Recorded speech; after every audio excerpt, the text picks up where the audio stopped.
Good morning. I'm Jane Mugo from IITA Nairobi, part of the EIA. Good morning, everyone. My name is Kondowe Kenneth, coming from the Zambia Agriculture Research Institute, representing the programs officer from the Sekela Research Station. Good morning, everyone. I'm Anson Banda, research agronomist, Zambia Agriculture Research Institute, Musekera. Thank you. Good morning. My name is Mulundu Muila. I work for ZARI, and I'm based at the Msekera Research Station here in Japan. Good morning, everyone. I'm Peter Gadwara from Malawi, IITA Research Technician. Good morning, everyone. I am Eduardo Garcia, and I am a Transform member, part of Excellence in Agronomy, and I come from Nairobi now. Morning, everyone. I'm Emmanuel, and I'm part of the Solidaridad Digital team. Morning, everyone. My name is Monaheng Ramokoro. I'm part of the Solidaridad Digital team. I come from Lesotho.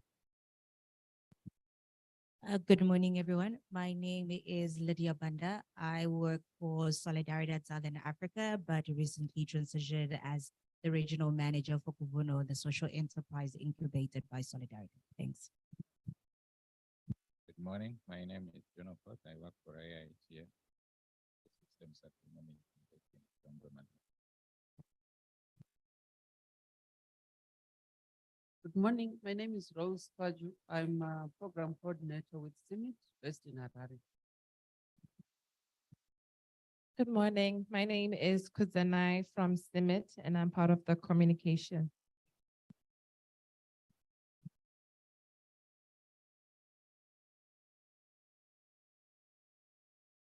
Good morning, all. My name is Mateus Mapaure from Mozambique, EEIM Research Station Department. Good morning, everyone. My name is Tergino Palguier, EEIM Mozambique.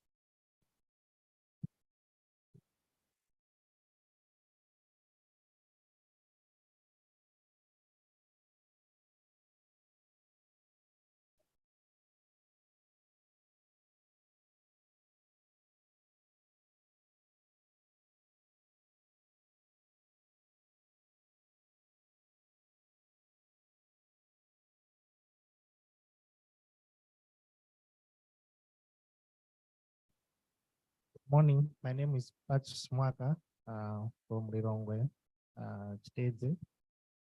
I'm also a student at the Swedish University of Agricultural Sciences, SRU in Sweden, and attached to IITA Malawi.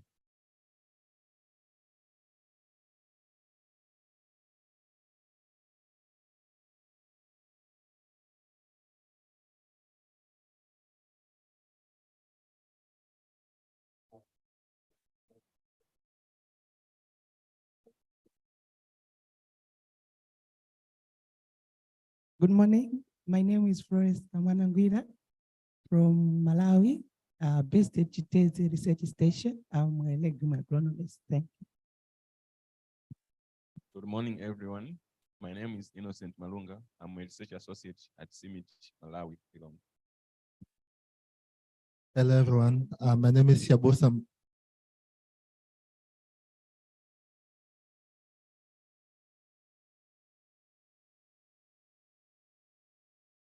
Is it safe now?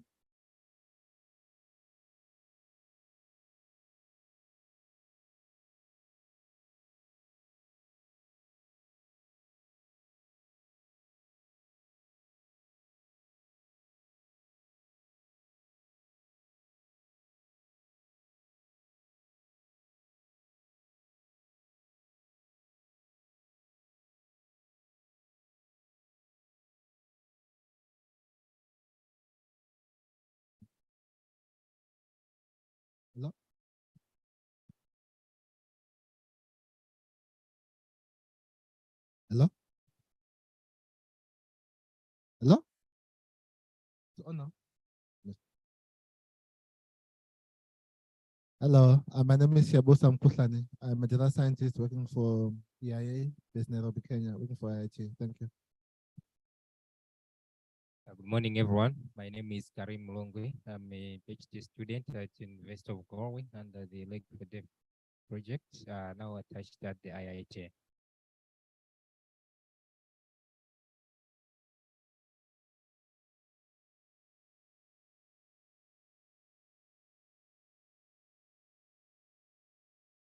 Good morning. My name is Emmanuel Male. I'm in communication and IITA supporting the project. Thank you.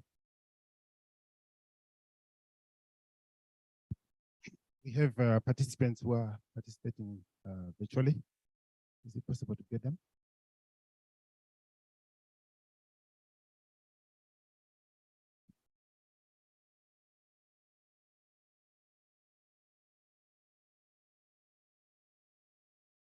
Tesfaye, please introduce yourself.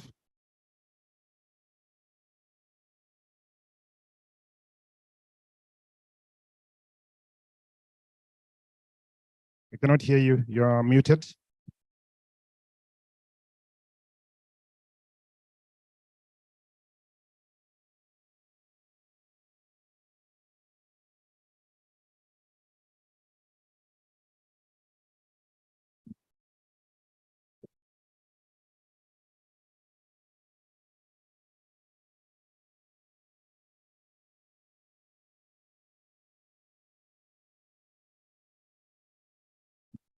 Hello, Tesfaye. Are you there? Can you hear us?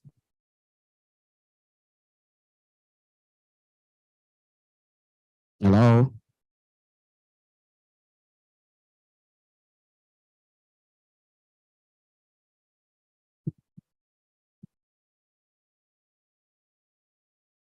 If you can hear us, please, you can talk to us, please. Hello, hi. Hi, Tesfaye, please go ahead. Oh, okay, you hear me, sorry. So my name is Tesfaye Sida. I am systems agronomist working for CIMMYT, and I'm based in Addis Ababa, Ethiopia. Thank you. Dr. Akinwale? He's not there. Okay. All right.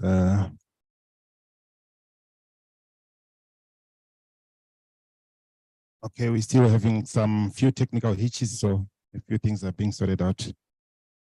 Okay.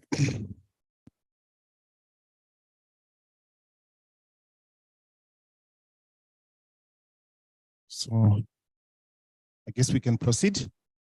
Ladies and gentlemen, I think you have a folder that has been shared and which is sitting in front of you. In that folder, you will find a program and also some extra leaflets or some information which might be useful just for you to understand what the use case is all about and what we seek to achieve. I think without wasting more time, may I call upon the PACO or somebody representing PACO from the ministry, or is it Zari? Maybe Mr. Mulundu could do that for us. Thank you. Good morning. The Provincial Agriculture Coordinator for Eastern Province is unable to be with us today. She has sent her apologies, but she asked me to read the remarks that she was supposed to give. So I will just go ahead and do that. I think it's a short speech that should just take about 5 minutes to allow us to get underway. The agricultural sector is vital in Zambia for food production, income generation, and employment creation. The sector accounts for more than 70% of the workforce and contributes 16 to 20% to the national gross domestic product. Maize dominates the sector as a staple food crop, a primary crop for smallholder farmers, or as a cash crop. As an example, in the 2021-2022 farming season, the Eastern Province was the major producer of maize with about 20% of the total maize produced in Zambia in the season. The inclusion of soybean as a priority crop by government provides farmers with an opportunity to diversify their incomes at the household level and enhance their food and nutritional security. Additionally, reduction in maize yields and soil fertility signifies the need to diversify agricultural crop systems to other crops like soybean for sustainable food production. We note that climate change and its negative impact is among the significant challenges affecting food production and livelihoods of the majority of Zambians. Climate change events affecting crop production include late onset of rainfall, floods, dry spells, and diseases leading to reduction in yields. The government, through the Ministry of Agriculture, is promoting the adoption of climate-resilient agricultural practices, crop diversification, irrigation development, and private sector participation in the production and marketing of agricultural commodities.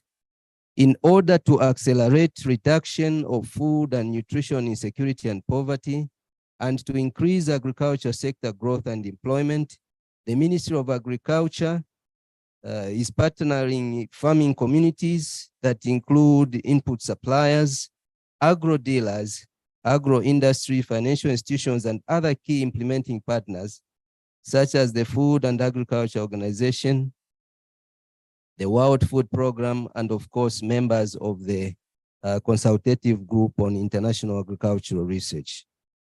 Initiatives such as the Excellence in Agronomy, currently implemented in Malawi, Mozambique, and Zambia, whose aim is to develop an agronomic tool that will assist farmers enhance soybean production, will go a long way in boosting crop production and productivity in the country amidst the threats of climate change. Adoption of soybean will also enhance improved soil health, household food diversity, income and nutrition, and livestock production. With these few words, I wish to warmly welcome you all to Chipata, Eastern Province, and hope we do have fruitful deliberations as we review the past season's activities and plan for the new one. Welcome to our colleagues in Mozambique. Perhaps we should say Bem-vindo. I thank you, and God bless us all. Thank you.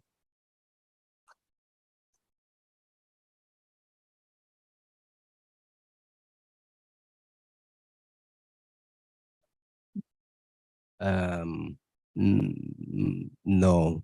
Mazwita knows she has been around here for some time. No special do's and don'ts, I think.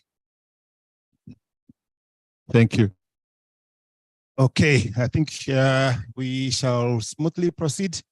We were supposed to then have Dr. Akinwale Benga to give us some welcoming remarks or opening remarks as part of the CG. He's now online. Thank you. Dr. Benga, please proceed.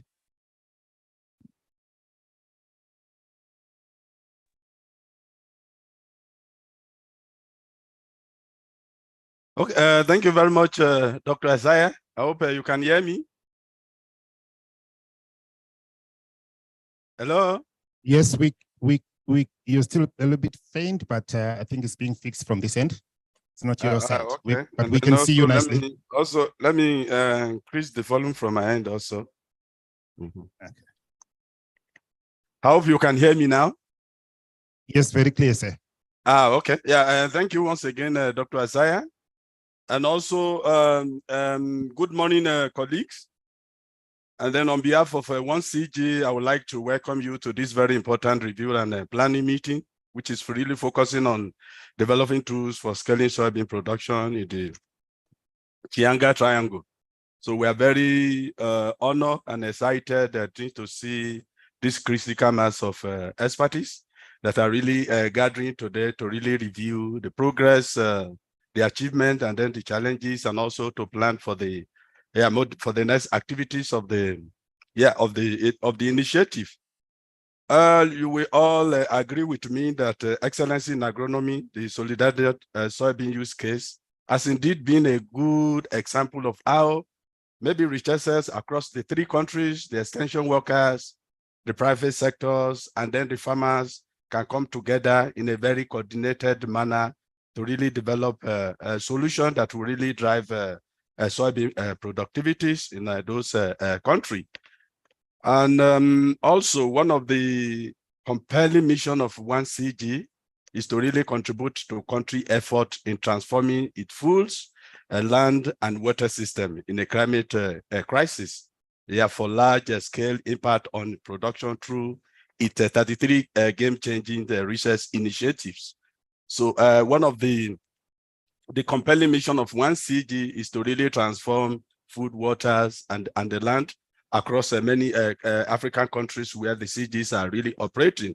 And then excellency in agronomy, which is specifically the soybean use case, has been one of those initiatives that has really been designed to really to deliver evidence-based solution to drive sustainable production and productivities of soybean by taking agronomy to scale through supporting farmers with relevant technical recommendation that should help them to be able to better inform and make informed decision, and then for them to be able to really increase production and productivities of a soybean. And then we all agree with me that in most of African countries, especially in Zambia and Mozambique and Malawi, soybean is increasingly becoming one of the important cash crops for smallholder farmers, for income generation, for food and nutrition security, and of course, even for soil for fertility enhancement. And also, we also agree with me that in most countries, soybean has also been identified as one of the crops with the greatest transformational potential for income generation, and also it contributes to food and nutrition security. So, however, even despite the importance of soybean, despite that the soybean has really been identified as one of the crops that you really have the potential to really generate a forex, import and the forex, which is really becoming a problem in most of the African countries. You all agree with me that the productivities of this crop is still very, very low. And then this is due to many of the production constraints that the farmers are facing, which ranges from maybe poor access to inputs, and then lack of seed of improved yielding varieties, and also and then the absence of maybe climate resilient variety in most countries, and also the issue of a poor soil fertility, and then lack of access to profitable market. These are some of the constraints that really farmers are really facing, which are really hindering the profitability of this important crop. So given these scenarios, given this, the production constraint that the farmers are really facing, so the Solidarity, soybean case initiative was really designed to deliver evidence-based solution to drive sustainable production and productivities of soybean by taking agronomy to scale through supporting farmers with relevant technical recommendations that should help them to make better informed decision. It was because of the problem, the challenges that farmers are really facing in increasing the productivities of their soybean, that was really informed the action of the 1CG to really design this initiative for the excellency soybean, so to be able to really come up to develop agronomic solution that will really help farmers to be able to really increase their productivity, to be able to really take informed decision on how to go about their production. So you agree with me that yes, this initiative is really very timely, and also it's also very important, and also it's really appropriate at this time that farmers are really facing various constraints in soybean productions. So with that, so as we gather here together, maybe for the few days to really reflect on the progress of the project, the initiative, looking at the achievement, looking at the challenges, and so also the lesson learned, and at the same time as we are also planning for the next season. So I would like to wish you a very productive, engaging, and fruitful meeting. So with this few words, thank you very much, and then have a productive meeting. Thank you very much.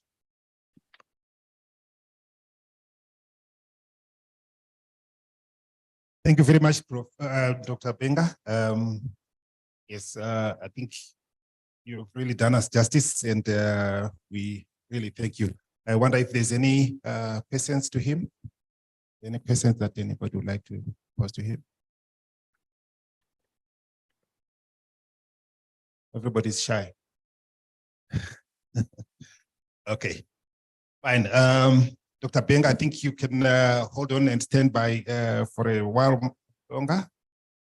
We will proceed. And as to get us to fully understand how we are organized for this meeting and how the next 3 days are going to proceed, we will hear from Marita. Thank you.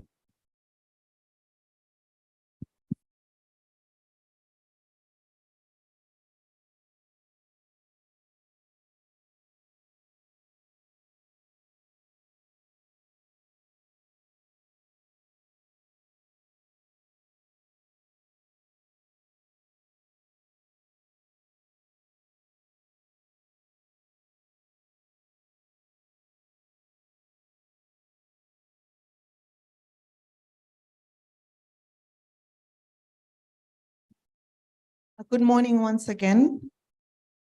I'm just going to talk us through the objectives for the next 3 days, which is a really straightforward thing. Because we have them actually laid out for us, I hope we all have had a chance to look at the program that is in our folders. It actually starts to outline those objectives for us. So what we want to do first is, or at least one of the things that we want to do, is to review the progress that we made in 2022, 2023. So this actually comes in 3 parts. So we had the field work where we were looking at soil varieties, timing of planting, site-specific fertilizer recommendations, and planting configurations, where we had the soybean and the maize. So we are going to look at the progress that we made in that and have a chance to review the results and see what lessons have we learned, and is there something that we can do better in the season to come. So this will help us to plan, actually, to replan and to refine. So one of the issues that we came up across last season was the issue of data collection. So as we were collecting data in kind of 6 sets, 3 sets on station, 3 sets on farm, and doing this by paper and then transferring this onto electronic format so that we can then analyze it. That whole process has so many challenges, and we're hoping that in this meeting, we can also replan and refine how we do this data collection for the coming season. So we also want to plan better for the field activities, going back to those objectives that we started on last year, seeing where we need to change anything that needs to be changed as we review this week. And then also we realize that while we are waiting for the MVP to be finalized, there are also some opportunities for us to start sharing with the communities that we're trying to serve, all those smallholder farmers. So we've got some plans to carry out some dissemination activities. So we also want to review that this week and see if there are any gaps in what we're doing. I'm quite happy to see that we are joined this meeting by NICE from Zambia, I think, who will also be able to support us in amplifying the message in terms of dissemination. Then we also have the roadmap to the digital tool. That's one of our objectives. So like I said previously, this is a long process getting to the final product, but we just want to see where are we at on that and see how best are we progressing and how best is there something that we need to do differently so that we can bring all the capacities of all partners on board so that we can make good progress towards achieving the digital tool. And finally, we want to agree on partnerships and collaboration modalities for 2023-2024 season. We had some hiccups in the last season. So hopefully in this year, we will be able to smoothen that before the season starts, so that once we start, we don't have those same challenges. So now I'm going to ask you to just open this program that you have in your folders so that we just quickly scan through it and see what we're going to do in the next 3 days, raise any issues that we may have already. So we've already had the welcome remarks delivered by Mulundu on behalf of the PACO, and the welcome remarks from Dr. Benga. And after that, we're going to have the overview of the use case. After the objectives, we're going to have the overview of the use case from Isaiah. And then after that, we're going to talk about regional platforms and operational modalities and potential for collaborations. This is going to be facilitated by Tesfaye, who has introduced himself on the virtual platform. So this is going to be delivered via Zoom or Teams. And then after that, we're going to look at the results, the on-station results from the 3 countries, and follow that. Actually, we will start with on-farm, and then after the on-farm, we will look at the on-station results. And in the afternoon, we will start to split. So this will lay a foundation for what we are going to do for the rest of the week. But after lunch, we are going to split into 2 tracks. So we will have the agronomy type work, like delivery activities in 1 track of activities.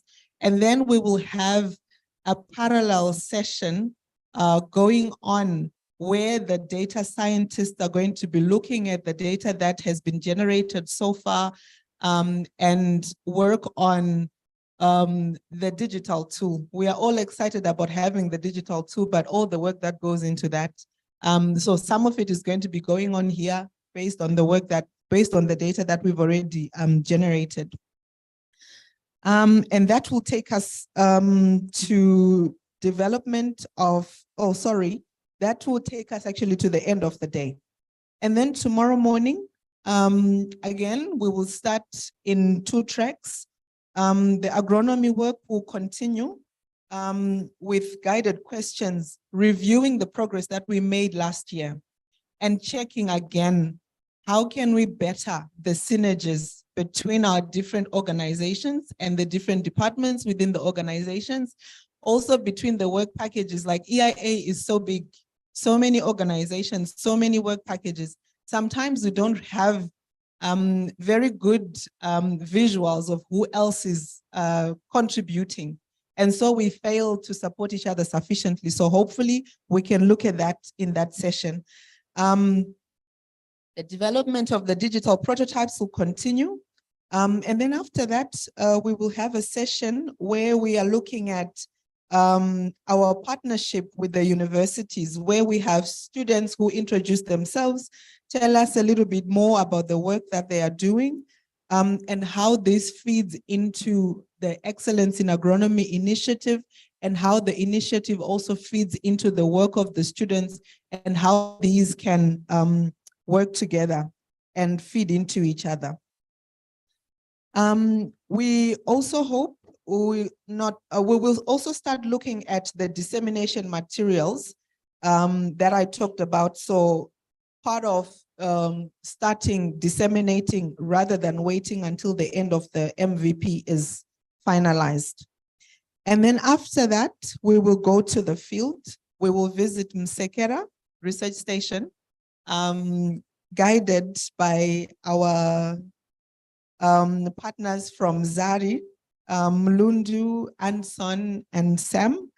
And then we will also hopefully go to the field, see some representative farmers and some agro dealers, guided by our partners from Solidaridad or Kivuno in Eastern Province of Zambia.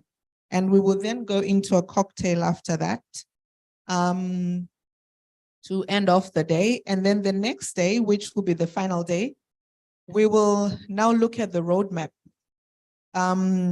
Where are we and what are the planned activities for the next year?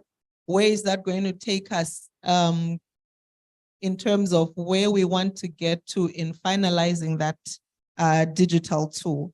We have a guide in Excellence in Agronomy that shows us this roadmap from step 1 until the final step. So we want to review our progress to date and plan for what we're going to do next. And then after that, we will have, again, looking at the partnerships. What does it take to coordinate and what are the costs involved and all the resources that we need? We will talk about this. Our partnership as with the demand partner as well. And then after that, we will hear more about we will actually see a demonstration of the MVP, which will be done by our partners from Transform. And that will be, and then we will go on to talking about discussions around the digital prototype itself, any gaps, any needs, emerging issues. And finally, we will discuss way forward. So we've done 2 add-ons, but there's actually a suite of them. Do we want to do more? Do we need to do more? And basically, what else are we going to do in terms of visibility for the use case among farmers and any other issues as we close up on Wednesday before we all depart on Friday? Thank you. I don't know if we have any questions, but I hope we all have a good understanding of how our program is going to progress. Any questions? I hope that means it was very clear, not it was completely obscure. Thank you.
Thank you. Thank you, Margarita, for the elaborate description of what we seek to do. Guys, this is our meeting. This is the chance we have to talk and engage meaningfully over what we want to do. So please don't shy away. This is the opportunity we have. Tesfaye tells us we have a very small budget to do this, but he said, okay, for you guys, we will give you some money to be together. So let's make use of this opportunity and really engage, okay? So please feel free. I don't know what we can do. I don't know who can warm us up to really feel like it's time for us to engage, okay? Yes, sir, Emmanuel, it's okay? We can engage, you promise? Peter, sure. Okay, thank you. All right, so I'll try to take us or move us forward. But if you feel you are too shy to say something and you feel like, is this something that I can say in a highly esteemed audience like this, please just come here, turn this around, write whatever you want, and yeah, put it here. And then you can later on have somebody turn it back on, and then we'll see what you have suggested, okay? Is that a reasonable way of proceeding?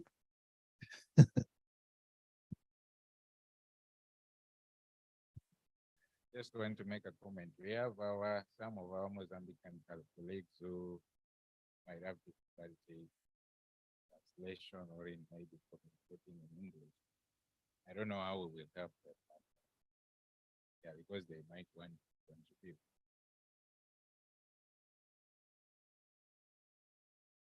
Maybe we will use Google. Okay. So I think the one person we have who can speak both languages is Mateus. So Mateus, can you assist us on that so that you could continually update the colleagues? Yeah. Thank you. All right.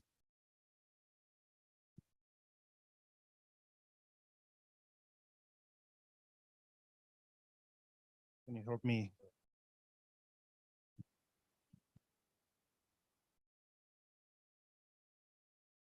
Okay, any comments whilst this is being set up?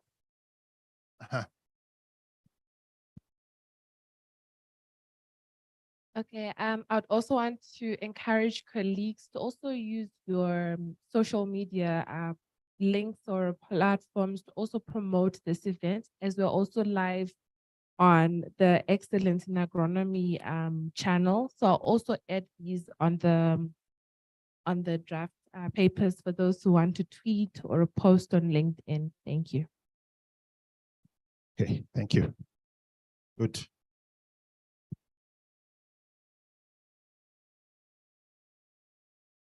The temperature?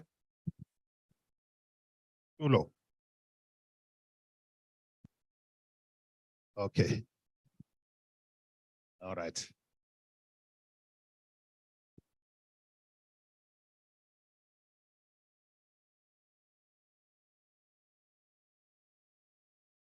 Okay, thank you. So I was asked to just give a quick rundown of the journey that we have traveled so far as a use case. There were contributions from Shungu, from John, from Patricia, from Marita, and others. If your name is not featuring here, it was not intended to be like that, but we know we have all contributed to somehow to the building up of this thing as a team. So I'll just share with you. I think when we started last year, I didn't know much about soybean myself. And we gathered around and we started looking at what the issues around soybean. And one of the things that really stuck in my mind is that we have this very serious low production of soybean. So productivity is said to be something like 861,000 metric tons, yet our demand exceeds 2 million tons. Regional production in Southern Africa is dominated by, regional production is dominated by South Africa, which kind of contributes more than 65%. Low participation of smallholder farmers to soy production, mainly due to poor policy support, trade barriers, and underdeveloped markets. We also have this high cost of soybean seed. And last year, we had the opportunity of visiting some farmers who were trying to get into this soybean production through Solidaridad. And we learned that this is a real key issue in terms of soybean production in the region. The farmers also have apparently a very low regard for use of fertilizers and inoculants. In Malawi, they will just say, why put fertilizer in soybean? And for farmers, they feel you fertilize the maize and then the soybean should take care of itself. Very serious challenges. Low adoption of technologies and farming practices. So I think research has been trying to come up with various options, but still, if you go out there, not much is happening. We have these weak seed systems affected by traceability, then that also affects seed quality. I think Solidaridad have also been addressing that or taking that issue head on. But also, as we progressed in the last season, we also had to face a new kid on the block, leaf rust. I think this disease has been around for a while, but in the last season, it really got so pronounced. And I believe when you later on listen to some of the presentations, you'll actually find out how devastating this problem has been. But of course, we also have these climate-related issues that have been with us over the years, and they continue to grapple with us. So the droughts, the dry spells, the prolonged dry spells, floods, these extremes continue to bother the region. So for that reason, we try to embark on this soy in production scaling initiative. So we tried to figure out in the last year as well, through various processes that we went through, we tried to figure out what are the key characteristics that we thought needed to be part of the solutions that we could come up with as a soy use case. So we felt like, well, the interventions need to align well with farmer priorities. I think very key.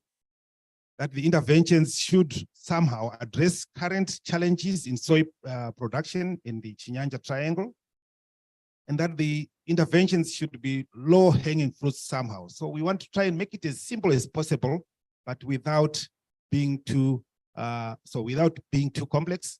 So make it doable. And in most cases, it looks like, from my experience over the years, I find increasingly that it's some of the simplest solutions that can really deliver large margins in terms of differences, in terms of productivity of what farmers can achieve. So the low-hanging fruits, what are the low-hanging fruits? So if you feel after this meeting, after these presentations, if you feel like, hey guys, I think we have lost it, we're not going in the right direction, please, this is the time to say it. There's no other time we're gonna just be able to say it, because we are gonna go and on, and we'll try to develop further what we thought is the right direction. So if you feel like, no, guys, we've lost it, then this is the time to help us correct, and so that we can change our course of direction. I think we also find that agronomic recommendations that will be available to farmers, we need to develop rather agronomic recommendations that will be available to farmers via mobile platforms. So this is also one of the key targets or objectives of the use case. Solutions should ideally be validatable. In other words, can we test whether or not what we are suggesting is useful? And that's why we also have students that are going to also take part in that and contribute to test some of these suggested solutions. So I think, how did we go about in terms of creating what we have now, or what we are suggesting, some of the things that are highlighted here? I think we looked at the soy production challenges, which were identified with farmers in the Solidaridad sites. We also had to verify some of the identified key challenges with experts and stakeholders. Some of you came to the meeting we had in October last year in Lilongwe. We brainstormed on solutions with the stakeholders and in ideation workshops. And we finally developed some of the priority interventions with our stakeholders. Some of you would also remember we sat down in the room next to this one with the Solidaridad teams and so on, and we debated for lengthy hours trying to figure out what it is we could do. At that time, we didn't really know what it was we were gonna ever even get going on this. And that was a lot of painful process that we had to go through to eventually decide on what we put on the table. So now, who are the partners that were developed? Okay, we have these CG centers led by CIMMYT, but we have IITA, we have ICRAF, and other CG centers contributing to this, as you heard from the other colleagues and Margarita as well. The demand partner is Solidaridad, and it's an NGO I think some of you would find this language a little bit uncomfortable to say demand partner. What does it mean? Do we fully now understand this?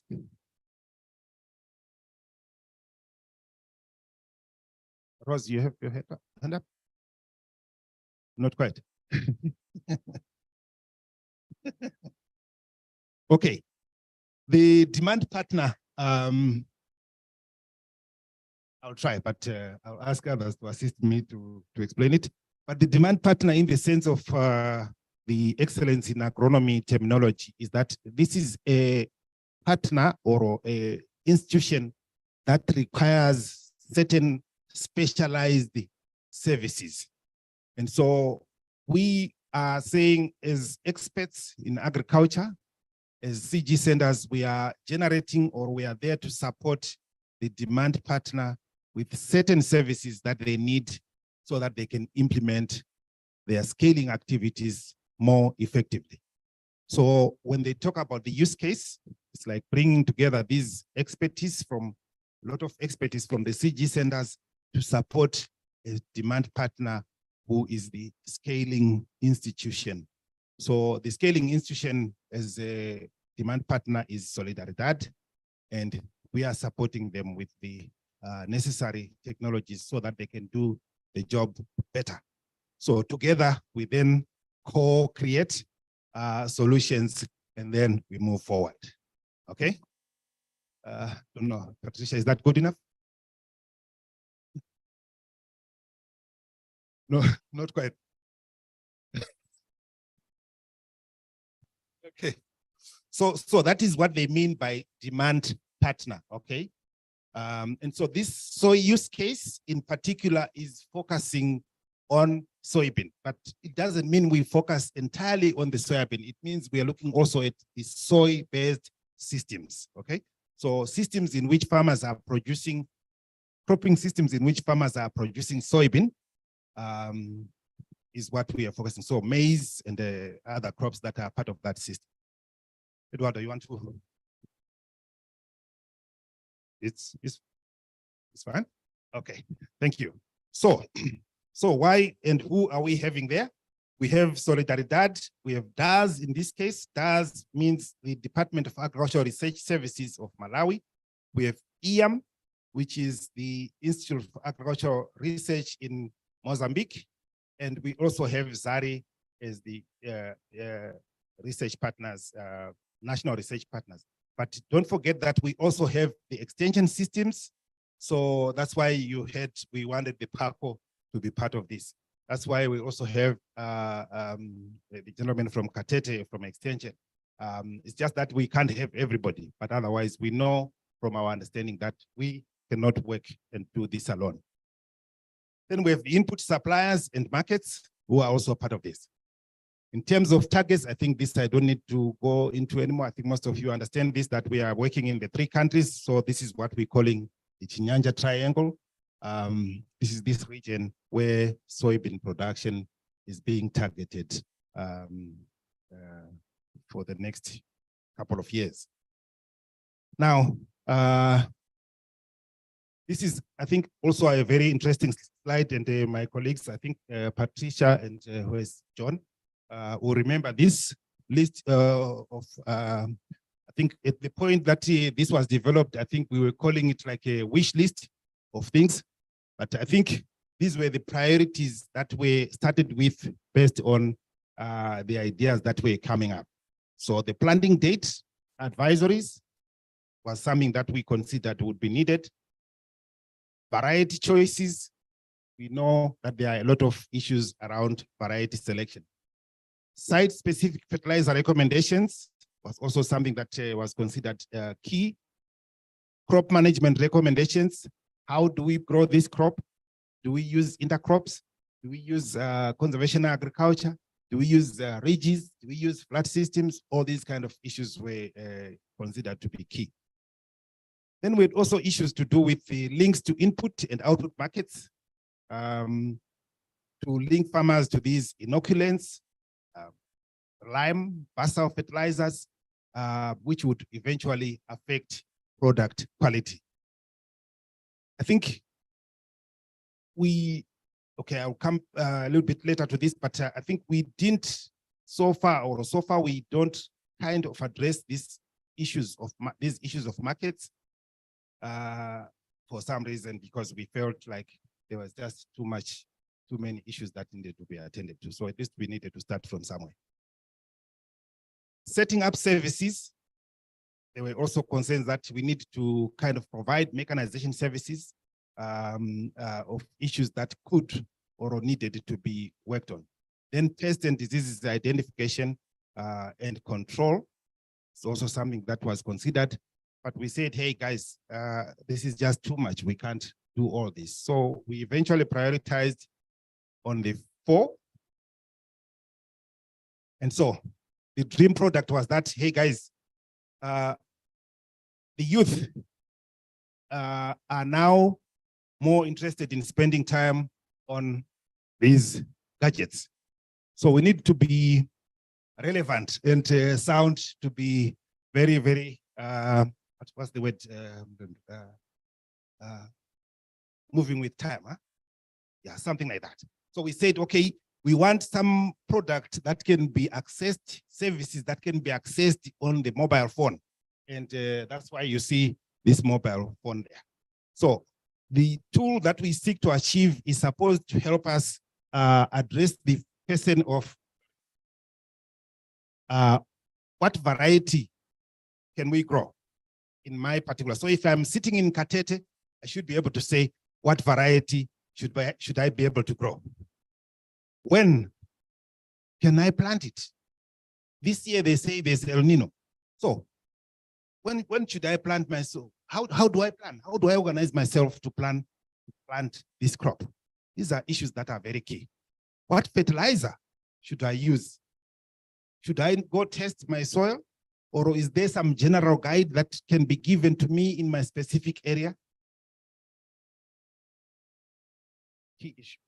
Then how do I grow it? Should I do ridges? Should I plant on the flat? Should I use conservation agriculture, given that you guys are saying, hey, this drought is climate, let's be climate smart? Will this work? And so on.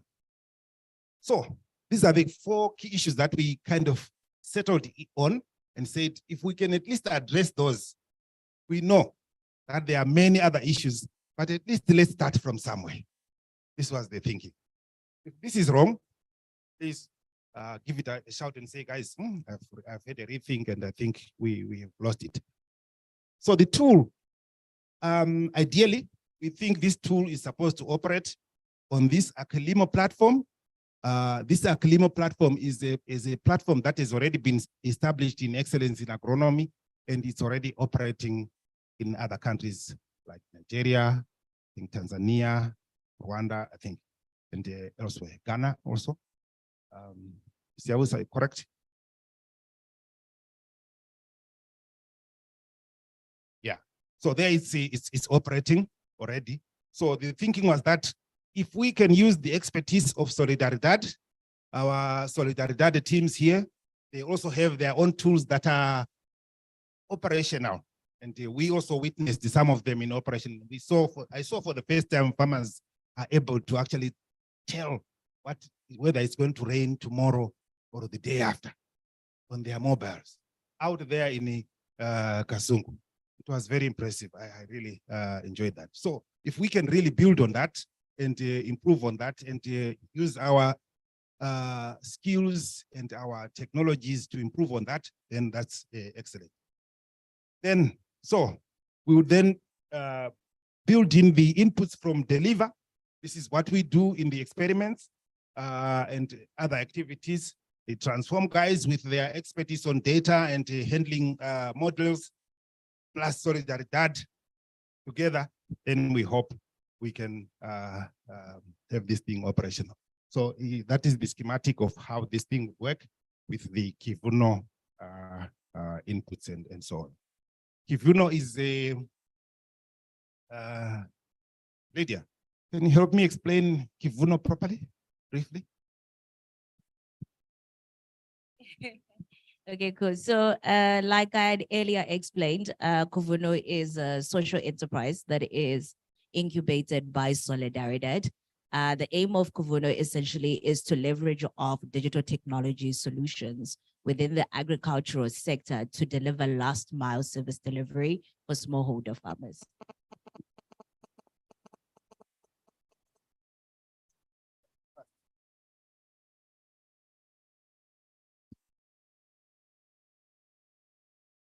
Okay, the first mile.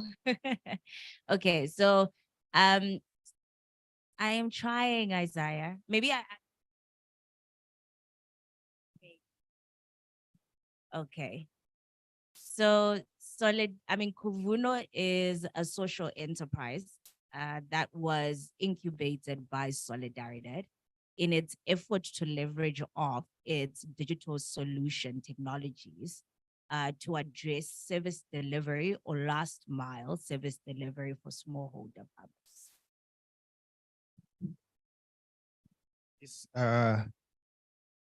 The last mile means the last part of the end of it, the furthest proven technology. Oh, I was just going to add that I thought the last mile meant the technologies that are proven. Exactly. Thank you. So I think that's what we seek to achieve. So Kivuno plus Akilimo and these other fancy tools should eventually help us get what we are looking for. And then hopefully we move. Okay. So how much time do I have? I think my presentation is a little bit too long, but anyway, let me try to speed up. I think we have had this. John would have loved to say much more about this, but I think there's a large yield gap. There's a finding that confirms that there's a large yield gap between the potential and actual yields. And look at it, we're looking at 1 ton versus something like 4.5 tons per hectare. And across the 3 countries, Malawi, Mozambique, and Zambia. I think there's also confirmation that fertilization is key, particularly when you look at pea fertilization. So that's why you had John really pushing us very hard that we need to do this NOT trial with the different fertilization regimes. It came out of work that shows that pea fertilization is key. So these are pea rates here. This is pea. And I think the kind of conclusion so far was that you need at least 20 kgs per hectare of pea for optimum performance. I think the use of rhizobia was also considered key, and something like 24% increase in soybean yield within the region was kind of observed, and in particular when combined with the pea applications. Right? So correct timing, key, and yield. I think Jane would say that yes, 300% variability in yields from some of the studies that were conducted last year. And of course that the farmers are already using some mobile operated weather forecasts. Then we had this planting date by variety experiments that were established in the 3 countries. Preferred improved varieties were identified. Local organized on-farm production of improved seeds is also being carried out by Solidaridad, which is also helping to curb the seed shortages. But this is in particular with reference to Malawi. Now, coming closer to the activities that we implemented, I think we developed activities for the 22-23 season and associated experimental trial protocols for model refinements. I think the key thing that you need to bear in mind, ladies and gentlemen, particularly those who are implementing the experiment, is that these experiments are the ones that are supposed to be used to refine how the models behave. So if the models are misinformed, that means that we'll be wasting Eduardo's time, we'll be wasting Siabusa's time, and Patricia also. Because we are putting in a lot of stuff that is not so useful. So in the end, what we also get may not be that useful. So these experiments are very key. And the reason why we taking the trouble to gather here is simply for us to be able to rectify and ensure that the experiments are giving us a true reflection of what has happened in the field and how these technologies are performing.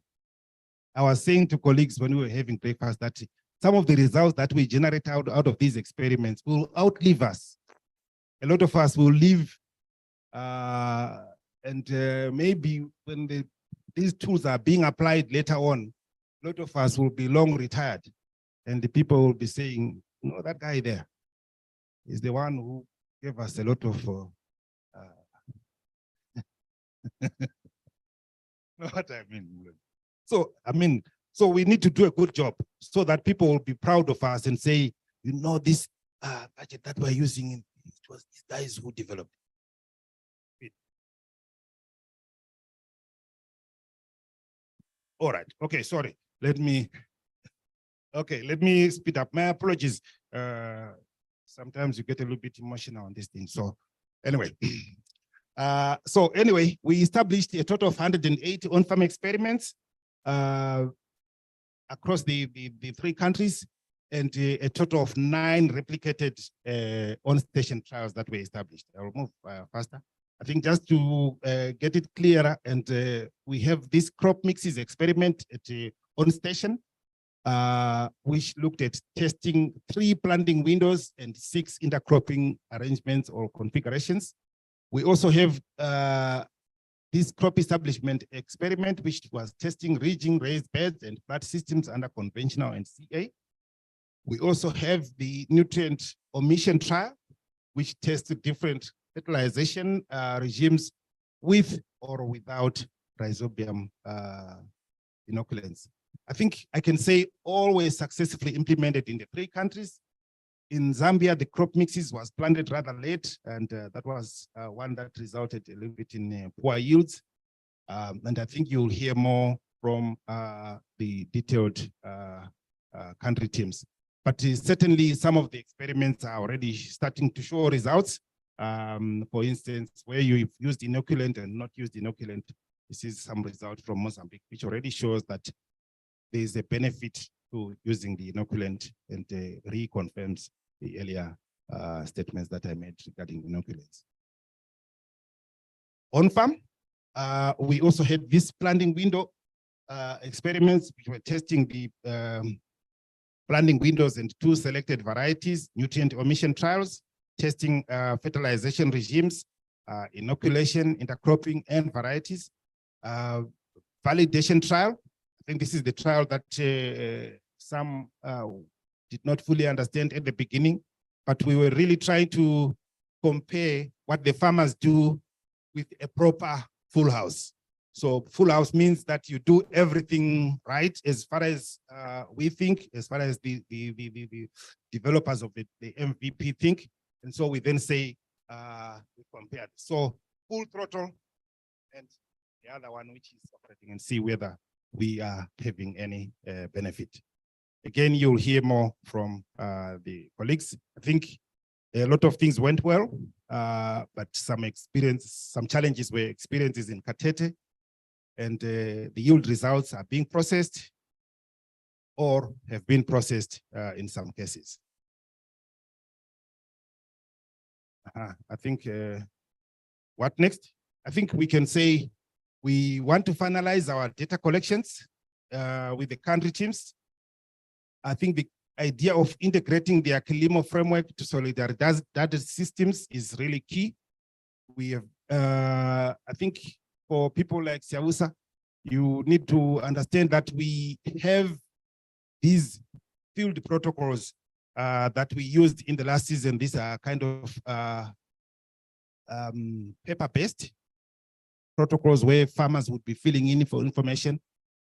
Now, we've always wanted to go digital, but last season we didn't have enough time to really work on it. So this is time now we really moved faster in this direction and ensure that we can really ensure the electronic or digital approach is being engaged.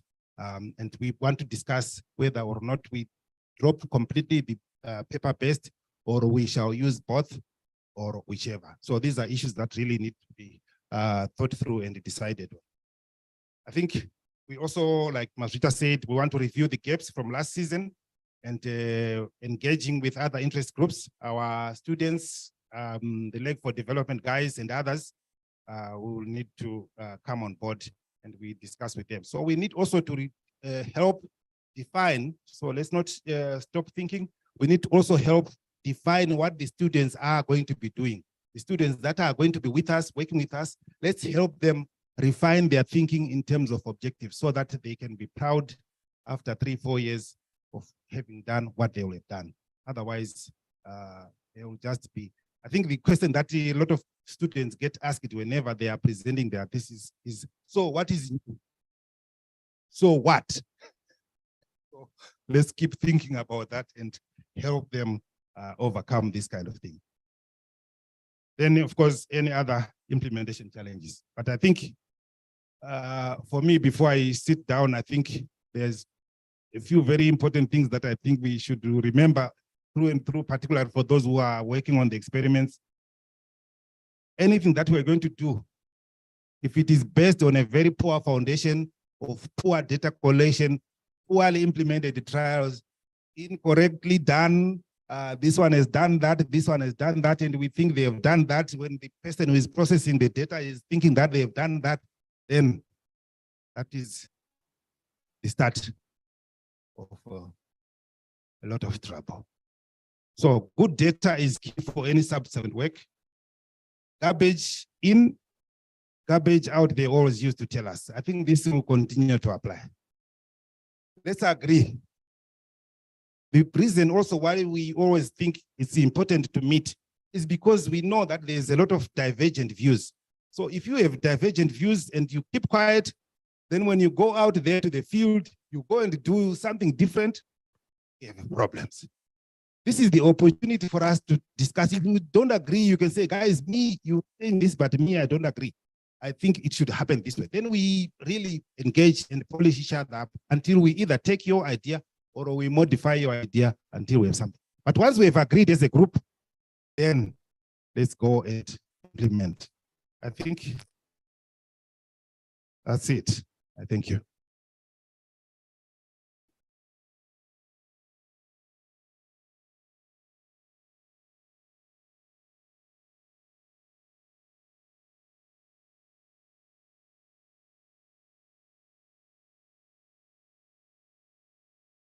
Okay, thank you, Isaiah, for that overview. So now we are going to head on to a presentation and discussion facilitated by Tesfaye Sida. Is he online?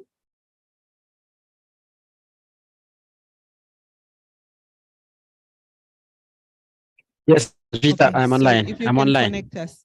Great, I'm online. thank you. So the floor is yours. Thank you.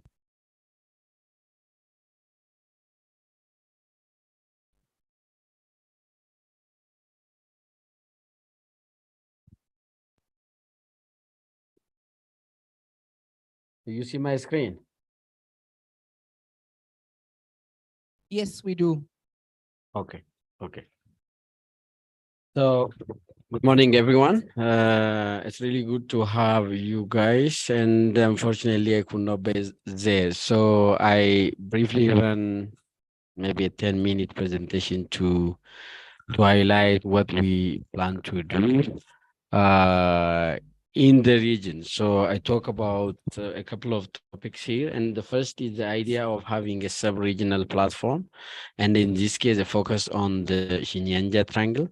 And the second is the platform itself and what we want to do there in terms of in terms of creating platforms that actually overlives the activities that we do in excellence in agronomy, and in particular under the solidarity that soy use case in the cereal legume mixed system in the region. And like Isaiah said, so this is mainly about what happens after we leave, when we are not there, and we have to think of who is going to take over and how are we going to facilitate that process. And the third is a regional workshop, mainly relating to the use case itself, but maybe beyond that as well, because we wanted to have stakeholders around this kind of activities that we want to do, and start facilitating and processing that kind of ownership of the outputs of these use cases, and finally leading to platforms. So to begin with the idea, a platform for now is to have a sort of a venue where we bring all the stakeholders together, like we are trying to do in this meeting, to get the demand partners, the policymakers, the national partners, the national research and education platforms, and the CGs and NGOs beyond these, working in the area of improving smallholder farming systems in the region. So for that, we really wanted to have a platform, and for every use case, we have a proposed platform. In this case, this in terms of numbering, it's platform number 8. It is the Chinyanga triangle, the triangle that Isaiah was showing this morning. And in terms of the focus, we want to focus on the cereal legumes mixed system in Malawi, Zambia, Mozambique. So a lot has been said about the system, and we want to have the names also. Maybe you can also give some suggestion on that. We say cereal legumes in the Chinyanja triangle, for short, CHLEG, and it operates in 3 countries, and that is the platform that we want to develop. So even if we are going to focus on this use case, in the end, we want something bigger, something that the other stakeholders would take over and continue to do after we develop a certain product, like Isaiah was referring to. It could be an app, a decision support tool. It could be a market assisting tool. It would be a mechanization business model, or whatever we are going to get out of this use case. We create a platform where it will be accessible to the users and to the facilitators in the long run. And this is a suggestion for this use case. So the use case itself, I don't want to focus a lot in it, and it's going to focus in the Chinyanga triangle. I always get it wrong. Isaiah, sorry again. So that's not the easy name. I think a lot of people make mistakes. I saw that, including Mandela. No? and so this is the same things that we talk about, and we really wanted to have some detailed mapping of the area now, because if we look at in terms of rainfall, in terms of the biophysical characteristics, of course, it's about biophysical and socioeconomic analysis, and we also expect some heterogeneity within the triangle itself, and we want to focus on those heterogeneities to really deliver specific advisories in terms of varieties, in terms of planting dates, in terms of cropping system structures, and those kind of things. So in going forward, in the platform, we focus on those kind of things. What do we have? What kind of data do we have in the system already existing? Maybe people from Transform can help us to utilize those kind of data, and also what kind of data is missing to really tailor those advisories that we are going to generate to specific farmer needs for a specific location within the region. Also, in general, the region might face similar kind of challenges and might might require similar sort of interventions. We still need to tailor it to specific situations, specific biophysical conditions, specific socioeconomic conditions, and then provide the advisories in as optimum ways as possible. So that is the general idea of the platform, and like we focus on these 3 districts. I don't want to say a lot about the districts because most of you guys there know much better than I do. So I pass over that and maybe go to the third topic we want to do. So once we set a platform where we work mainly in small working group. We call it a technical working group. Isaiah was trying to form that working group for Shinyanja Triangle, and we have the list, and we reach out to those people to really sort of dive deep on what kind of data we needed, what kind of things we do. After we consolidate at technical level with the people involved from the demand partner, from the national policy making aspect of point of views, and from the CGs, the use case leaders, and after working with a small technical group, then we are going to have regional workshops. So in these regional workshops, what we want to do is we are going to propose a certain intervention based on those data that we are generating from the use cases, based on the information we are going to gather, and based on the collation of the data that already exists and that can be provided from the Transform team. And so what we do is we are going to develop a strategy, a regional climate strategy, for example, or a regional sustainable intensification strategy. And in that strategy, we have to have a consultation workshop where most of the key stakeholders in the region will be involving. So we have a couple of workflows that I want to go through, and mainly with the technical working groups. But because now we have a room full of other stakeholders, which are of course important, and at later stages we include them and try to get some input from them. And after getting the input with their feedbacks included, we are going to generate those strategic working papers for the region. So those strategic working papers mainly touch on the 2 things I just mentioned: climate change, adaptation and mitigation, and sustainable intensification. For the reasons that we know, or maybe not fully, we are going to have a lot of we already have a lot of yield gaps in these kind of systems. And what is the sustainable intensification pathway or pathways that can minimize those yield gaps, like Isaiah was referring to a few minutes ago? So I just try to walk through. Don't focus a lot on the pictures.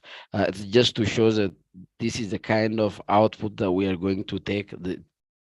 This tool is still developing. It's not final, and we finalize it within the technical working group, and then we push further to the stakeholders and validate it and consolidate those tools that can be used even way after the project phases out, which is normal. So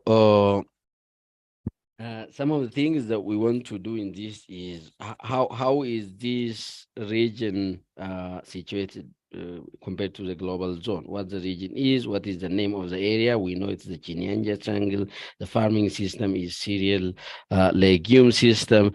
So we want to really have a sort of a dashboard where people can enter their area and the characteristics of that region and get some sort of output. So for now, don't focus on the output. This is the example we were doing from Ethiopia with the Ethiopian Technical Working Group, which is the East African Technical Working Group. and we want to do the same thing in the South sub-region, South Africa sub-region, which is represented by the Chinyanja triangle in this case. So some of the things that we want to have is some of the area in terms of extreme north and south points, the countries involved in this case. We have 3 countries, Malawi, Mozambique, and Zambia, and the districts that were mentioned, and how heterogeneous it is in the area, the whole of the area within each region. And we want to get the percentage of the crops, because now we talk about the mixed system, legumes and cereals, but then that is a bit crude, and we want to go down what legume and what percentage of the areas that legume covers, and what cereal and what proportion of the area is occupied by that cereal. And those sorts of things is what we are going to do, and to identify a couple of very important crops for this system. Obviously, it's not going to be just 1 or 2 crops. Although soybean is the focus of our use case, we still know that system is not just soybean. It's a lot of other crops that are involved, and from the farmers' decision-making point of view, they're really critical, and we want to know those crop types. And also, in case we have seasons, I don't think that is the case in the Chinyanja triangle. Sometimes we might have 2 or more seasons per year, and how that relates to the productivities, and how that relates to the nutrient availability and the residual availability of nutrients from the applications or from the decisions that we make. And toward the end, we also want to know how much money or how big a profit we are going to make with the interventions, and we will do some financial analysis to get the impact, to make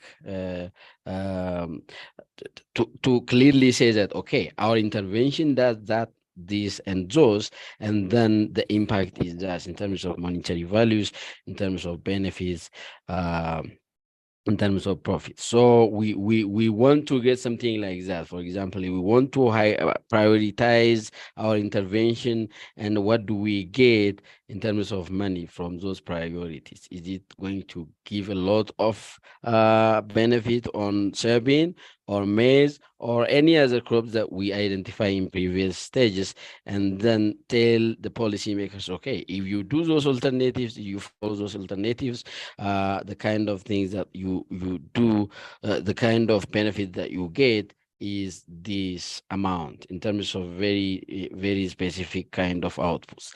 But then we once we do that, we go to the meeting with the stakeholders, and we show them that this is what you get. Are we right? Are we wrong? What can we modify? How can we make it easier? How can we perfect those kind of things? This can also, in a way, give a hint in terms of the area impacted by climate change, for example, or the area that can be put under sustainable intensification in terms of cropping system design, redesign, and trying to maximize the productivity of the system. And this is the kind of output we expect to get. So sorry, it's a bit technical, the latter part, but the idea is we want to really move in that direction where we leave something for the stakeholders to work on and use after the project goes out, like Isaiah was saying. So thanks a lot for this, and hopefully we'll come back to do this a lot with, especially with the technical working groups, couple of meetings we expect, and finally with the same team of members that we have in this room, we will come back with a regional meeting, maybe a larger workshop where everybody will come and comment in detail on these kind of things we did, and include their feedback to get a consolidated output. Thanks a lot, and maybe if you have questions. Thank you. Back to you, Isaiah.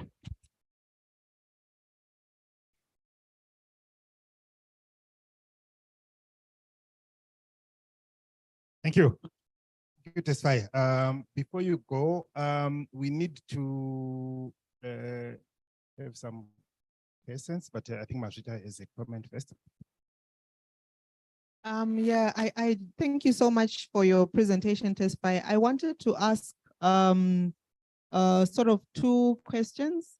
I suppose this is still under development, but I was just wondering, when you use this tool and you put data in there, is it going to be usable by anyone else who may want to use the platform? Question number one. And secondly, how adaptable would it be? Say I want to use the tool for a different, say I'm working in a different area, maybe in a different initiative. I just want to use the tool, say for a district in Zimbabwe, and I can put some of the details in there. Is it available for that? And would it be adaptable to use in a different place than what's already prioritized under EIA? Thank you. Okay, thank you, Mazumta. Good question. So the first question is who is the target user? I think at this level, the idea is to make it used at really simple level, like policy making level. So once they have the information in terms of yield, in terms of climate, in terms of the location, they put in those information and they get the prioritization. So like if it is a planting date advisory or platform, once we know, because in this kind of projects, what we do is try to calibrate those things and give them some models that run on the background. But if they have some minimum sort of data, couple of maybe 8 points, geographic location, maybe rainfall, maybe the type of crop, maybe the kind of system, then they get their priority. That is the idea. Of course, you have alluded to it properly, that this is still in its quite developmental stage, and of course, once we are done, we are going to make it part of the AgWise, the whole system that we work in Transform. So this is just the beginning, but the idea is it should be complex enough to capture the system complexity, but easy enough to make the decision maker at ease to use it. Otherwise, there is no point. We have a lot of those kind of tools. So it's generally an Excel-based kind of prioritization tool. It will be as simple as that to be used for decision making. So maybe even a farmer could use that. And the adaptability, I think the adaptability is always a big issue, right? We always, that is why we actually go on having tools and trying to make it customized for a region, trying to list the crops, to get the values, the market, to make analysis. So in terms of the general idea is obviously adaptable and very simple, because it involves a couple of Excel cores in the macros. So it should be adaptable for somebody who is a bit conversant with Excel, but still, yeah, I cannot for sure say it's adaptable, because no, like we are focusing on these regions. For example, the Ethiopian highlands, we focus on 3 of the main crops and maybe 2 or 3 of the cropping systems, and we try to make this tool useful for that situation. And the same for the Shinyanja triangle, and I don't think it's easy to directly translate that kind of tool to be used in other situations in Zimbabwe, or even in the same countries like the Mozambique or Zambia. But with minor tweaks, it can be adapted, but not directly applied. That is what I could say at this point, Mazwita. Okay.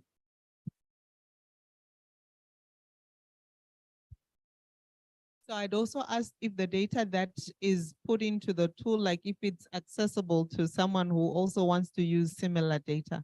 Would that be possible?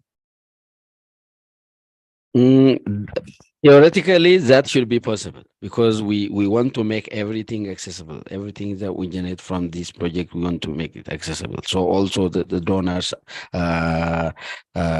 sort of force us to do that. And we also, our intention is the same and we will make it accessible. So most of this data actually might not really be like a new sort of data. Some of them are already somewhere. It's a matter of linking. It's only in a few cases where we might have a gap that we might be forced to generate that data, and still even the new data that we would generate would be part of the accessible data platform. Thank you. I also had a question. My question is, do we have some special targets that you would want us to keep on our diaries so that the teams here, as they leave on a Friday, they would always remember that there's going to be a training on module 1, a training on module 2, a training on module 3, and then there was, I think you talked of a regional kind of meeting at some point when these are going to be, so that at least people might remember that there's going to be decent, always keep it on their. Yeah, so maybe this kind of exactly the kind of question that you ask at the beginning, Isaiah, is, yeah, we need to ask those questions within the technical working groups. I don't really have a ready-made answer. So we sit down, we look at what is required and the kind of output that we want to get out of the whole process, and then discuss, okay, what is the data we need for this situation? This is the data, this is not good quality, we have to generate new, and those kind of discussions will happen within the technical working group, and that will be like, maybe it might happen once or twice or even more until end of October or mid-November, somewhere there. And this meeting, the big meeting that will include the other stakeholders, the decision makers, to look at what we try to do and try sort of give their feedback. If this thing is sensible, or if it's bullshit, or those kind of things, we will have end of October or mid-November tentatively, based on how it goes with other regions also, because we have these trainers and these people who are convening. They're going to do the same for all the regions that we have. And now most of the regions are not even CG regions because of the technical difficulties that we have, because of the heterogeneities that we have among regions. We're not going to have a single East and Southern Africa platform. So because of that, we also have a bit of overstretch of those technical people, but in the end, we are not going to do it any time later than mid. Okay, thank you. I think that's useful. I think from our side, I think one thing I would also, okay. No, I'm not giving myself everything. Okay, okay. Hi, Tispai, this is Patricia. I just need some clarification. One, I don't know which one should start and which one should end. I wanted to know who are part of the technical working group, and then for the trainings, have you done the needs assessment in the different regions? And this leads me to the other question, which are the tool, or the training, or what you were proposing, mainly focuses on the biophysical side, but then there's no the socioeconomic, for example, because I think it would be important. You say at some time you will engage with policymakers. It would be nice, I think, for them to know what's being proposed in terms of recommendations, which farmers. We may know the region, but then it will be important to have which farmer types are capable and what's the percentage of the population. And then it will also be important, for example, to look at other things besides the biophysical, looking at things like the market, for example. If the farmers are producing, will they be able to sell these produce which they are producing?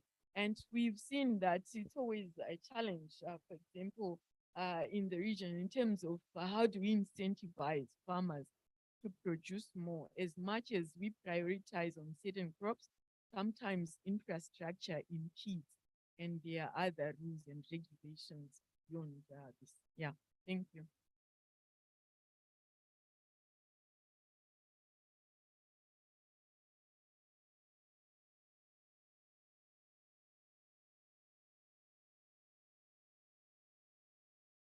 That's fine. Yes, Isaiah. Sorry, I was disconnected. Sorry. Please, can you respond to Patricia's questions, please?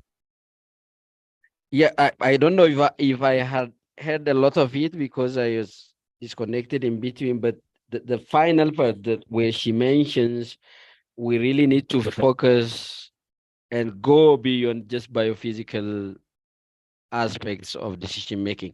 I think I can only take that as a comment, and probably Patricia will be one of those working group members, I guess. I'm not sure, but I guess. So I think we need these kind of things. And even within the technical working group, those are the kind of things that we want to focus on. And of course, at some point, we will include those inputs from the bigger stakeholders as well. So I can only say that is a comment well taken if that is the only comment Patricia made. But if I have missed the question, maybe you repeat for me, Isaiah, or you give it back to Patricia. Yeah, the first part was that if the technical working groups have already been formed, and then the other one was there any efforts to look at the needs assessment? Because you spoke of workshops, training of stakeholders, and then I was like, was there, or is there going to be a step where there's going to be a needs assessment so that the training is properly targeted? Okay. So the first question, the technical working group, we had some comments, some suggestions, and some of them we reach out to them if they volunteer, because this is completely based on whether people wanted to contribute. Of course, people who are part of the use case, part of the project, somehow they have a sort of soft obligation to be part of those kind of working groups.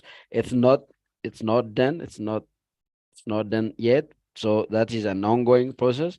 And for the second, so this training, we are not going to give the training to the stakeholders. Basically, we want to give it to some technical people who help the stakeholders understand the idea. And by the time we get the idea and get the feedback on whether the concept is acceptable by the stakeholders, we actually make it an easy to use kind of tool. So the technical training is only for those technical people who guide inputting the data, changing it based on the feedback, maybe including more data if we miss something, and those kind of things. So towards the end user, we don't really have a sophisticated technical aspect, and that training does not really involve those. It just involves some middle people who need to understand the techniques and the ideas and the concepts driving those kind of outputs, and then transfer it to the users. Okay, thank you. Is there anybody else who would like to input or make a suggestion, contribute? No?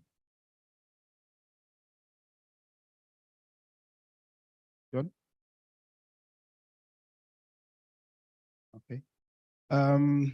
Despite, I think from my point of view, I think the one other element that I think could also be important is just for you to also assist us with important timelines well in advance, because we are going into our cropping season soon.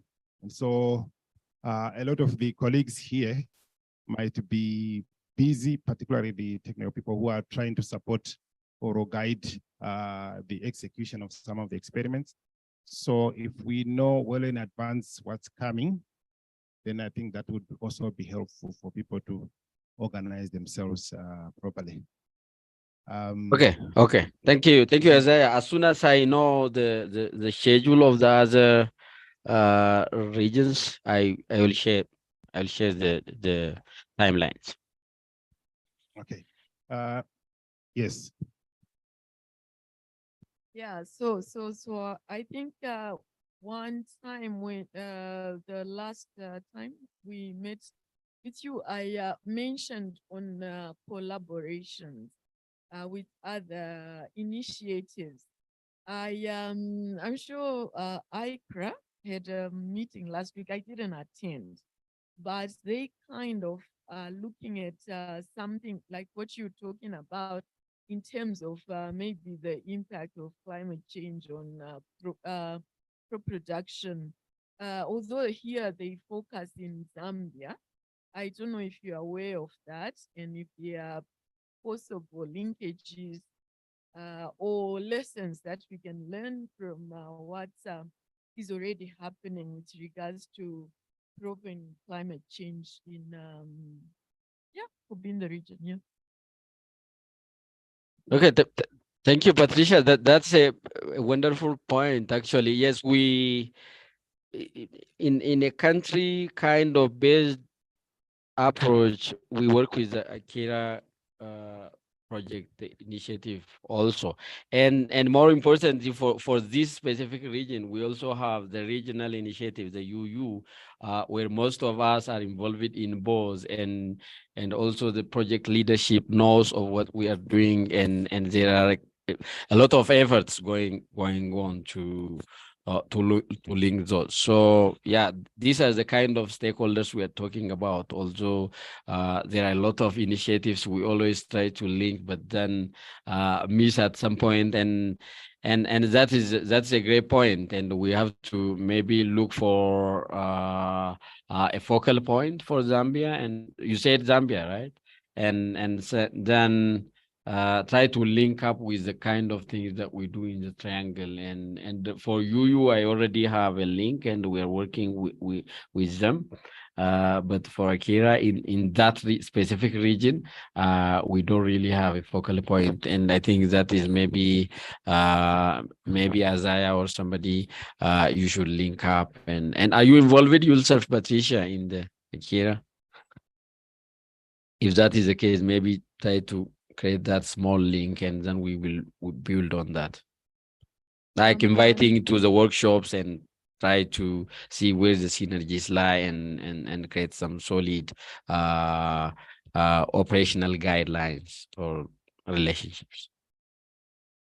Yeah, so I'm not directly linked or working with them, but yeah, at our HQ, yes, we are participating in the ICRA initiative, but yeah, I mean, linkages can be created, especially in Zambia. Yeah. Okay, thank you then. That's great. Thank you. Okay. Looks like there's no other comments from anybody. Anybody would like to say something on this, on what we're talking about?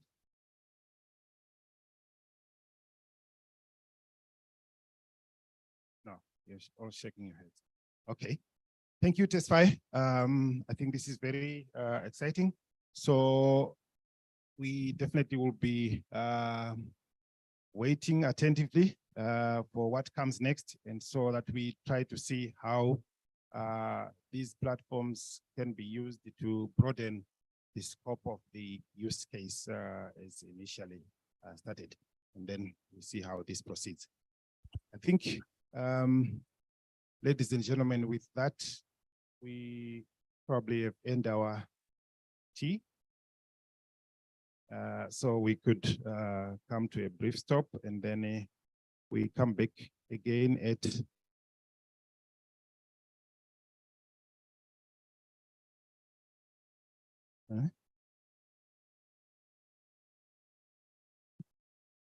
Yes, there's a photo session at some point. So, okay, before we have our tea, and then have our tea, or yeah, and then yeah. But what time do we come back? Now we're supposed to be back here at 11.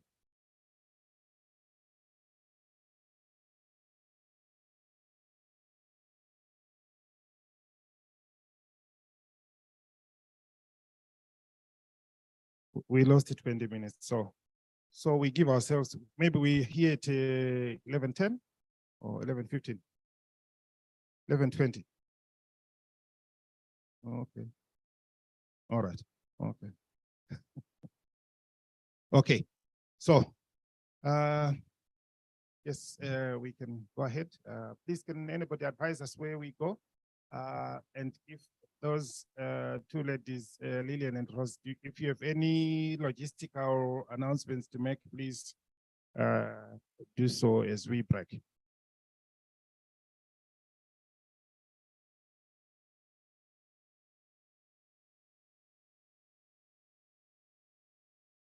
Okay, thank you. Good. So we do the photo first. Where? Outside? Okay. All right, thank you.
20 past, and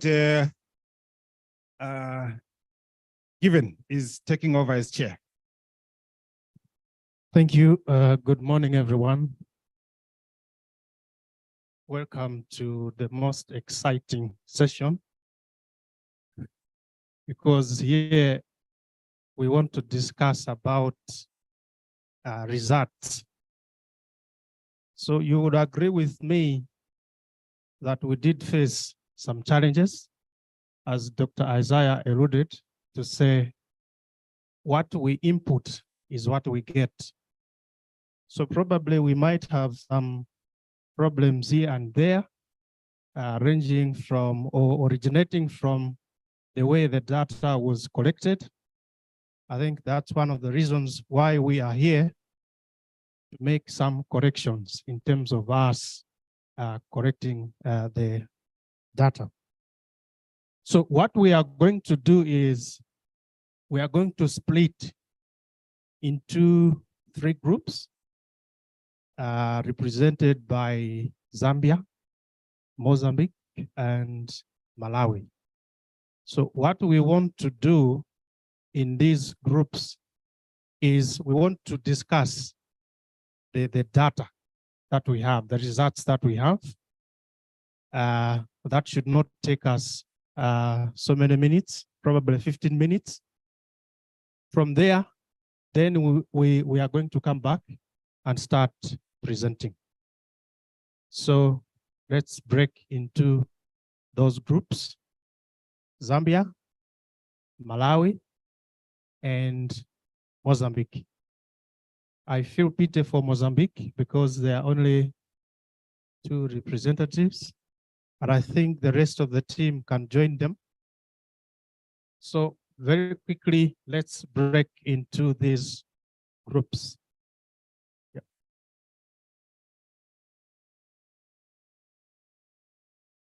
For the data sets that we looked at, in line with what I said earlier on, I think the major problem that we faced was that a lot of colleagues didn't follow the protocol and the guidelines that we developed together. Remember, in Lilongwe, when we did the pre-harvesting course or the pre-harvesting training, you didn't do a very good job of following that. So you then went on and developed your own templates. Having developed your own templates, the processing of the data became very, very difficult for those who were processing it. And then that made us go back and forth trying to figure out how you did. Remember, we said the number of rows that you harvested is key. The row width that you harvested is key. Remember, yield is a factor, is dependent on 2 things: the weight of what has been measured from whatever area and the area itself.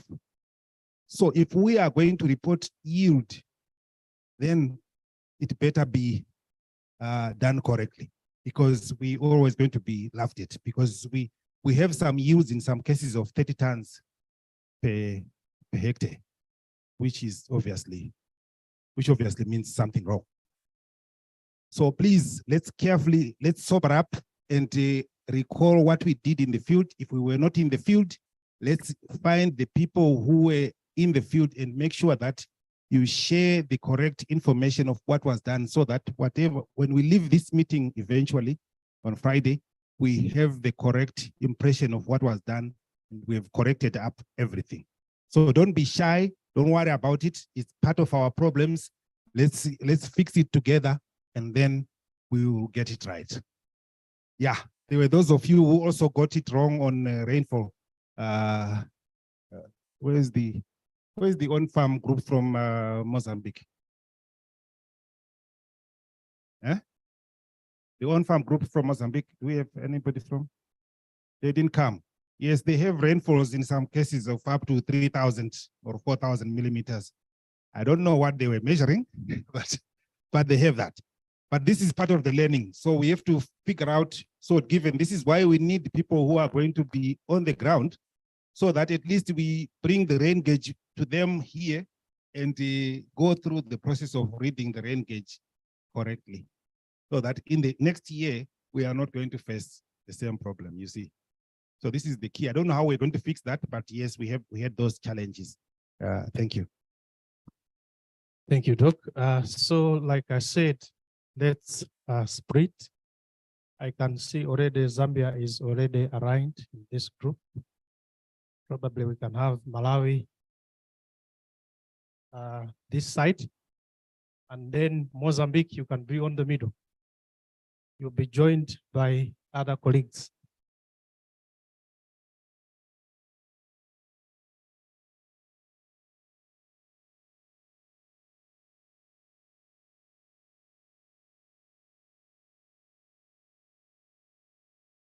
(15 to 20 minutes to be precise. Let's do this in 20 minutes.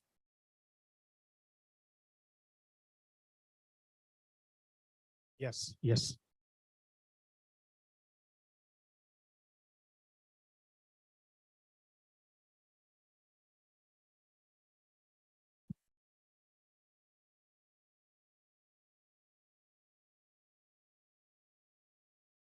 So others can join the Mozambique team.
Ladies and gentlemen, it's time up.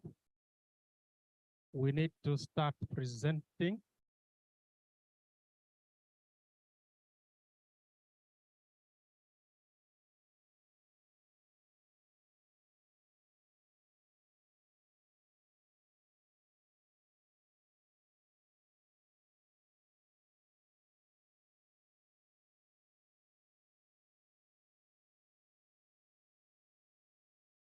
So this is the order of the presentations. The first to present will be Malawi on station, then Zambia on farm, then Mozambique on station, and then Zambia on station, Mozambique on farm, and then Malawi on farm. So, like I said, the first to present is Malawi on station. In the interest of time, you have 8 minutes to present.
Good afternoon, everyone. Yeah, my name is Paxus Mwaka. I'll be presenting partial results for Chiteze Research Station. I'm saying partial because as the area on mentioned by Dr. Isaiah, he was overwhelmed. He's still processing some of the data, but generally we had the good trials. So at Chiteze we had 3 trials. The crop establishment trial, which we had like 6 trade systems.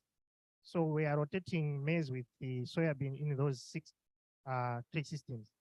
Then we have the crop mixes one, which has 6 planting patterns and the 3 planting cycles, planting date cycles.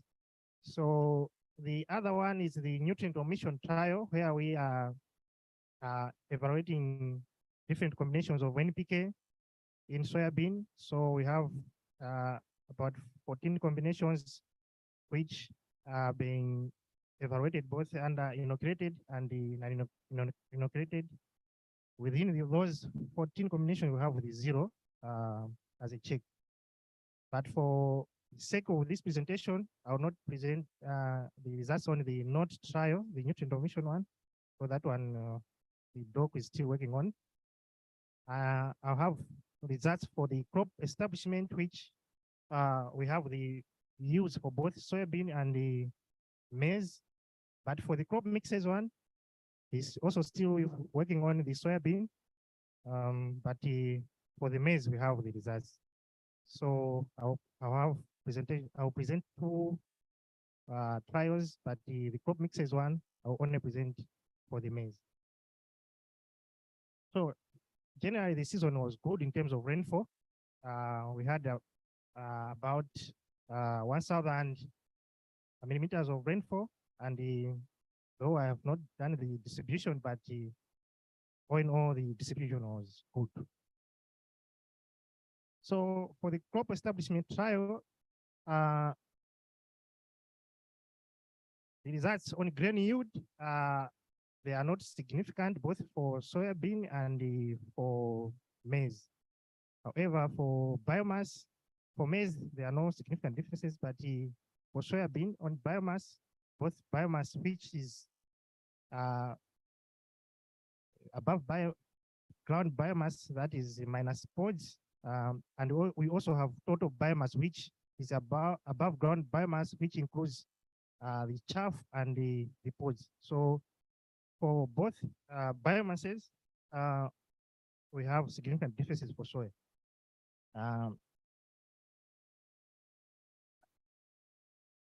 Yeah, for soybean, granules, not granules, for soybean, for biomass, we see that the treatment 2, which is CA soybean on permanent ridges, did well compared to the rest. And the least one was the first one, the CA soybean rotation on flat.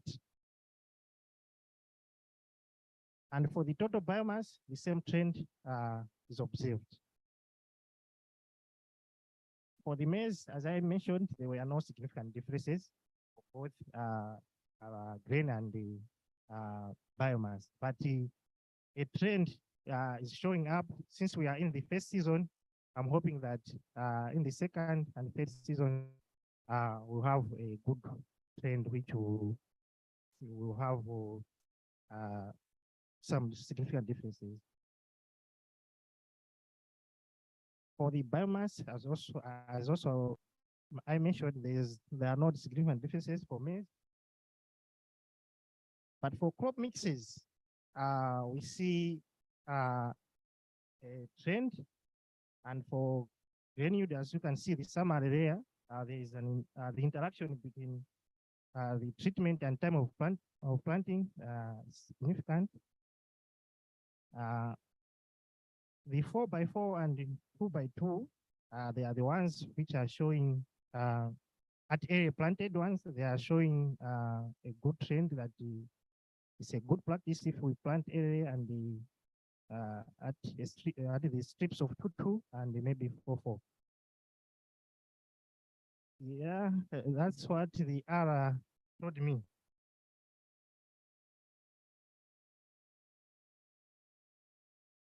Okay, that is 10 tons. So yeah, 9 tons. Okay, okay. But for the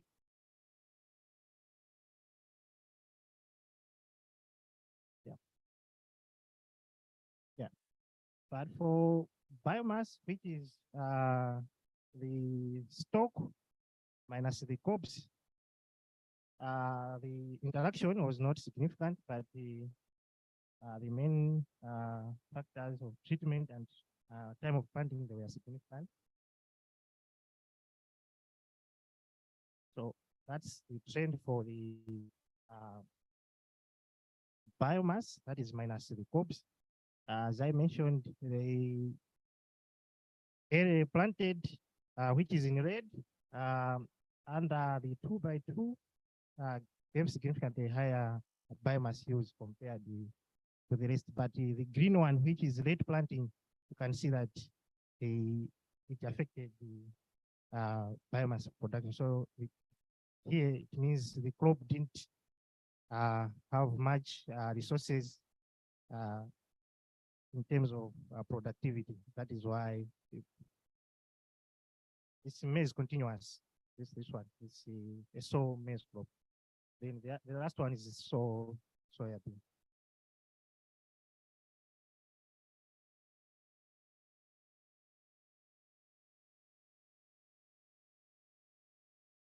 I think we have to check on that one. No, yeah, the green one.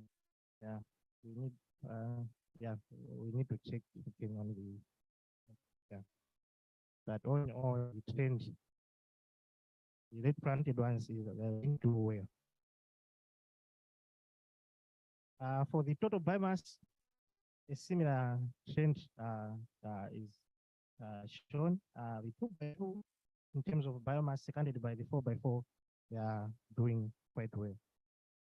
Yeah, so in short, this is the summary I have for now, but we collected a lot of data on some physiological characteristics and also on soils. So we did soil moisture measurements and the soil temperature, salinity, because the you gave us, the TDR you gave us is a 3-in-1 TDR. So you can collect salinity, soil moisture, and the soil temperature. So we have that at the later stage we shared with the group once processed. And we also did the chlorophyll measurements. So that data is there to do the analysis later on. Thank you.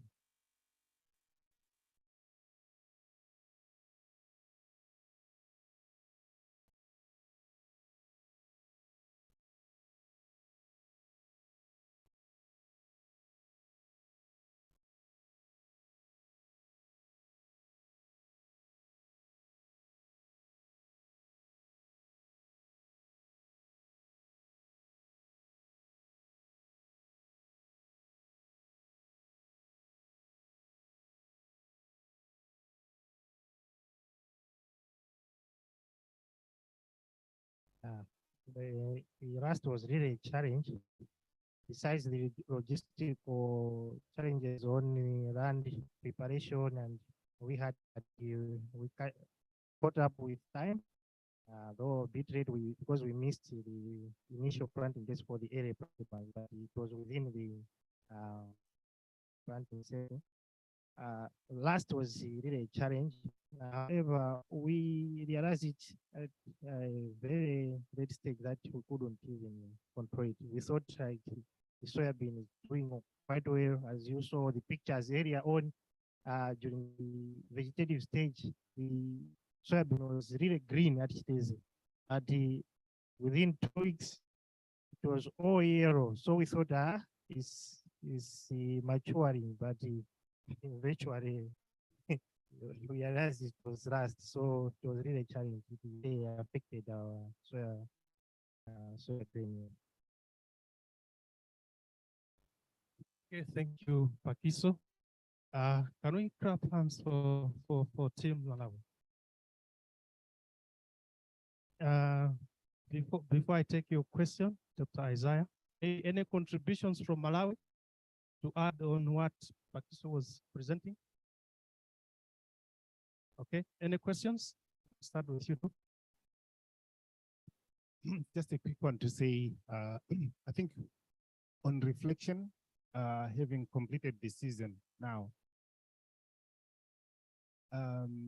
you didn't comment much about whether things worked, whether you are happy or unhappy, generally about this whole thing. you feel like inside your heart, are we in the right place?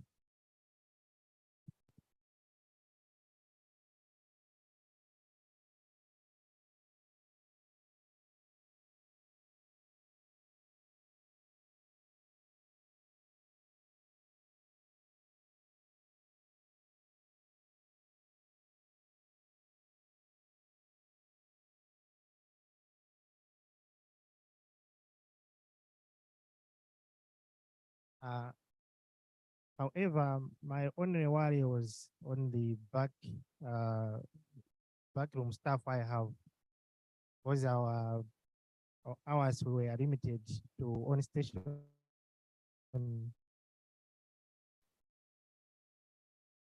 Uh,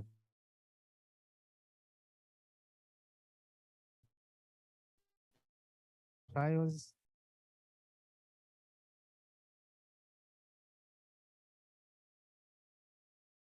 Yeah, so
is clean up the data and come here with a good data to dog. Yeah. All right, thank you, Paki. So any more questions? Otherwise, thank you, Doc, for bringing that question. It is important maybe to have these things clarified in terms of what went wrong, what went well, and also recommendations. I'm not sure if someone is taking notes. Okay, thank you. So the next presenter is Zambia on farm. Welcome on stage, Mr. Brian.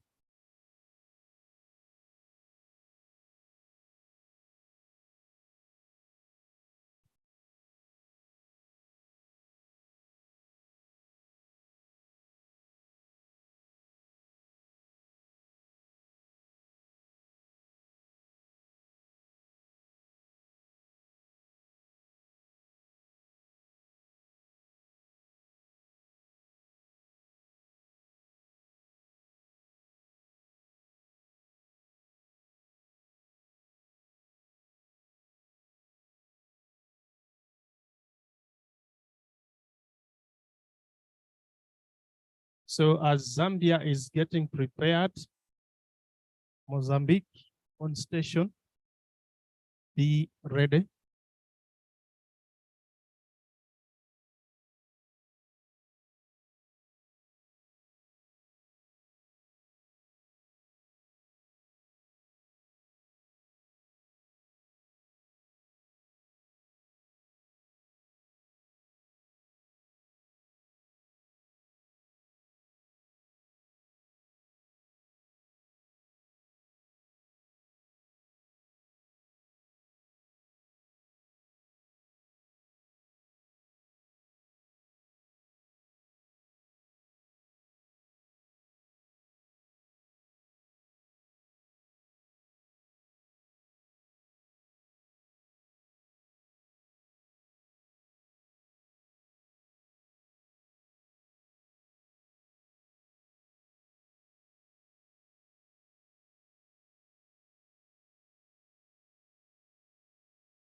So I can start.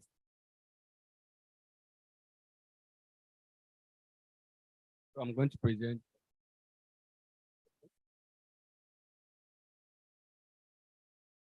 I'll start with the introduction. The program is started in 2 countries, Zambia, Malawi, and Mozambique. So the program looks at growing of soy. That is a planting window, different nutrient application, treatment, and variety variation. And yeah, it's the growth of 3 types and replicated 20 times. So these are just the 3 soil types. I think the north soil, validation, and conjugate. So on north soil, look at local solution. So on validation, this is by planting window. These are the best planting different varieties. And then on MVP, this is an agronomy advert against the farmer's practice. So we talk about land preparation. Land preparation started in November 2022. And host farmers were identified in Katete and part of Sinda district. So 45 farmers were identified, 18 female, and 13 agricultural camps.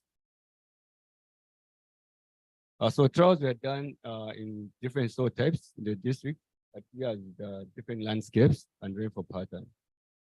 So the type of land preparation was region. All the farmers use regions to this trials.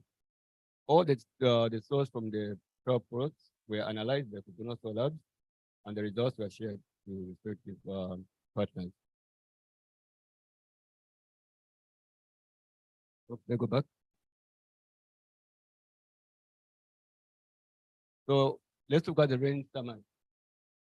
So 3 rain gauges were distributed to 3 agriculture blocks. That is the eastern block, which comprises of Chilengondi, then southern block, which is Muzime, and central block, which is Timtende. So due to late distribution of the rain gauges, we just started capturing data from the 14th of January to end of April. So the cumulative figures for Eastern Block from January to April was 336 millimeters of rain. Then in Southern Block, the cumulative figure was 317.5 millimeters. Then in Chimtende was 457.4 millimeters. So we move on to the highlights of the results. Primarily, the results from the trials are not complete due to a number of reasons, as this to be discussed when it comes to challenges. Results show that trials practice would be beneficial in large scale. Further analysis will give a positive indication using statistical tools. What went well for implementing these trials? Some farmers managed to follow the protocols very well. Management of trials was not very bad in some farmers. Record keeping was done well in books. That is comprising of a date of planting, fertilizer application, and weeding. Also, some farmers followed the recommendations on fertilizer application. What are farmers saying? What's the feedback that got from the farmers in the field? Early planning for the trials should be done so that farmers can spare space for the trials. Early distribution of inputs should be done. Protocols should be clear and not adjusted as this confuses farmers. Enough labor from the office to support the farmers on management of trials. Farmers had challenges on weeding, as most of them are used to using herbicides. Farmers grow big fields of different crops on their farm. This makes labor difficult to balance. So these are challenges encountered in the field. We continue. Change of plots by farmers from the marked plots by the officers. Compromising of trials measurement. Trial audit should be done early, not at harvesting of trials period. Family labor is not available at harvesting of trials, hence increase of hours spent on a trial. Late start of harvesting trials made soybeans to shatter on the ground, compromising the results of the trials. We will continue the challenges. Some trials, farmers shifted them very far, which made monitoring a challenge. Trials were scattered. What's this?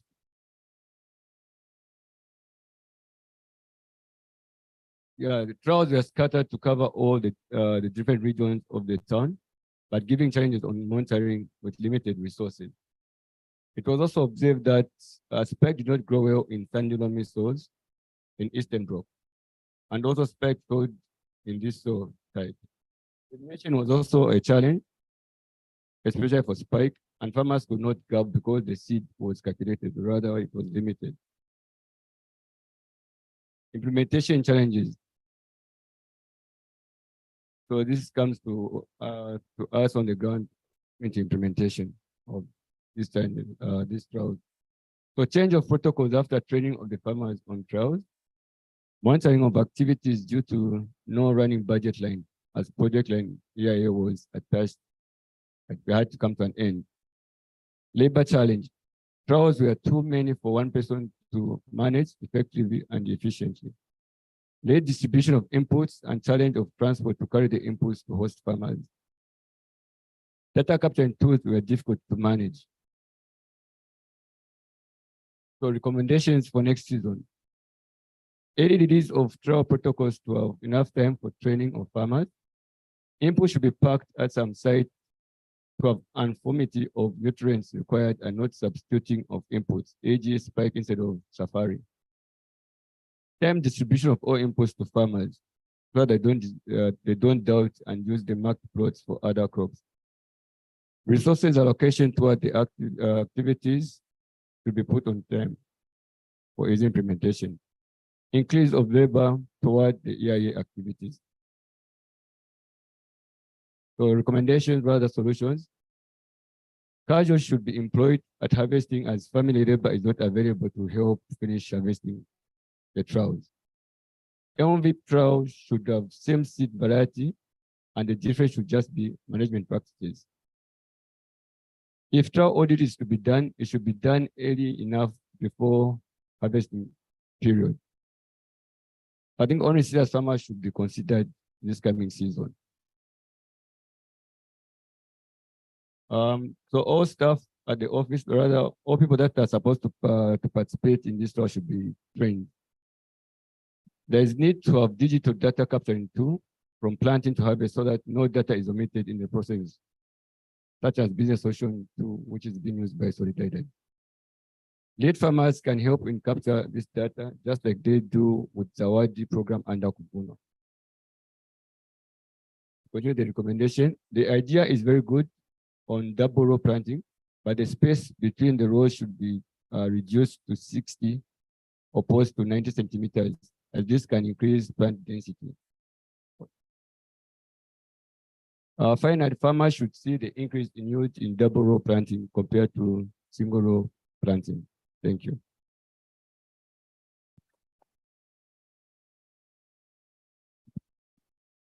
Thank you, Brian. Before we go to questions, maybe Team Zambia can contribute. Yes.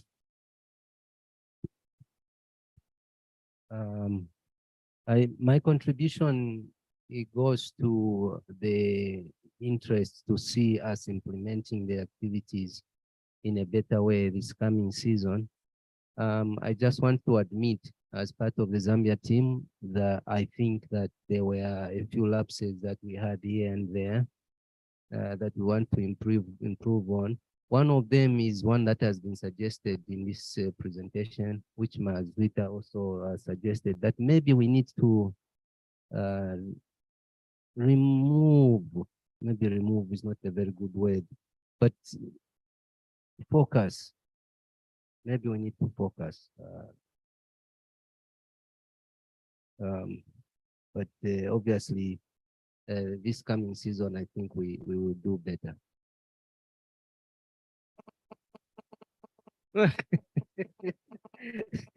Sorry. Sorry about that.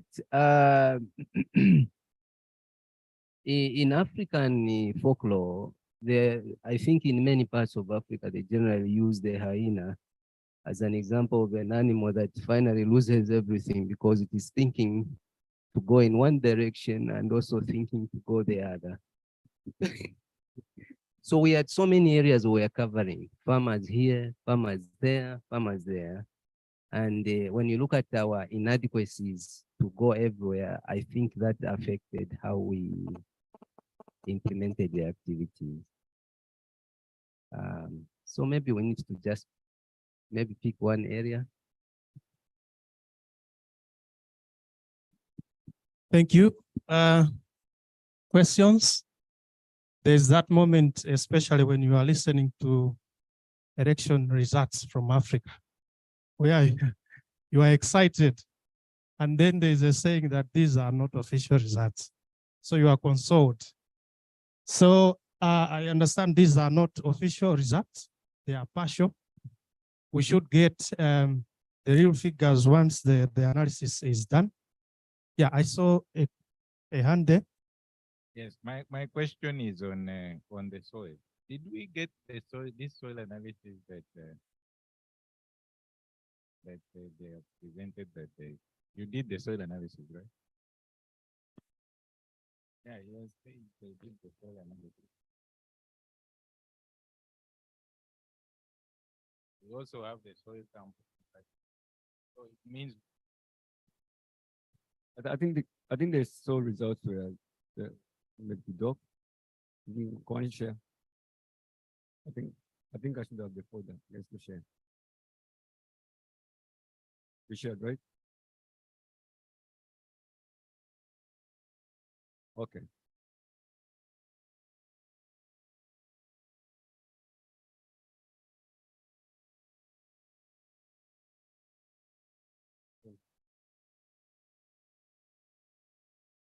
No. The samples for the EA program. So, I think yes. I think Kwani shared. I'll make up before I put him. Then I can still reshare though. Yeah. I'll report the email. You report.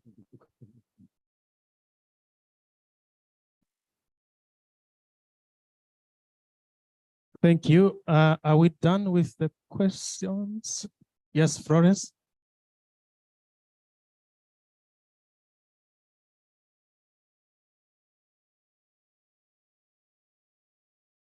I just want to cross-check on the varieties. Where the farmer involved, like in terms of variety choice, or you just gave them? I think on that one, Mr. Banda, I think I can answer that question.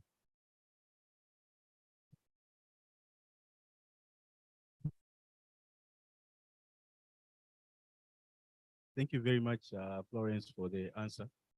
At the time we had initial meetings with Doc, he had passed through, he had interviewed, so to say, they are trying to be corrected, farmers in Katete. So they are already like information on which variety for maize and soybean could be ideal, or what was being used mostly by farmers.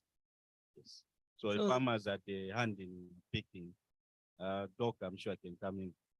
So they opted for Safari or Spike? For Spike, we had two choices, either Safari or Spike. Now Safari was not available on the market. So the other choice, the only choice remaining was for us to procure Spike. But these are all varieties that are common among us farmers. And then Kafue, I thought they are all Sidiko varieties. Safari and the Spike, they are all from Sidiko. They are all from Sidco. One is small seeded, the other one is big seeded. Okay. Yeah.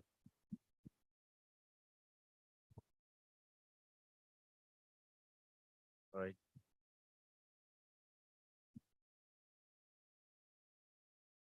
Okay, I guess there are no more questions. We can clap hands for Brian. This time, Mozambique. Afternoon.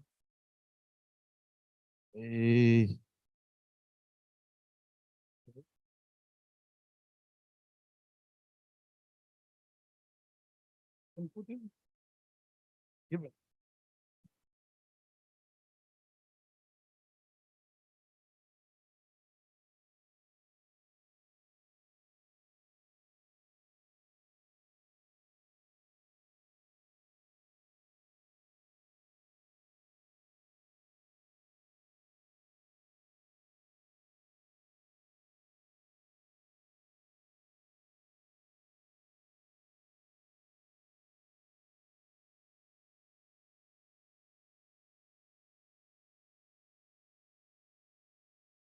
Again, afternoon. My presentation is in English, but I prepared the presentation in Portuguese because it's my official language. Okay. Yeah.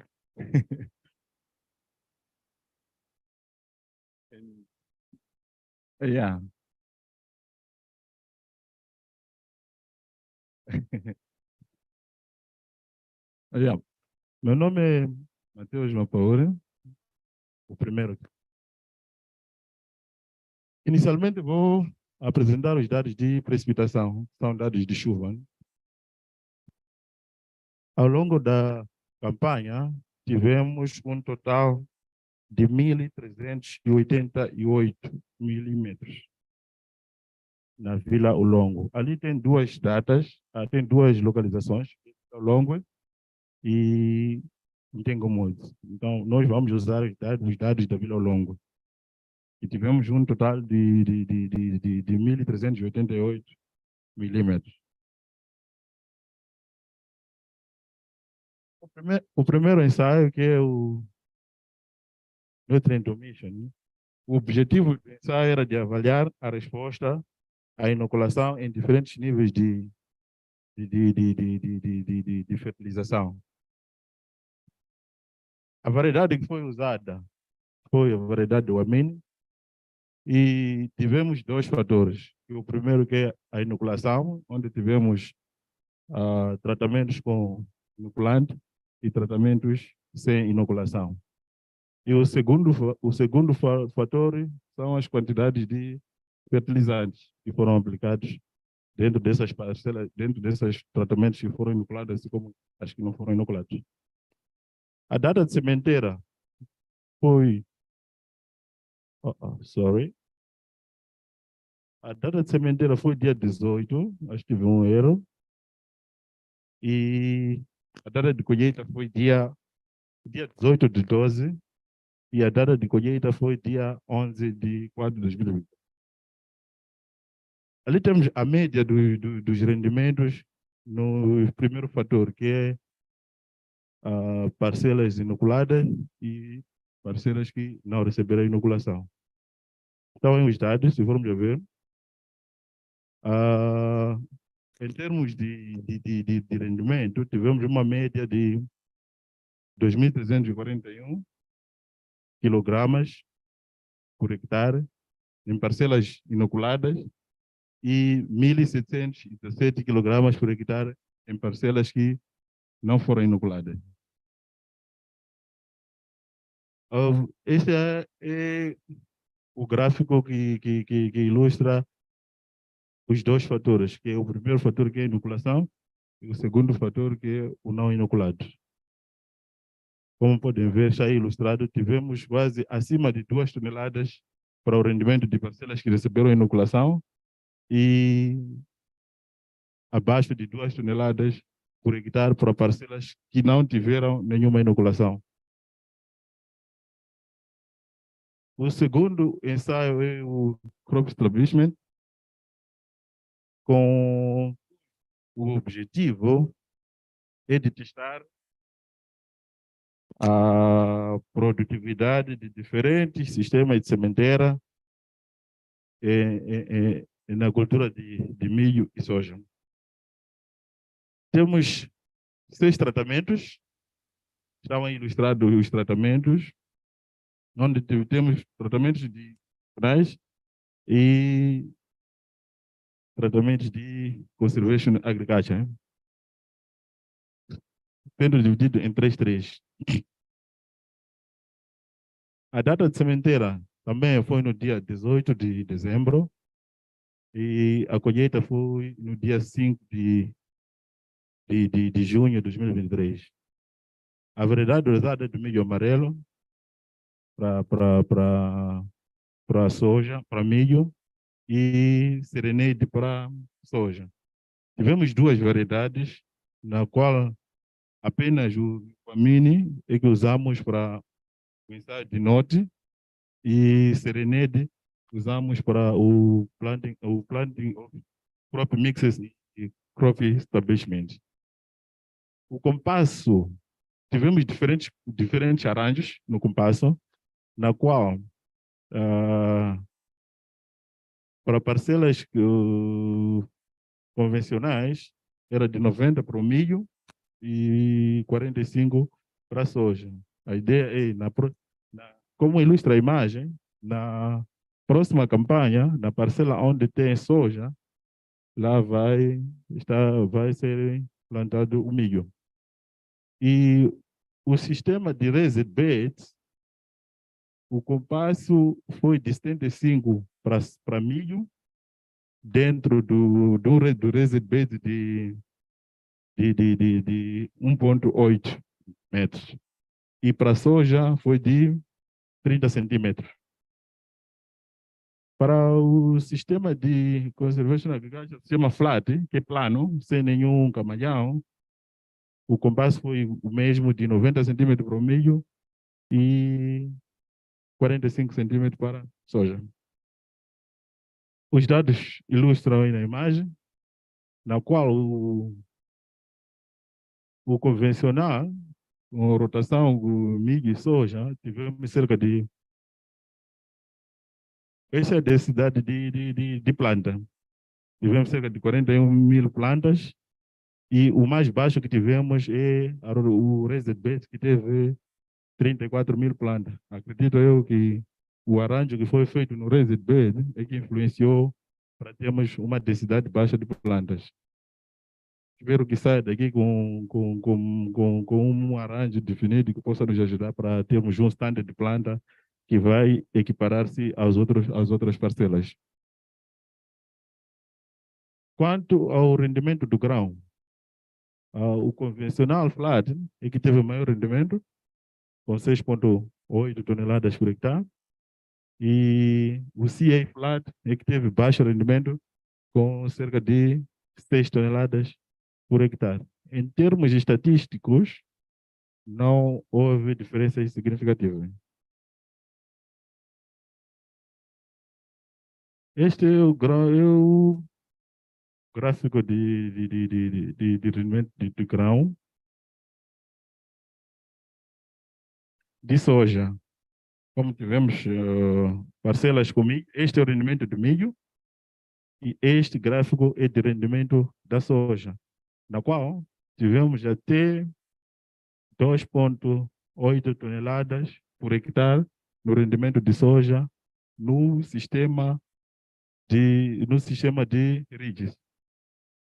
É que tivemos o maior rendimento com cerca de 2,850 kg por hectare. E o baixo rendimento observou-se. Eu estava a dizer, o Raised Beds teve 3,8 toneladas por hectare. E o baixo rendimento foi visto no convencional flat, com 2,385 toneladas por hectare. Esse é o terceiro ensaio, que é o Intercropping, cujo o objetivo foi de avaliar as diferentes, de diferentes janelas de sementeira, que são datas de sementeira. Então, o objetivo é de avaliar as diferentes datas de sementeira para diferentes arranjos de milho e soja, na qual temos 3 datas de sementeira, que é sementeira cedo, que é a primeira sementeira médio, que é intermédia, e a sementeira tardia. Os tratamentos estão aí ilustrados, onde temos um tratamento de milho, com milho sem nenhuma consociação, também soja sem nenhuma consociação, milho e soja na mesma linha, milho e soja intercrop, que é uma linha de milho, uma linha de soja, milho e soja com uma linha, milho e soja, 2 linhas de milho, 2 linhas de soja, e por último o tratamento de milho e soja, 4 linhas de milho e 4 linhas de soja. A primeira data de sementeira foi no dia 18, e a colheita foi no dia 5. A segunda data de sementeira foi no dia 29 de dezembro. E a terceira data de sementeira, que é tardia, foi no dia 11 de janeiro. Quanto à colheita, a primeira e a segunda data de sementeira foram colhidas no mesmo dia, porque a primeira data estava completamente seco e a segunda data já tinha atingido maturação fisiológica e foi possível colher-se as 2 datas no mesmo dia. Enquanto que a última teve que se escolher um mês depois das 2 primeiras datas de sementeira. A variedade usada é a mesma, de milho, que é o milho amarelo, e para soja foi usado o serenate. Este é o rendimento de grão de milho.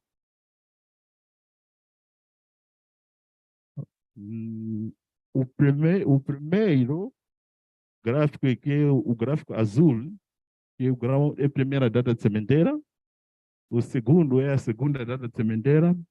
E o terceiro é a terceira data de sementeira. Acho que está visível aí no gráfico. Esta é a densidade de plantas na primeira, segunda e terceira data de sementeira.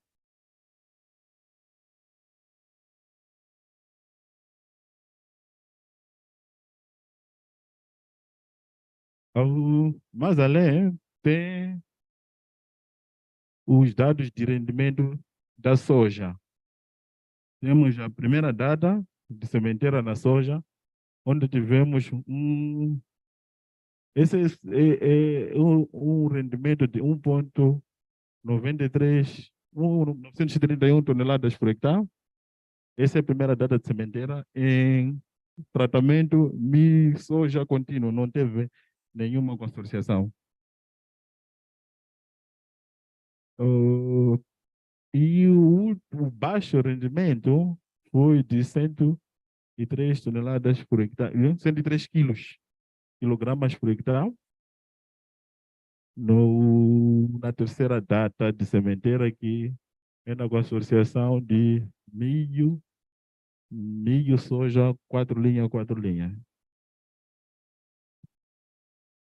Essa é a densidade de plantas de soja por hectare em cada tratamento e em cada data de sementeira. Como eu disse, o gráfico que está aí, a parte azul, são três colunas, 3 linhas. A parte azul é a primeira data, a que está no meio é a segunda data e a última é a terceira data de sementeira. Ao longo da campanha tivemos problemas com termites, mas quando tivemos a visita do Dr. Isaiah, conseguimos controlar, mas apenas afetou um único ensaio.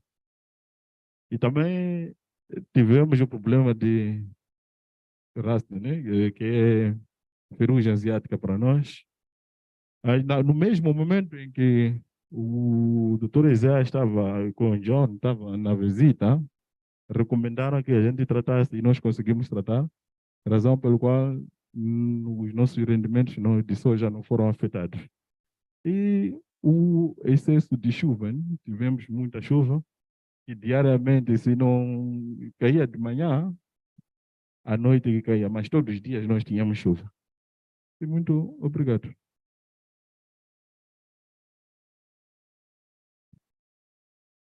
Thank you, Matthias, for the great presentation. I'm sorry if you could not read what he was presenting, but I'm happy because you will not be able to ask questions because you didn't get what he was saying. But otherwise, it's a rich presentation. One of the things that I got is the difference in yield for air planting, middle, and late planting, where you find 3,000 kgs for late planting. Middle planting, you get 700, and air planting up to 1,900. So if you have questions, this is the time. Thank you.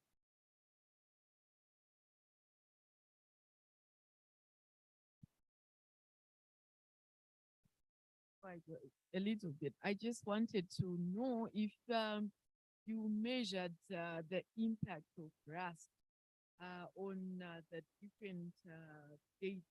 For example, was it more prominent on early or late planted soya, for example?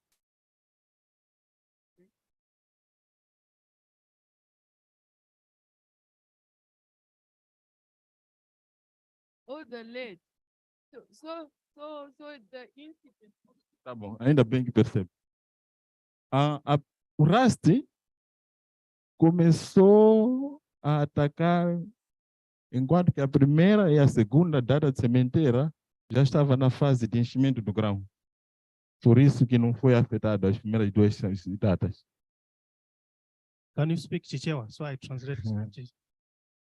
Tida pezana ndi Rust, o soya ikayamba kuyo kupanga grain. He says they had sprayed some chemicals after they saw the rust. Yeah. Yeah, sure. So the late date ndio idasokonezeka ndi Rust. Late. I think you got that.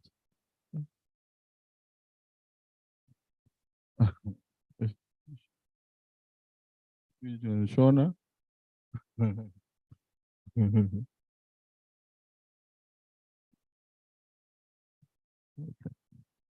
Okay, any more questions? Yes, Dr. Isaiah. Dr. Isaiah is also My- speak Shona. Mine is just a comment to the Mozambican team. I think when I worked on your data, apart from the spacings which you had not clearly stated on the on-station stuff, generally, I was very happy with your data. And so, yeah, for your team, the on-station team, also what we saw on the ground was always very impressive.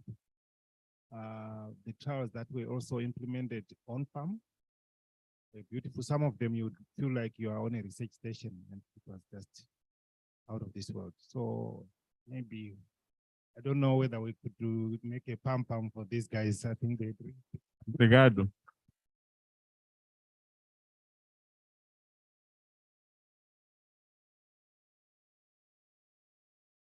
Yes, questions?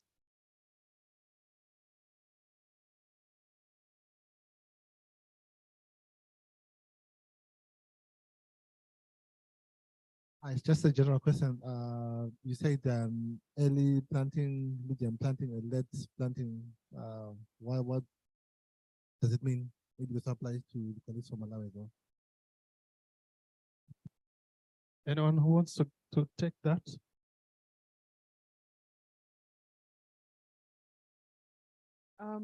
So I'm not sure if I got your question, but in general, we set a range of dates that would represent the early planting, and then we separated them by about 2 weeks to the medium planting and then to the late planting. So these dates were different for Malawi, for Mozambique, and for Zambia. They were like appropriate for the rain season in the particular area. I don't know if that's exactly what you wanted. And the dates were given on the presentation, I think.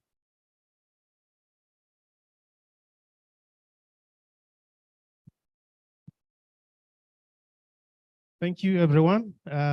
This time around, we'll break the protocol and ask Dr. John to present on the note trial, which has not been covered in most of these presentations.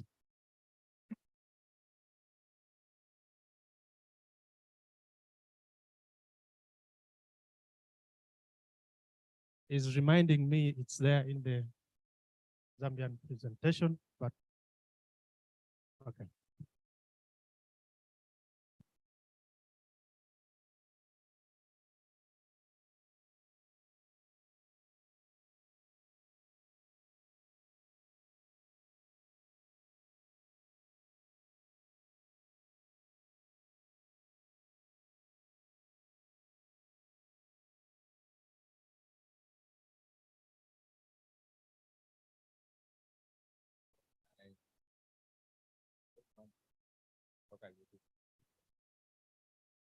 Data for not filed. We're not going to present everything because so I just went through and when we right. So we had a briefing, and I won't go through that. So I'll move directly to the better than that. I don't know why it's carrying it, but some of these have been presented by Matthew. And I was just looking at some correlation that we have. So we have really clapped for Matthew because the data speaks for itself.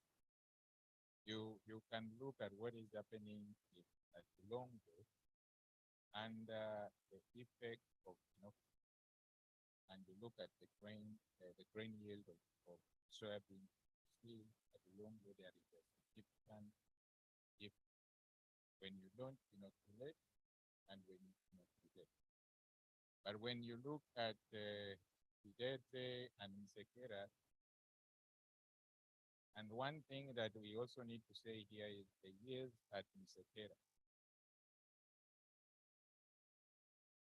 You can see the one in the middle. The one in the middle is in Nsekera, and the one on the far this way is Long Mozambique, and Idete is also not Nsekera. So that is one thing that you can see in the training. Then the most interesting part is you can try to explain what is happening with the grain yield using the data that we already have about on the nodulation, the nodule numbers, although we didn't do the nodule assessment, even in the wrong way of looking at the colors, but using the numbers and the dry weight, you can see that last inoculant, you have the dry nodule weight higher, and you also have the number of nodules that higher, so you expect maybe more nitrogen in the speeds, and that would have led to that high yield. So that's what I wanted to show by that slide. And then this second one, now somehow of a nutrient curve. So we had 3 nutrients, and you look at for every kilogram of nitrogen you give, how much yield are you going? And we see that in all of them, whether it's nitrogen, whether it's phosphorus, whether it's potassium, the more of these nutrients you give, your curve goes in all the sites. But now you look at phosphorus, I don't know, somehow in Ulongwe you have this kind of a flat curve. And you look at also, among all these nutrients, you find that the returns from phosphorus in all these regions is lower compared to either nitrogen or potassium. So I guess these ones we will explore later. Something to what looking. And now here, what I was trying to do was to look at the whole data now, the interaction between the inoculant and the fertilizer, that combination of fertilizer. Then when you look at the inoculant plus the fertilizer, you find that the highest yield change this is yield change from when it is 0, 0. You have applied nothing and you have only put the inoculant. You have around 450 kilograms of soybean when you apply 30 kilograms of nitrogen, 30 kilograms of potassium, and 40 kilograms of potassium, 30 kilograms of phosphorus. So you have around 450 kilograms of nutrition of yield of soybean.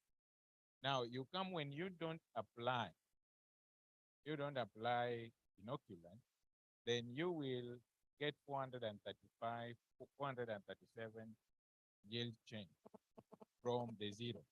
That is the zero of not applying inoculum. So you have 30, 30, 30. You apply everything at 30 kilograms. Now, the most interesting part for me was this place that has zero, where there is potassium zero, and you have a yield decline from when you don't apply anything, you have a yield decline of around 200 kilograms. So what it tells you here is that when you don't apply potassium and you have not inoculated, then it means that potassium is really important with that when you haven't inoculated. Because if you don't have, you put zero and you have a decline of around 200 kilograms, then it's really worth applying when you haven't put your inoculum. So most of those highlighted ones, I was just looking at which nutrient is what lying at which point in combination to whatever we have. So I did this for Mozambique and also for Zambia and Malawi.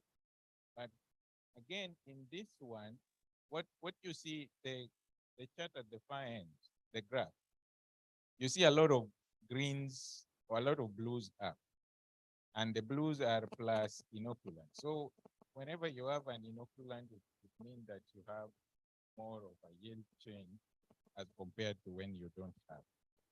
But then now look at the yield change when you come to Musekera, where we already have low yield. And you start looking at it now, you are saying, if I have inoculant, then I don't need nitrogen. And then I will only get a yield change of 89 kilo compared to around 400 in Mozambique. Then you come to when you haven't applied inoculant, you will now need 10 kilograms of nitrogen to help boost the activity of the rhizobia. And then you only get a yield change, the highest yield change of 100. So I don't know, maybe when I'm in Musekera, this piece of land you have really used it. So that could be, because it is emaciated, you need a lot of amendment. Okay, so then in Malawi, look at all that blue. Now, you see in Malawi, where do we have negatives in plus inoculum? It's only at 1, at 0. That means what? That we need, if you don't apply N, then you will need the inoculant. So inoculant plus N, and we know this region that Paxi used was a virgin.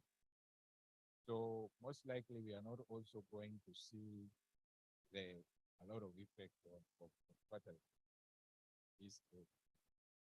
And then you come for no inoculant, you apply 30 kilograms of nitrogen, 30 kilograms of phosphorus, and 10 kilograms of potassium, and you have 200. So in conclusion, you can just say that we all go and plant our soybean where? In Kulongo. And get the benefit of whatever we plant.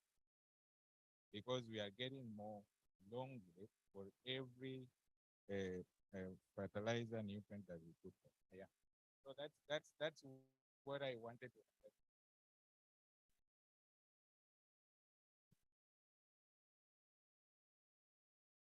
Thank you, Dr. John. In case there's a question.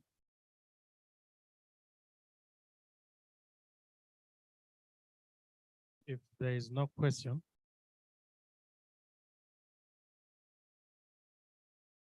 there are many questions. Yes, you can start.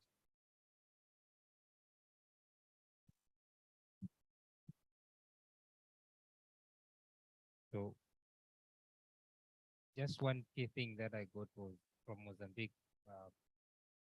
where it was indicated that without application of inoculant, then potassium is key.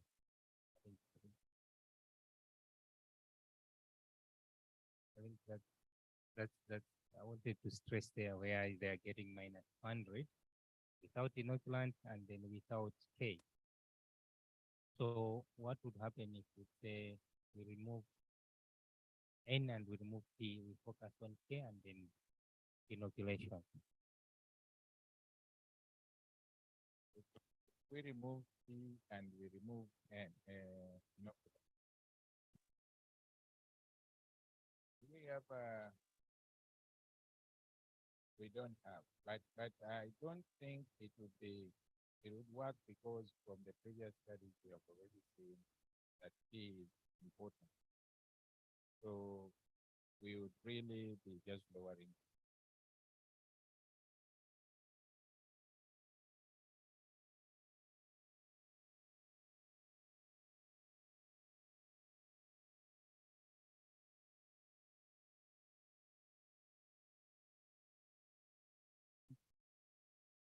Yeah, yeah.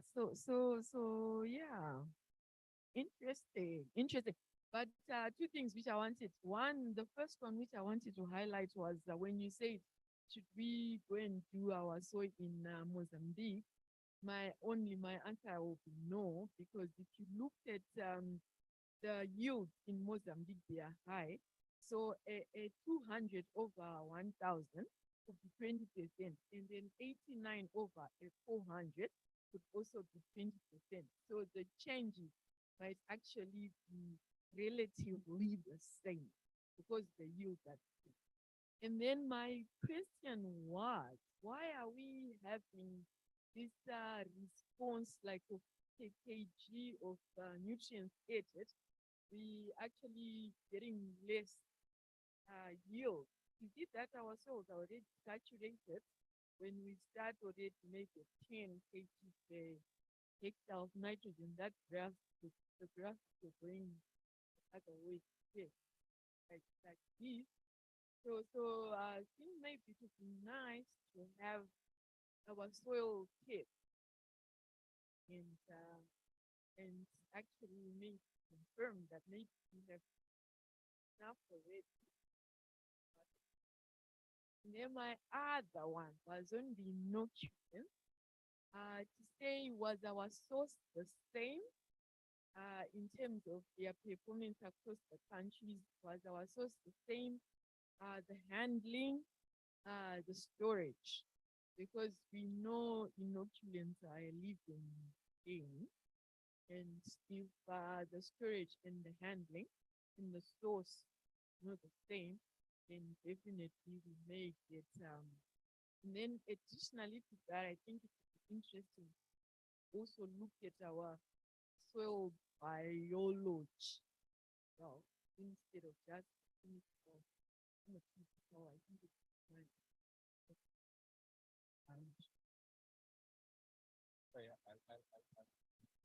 I agree with you on most things. The soil biology you for all these soils need to the most probably enough the empty.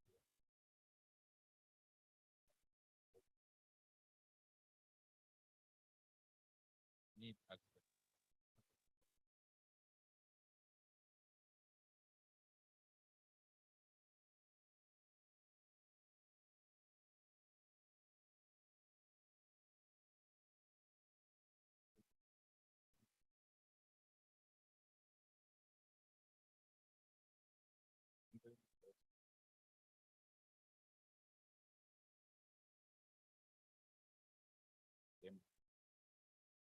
Now, on coming to this,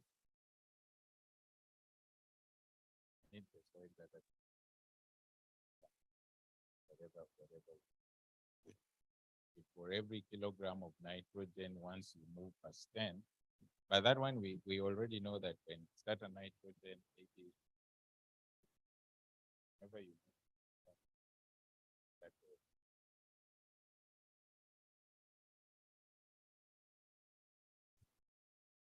Okay, I just wanted to ask, how do you explain the yield like the negative yield, like the negative yield change when you've added some of these nutrients?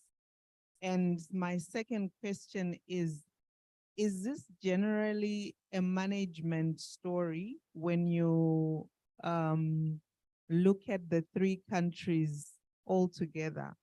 Or is it, or are we like, or is it more of each nutrient per site? Or can you really look at them across and say this is an issue of management or something else? To start with, we really need to have the soil data, and then what we need to do is maybe to talk about, for example, here in Ulongo, to say that now our soils have maybe 5 kilograms of nitrogen. So you only need a specific addition of 25 kilograms so that we look at the management issue. Because as it stands now, we only went to nutrients and we don't know what it is. But then to look again, you see, these are the ones that I highlighted. Look at this one that has 40. You have a yield change of around 120, that is negative, 120. But then you compare it with the main one, you see the red one, now phosphorus is 40. So the question would be, by adding 10 kilograms more of phosphorus, are you actually going towards the best side? So that it starts becoming toxic, yeah, using the, I don't know, there are questions to answer.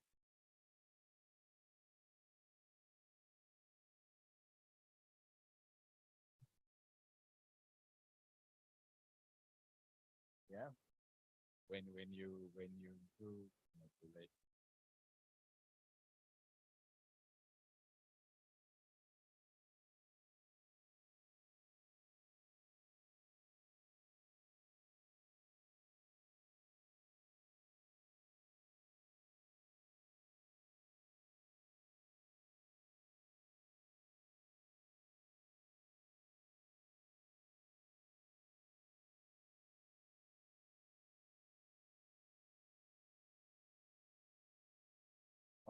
On the disease,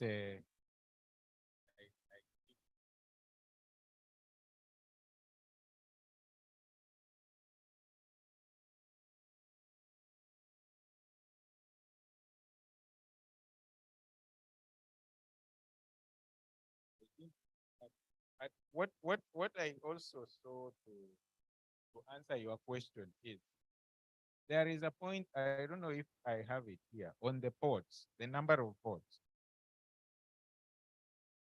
Is it that one? I think it is that one on the side. So now you look at Msekera, I guess maybe there was the number of pods and the yields are almost running parallel to each other. But now the question you would ask, maybe there was pod formation and then rust became severe to hinder the seed filling. So the pod filling rather. So that could have happened to put by one of the varieties. Coming to the variety question that you asked. So here was just running across all the varieties. But then in all this, it's just looking at the inoculant and the not inoculant, how they.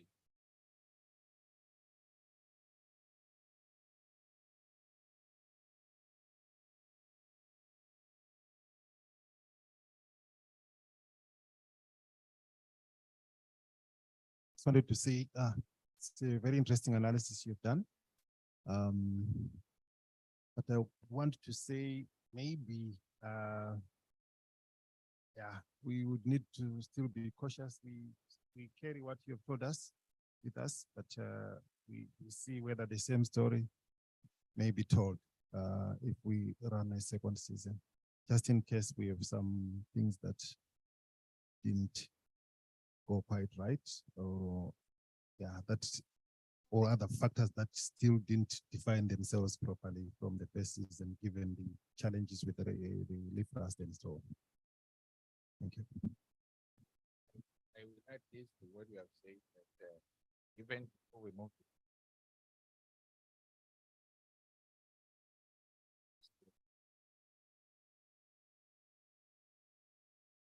Right. Yes, there are no more questions except one.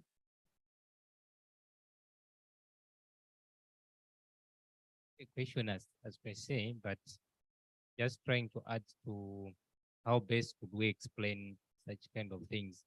Would it mean identifying additional factors that we have to record, or I think based on after looking at the data, does it tell us what other data that was not collected or other factors that we need to start recording, so that at some point we can throw them into the models to see if they explain what we are getting? Because I think that's the same complexity that we see at farmers level, where now it is even more complex than at an on-station level, where there are so many factors playing a role into the yield that farmers get. So what other factors do we need to start recording?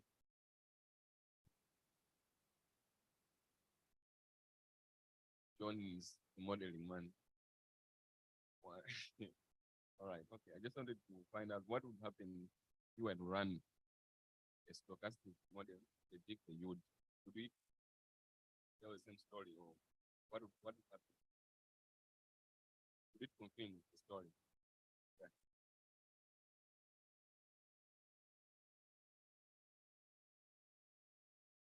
And short out, no, I guess maybe we'll need to test it.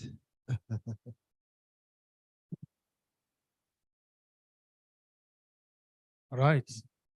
I guess we can call it the end of the presentation for now.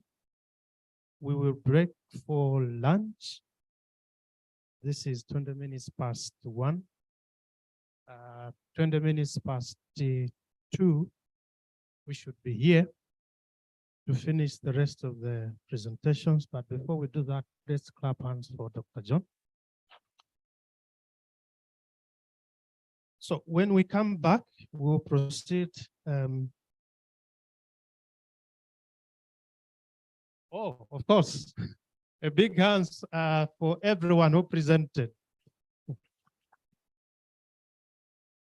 Thank you. So when we come back, we'll proceed with a presentation on farm station from Zambia.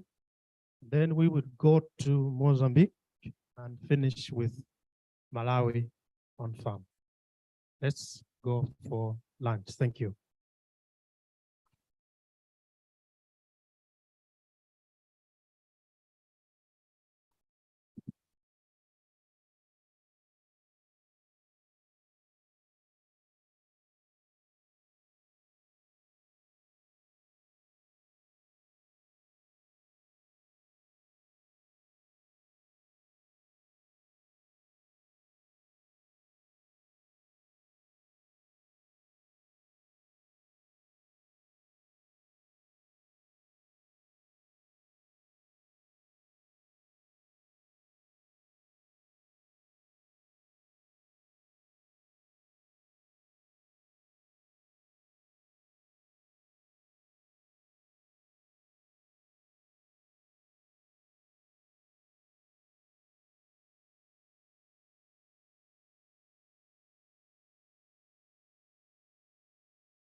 Welcome, ladies and gentlemen.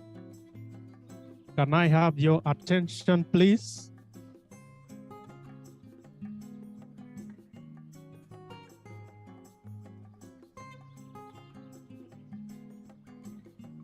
Ladies and gentlemen, welcome to the afternoon session. If I can have your attention, we want to proceed with the presentations. I hope we enjoyed the lunch. So without much ado, let me call Mr. Banda to present on the on-station trials.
Good afternoon, everyone. Good afternoon, thanks.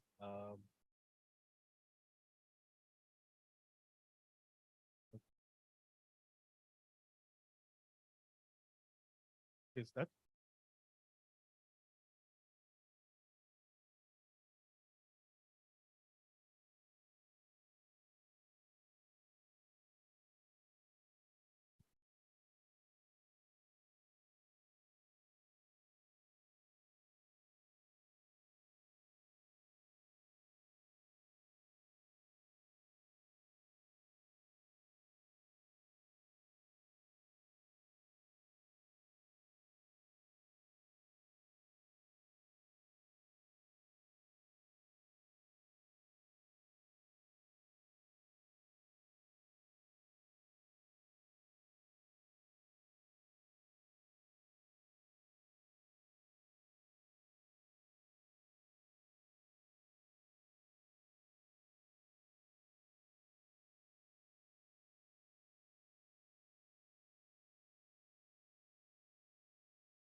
All right, thank you.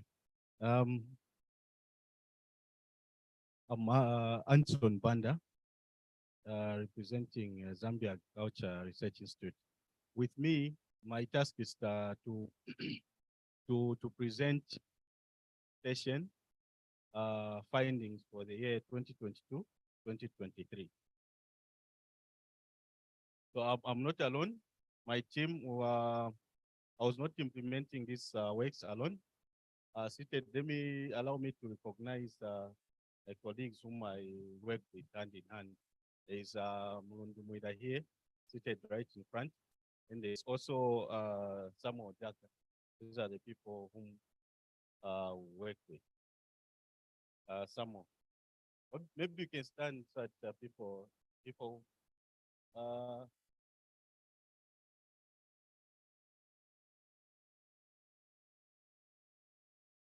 Yes, and just to apologize on his behalf, the time we were doing the introductions, he was helping out with Lydian. There's one or two things that need to be gotten from town. So no wonder he could not introduce himself to the audience, so the team. All right, thank you.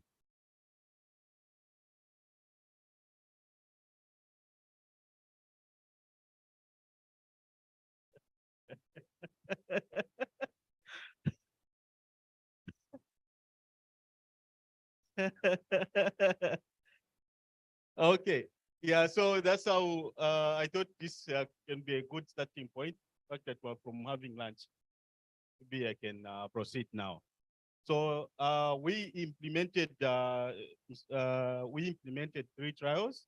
That is crop establishment, a mix of maize and soybean, crop mixes, maize and soybean, a nutrient omission trial, which had soybean on. And varieties used in the trial, crop establishment, the maize variety that was selected was DK 9089. Then soy variety used was the crop mixes. Okay, all right. In the crop mixes, maize DK 9089. Sorry.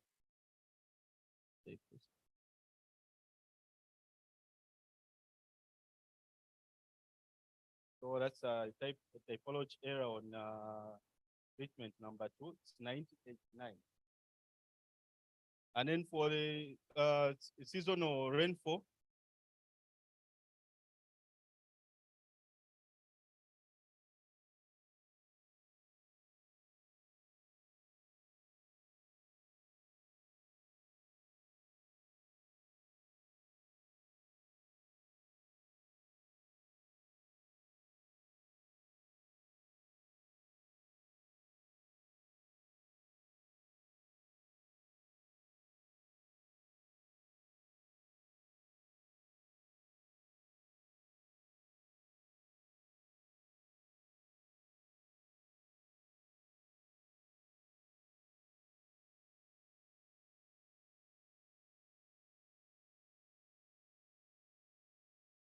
okay, we proceed.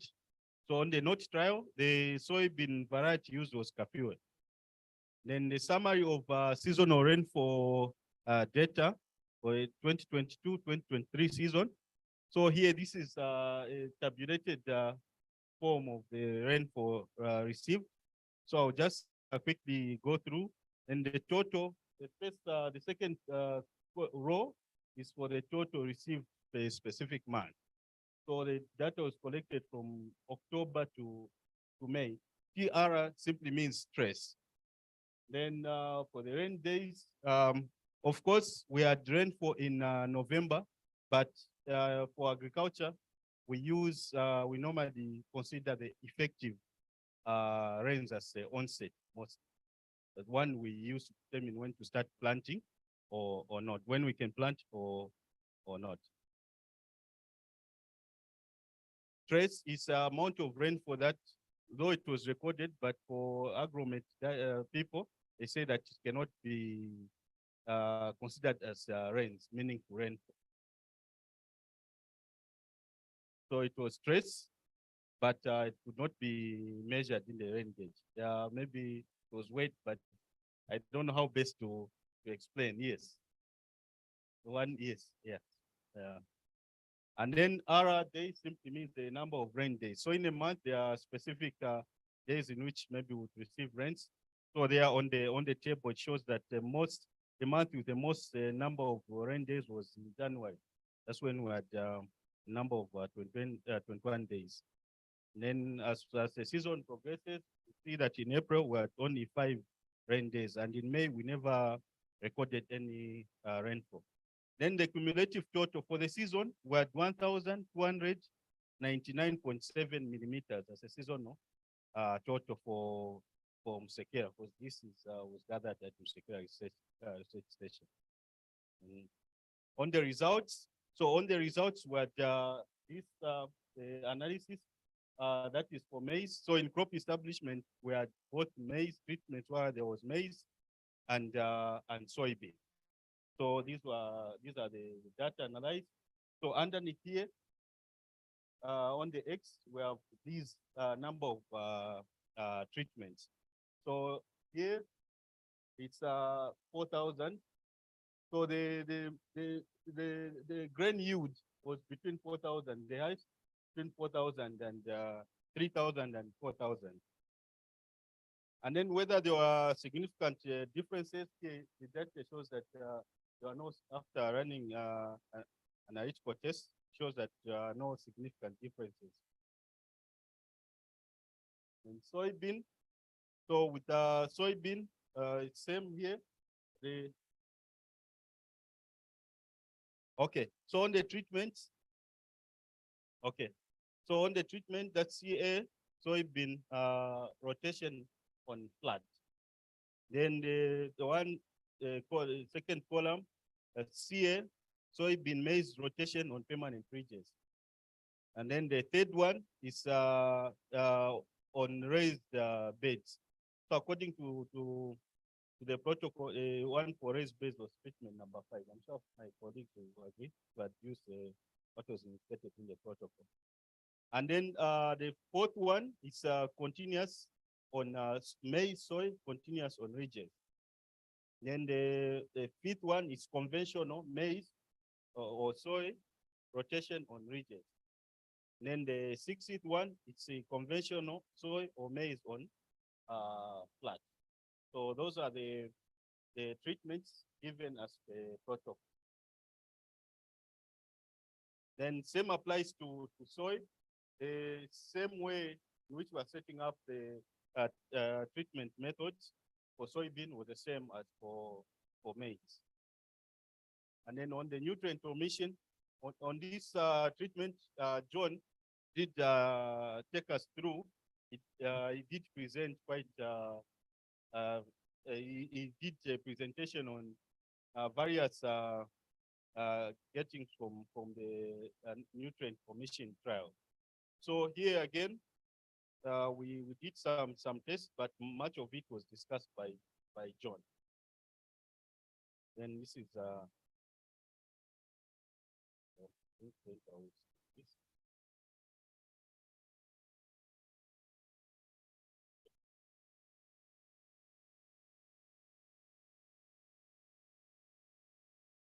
okay. And then time of planting by crop mix. So here we have maize. So in the crop mix, the main treatment was planting window, time of planting. So just to help in explaining, so there is heavy, medium, and late. So from the analysis that we did, it indicates that heavy and medium, there are no significant differences between heavy and medium, but differences were not noticed in late planting window. So again, this is just to help you further understand what was the results, the output from the season. So the time of planting by crop mix. So the results again for soybean indicated that the late planting window, the medium did not show a difference between late and early. That was the result for the crop mix for soybean. And the field test. So on what worked for the on-station, the implementation of on-station work or trials. So from the season, all the 3 on-station trials, the plans were established using recommended maize and soybean varieties. Then also seasonal rainfall data was collected. Of course, I also recognize the efforts put in by though they are not presented yet, but it's not doing it without us working hand in hand with the output of the state. Then the maize residues were applied here for the establishment trial. So this is just a depiction of the actual trials or the actual thoughts during the course of the season. And then trials were routinely monitored by the team. Like I mentioned, my colleagues are here. Then the composite soil samples were collected from the edges of the field using the pre-agreed intervals. That's 0 to 5, 5 to 10, and 10 to 20. Harvesting was done for each crop and trial type using standard procedure. So as each trial, each plot or treatment rather, at a specific way in which needed to be handled during the time of harvest. Then the maize, soil and soil samples were collected for air drying, after which they are transported to, which they are transported to Zimbabwe for further processing. And then as a team, we also participated in the pre-harvest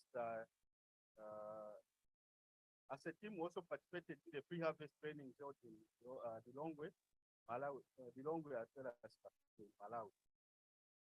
And the sub-samples were air dried and data collected just for drying biomass. Data was collected after air drying. So this I already mentioned that after air drying, the data was collected to further sent to Malawi for further processing. And we also, as a team, we also offered technical support for that team, more specifically during input issues to Katete farmers. We also facilitated numerator trainings and pre-testing of survey toolkit, especially for the two surveys that were conducted among farmers in Katete and Sinda, the crop cut, as well as farmer segmentation survey. So these were technically led by Sekera. Then among the challenges, late onset of rains led to delay in planting. So that is effective rains. Then in the protocol or as the agreement in the note trial, it was agreed that for straight fertilizer, we use triple super phosphate. When we looked around the time we were procuring, we could not find TSP locally, the triple super phosphate. So we had now to look around and could only get it in Saka. So this arrangement led us to delay, because after getting it from Saka, sitting down to start making adjustments, for the quantity that was needed to stipulated in TSP means that we're going to make adjustments to now the second option, which is single super phosphate. Then we had the labor challenges in planting, establishing these trials.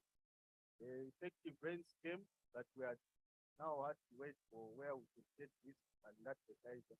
And labor now we had a number of things that needed to be done. So we had faced labor bottleneck. And then these fertilizers, TSP, SSP, and SOP were procured from Lusaka. This proved to be a challenge in terms of resources. Getting when you have an input gotten from within, less costly and time consuming compared to outside town. Then note and crop mixes style of plot sizes were adjusted. So this is to do with land, where land issues, find suitability, land that was going to accommodate the requirements from these three trials. So the land, available land was scarce within the station. So different spacing was used. So on different spacing, row spacing, plant spacing was used instead of recommended trial. So the recommended one was 45, but at the time of planting,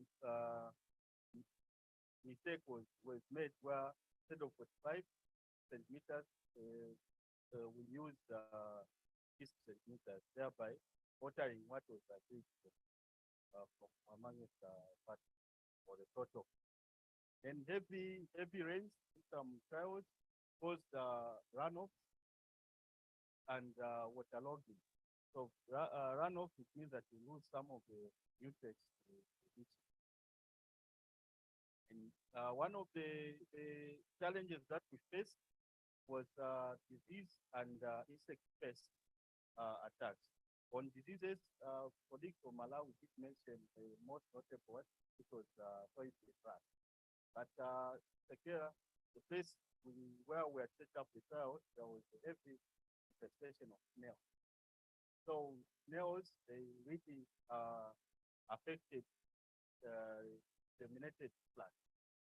So what we resorted was now transplanting where there was more population, thereby affecting maybe what we have gotten from our yield. And we also had 4 armyworms in maize as well as maize with virus, maize with disease. Also termites, but the most common one or the one which was treated for the disease was 4 armyworm. Was soybean rust. And for the insect pest, we had the 3 snails in soybean, the legume, 4 armyworm, and termites, the most in the period. Then suggestions for the future. The team would like to encourage our project partners on the need for timely disbursement of funds. This allows for ready procurement of inputs and also planning. Land preparation to start needed to allow for early planting. So aside from encouraging our partners, it also goes to the team on station as well as on farm on the need to start land preparation. So with on station, most land is secured. With on farm, once inputs are delayed, farmers will resort to maybe utilizing the land for other purposes, thinking that maybe nothing will happen in terms of what was achieved. And also on just to encourage and also to ensure that we implement these trials on following the protocol. There is also need among the people implementing both on farm and on station to improve on trial management. That is everyone is trying to take test that we did. I would like to use what our Malawi mentioned on soybean. It's put us unaware, thinking that that was the crop was nearing maturity, knowing that we are going into something that we didn't wish to face in the near future. Then our recommendation is that ZARI continues to provide technical support to our colleagues, our Solidaridad team, Malawi. I saw from the capitated team recommended that the training done, more especially our colleagues who are doing this for the first time. This can help in trying that. Because they are in capitated, most even research what we are doing for farmers. And for farmers to understand it means that it's an output that is available by all. So this was practice. And then training in data analysis. So this is also a resource that can be considered for all the kids. On need for all the people implementing this, the knowledge of data analysis help interpretation also to farm. For the times without this knowledge, when you go out to farmers, some at maybe explain. Thank you very much. Allow me to end the presentation.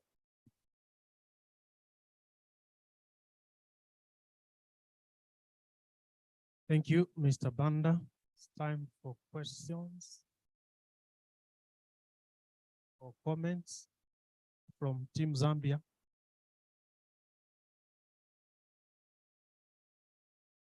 Mr. Mulundu, do you have anything to add?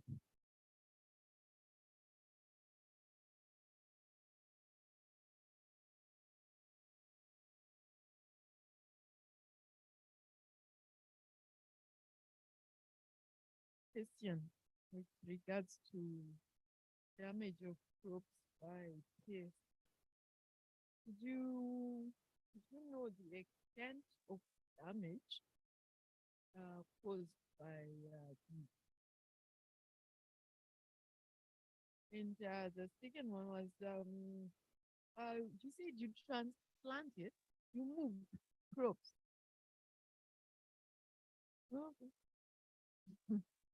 Yeah, the first time we normally just know transplanting sorghum and millet, but maize and soya, it will be cheap, yeah.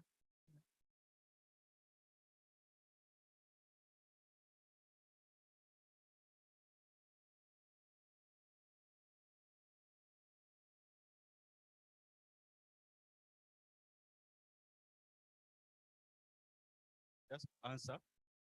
Because treatment in crop establishment, where the population is more than 5 the world. Like that particular time. So many things that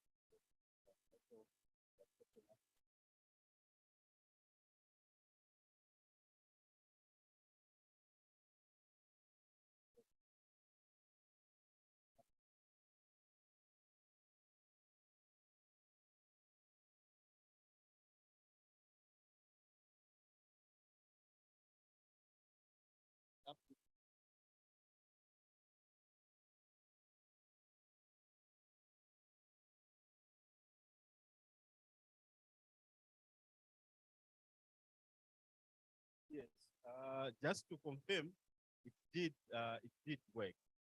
So on part of on how it works was management, close management. Make sure that of course everything is going through, but Rwanda had to recognize that to put in effort because it's not something that has to work at that particular time, so we had no choice because seedlings had already germinated in that particular area.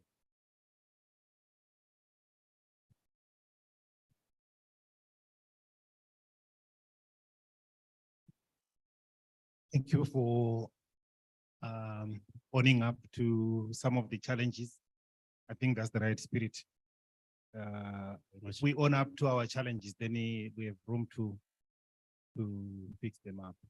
So I wanted to ask, in view of the snails, the follow armworm, and all these other pest issues that you raised, what is your plan to fix those? Because I didn't go much into modeling, but at one point when I learned a little bit about modeling, they told me that the models don't recognize the diseases and the pests.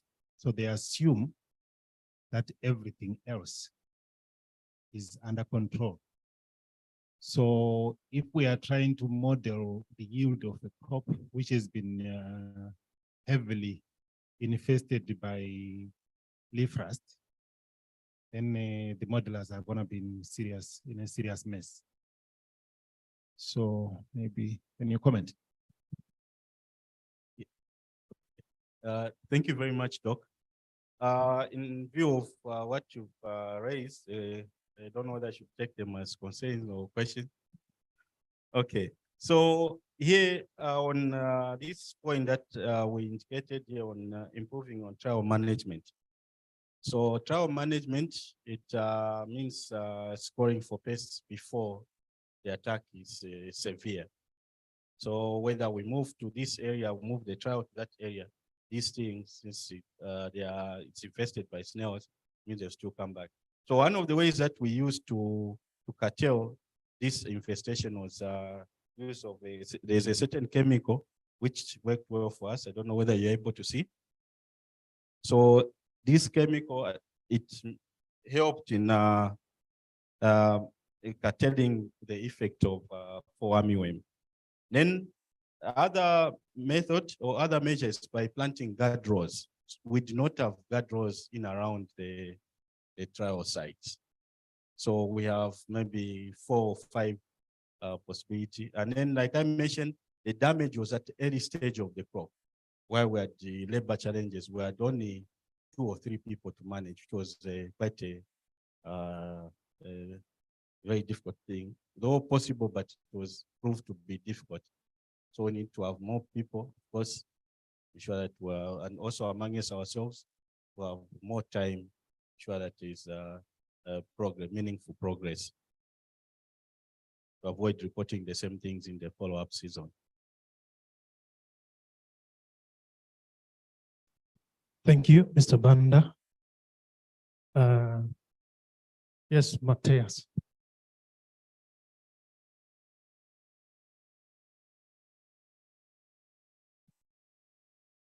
Banda, Yeah, I wanted to know from you, what is happening in this trial? Is a like seed, poor seed or poor management? You are done? Yeah. Okay, thank you. So just to answer your question, the management was not on point. I'm not going to say poor management, but we are not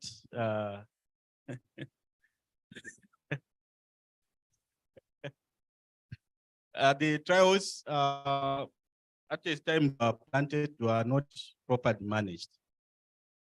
Yes. So we took a bit of time for us to get things on the ground, more especially on part of people to do the act or, the cultural, the management cultural practices. Because these things, some of them needed crushing.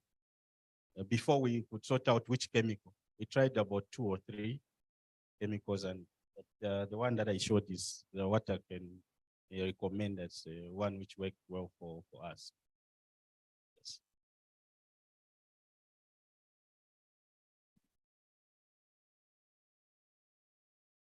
Can still give him this. And just to add that other than the management issues, the carer, we must admit, have a big challenge with land.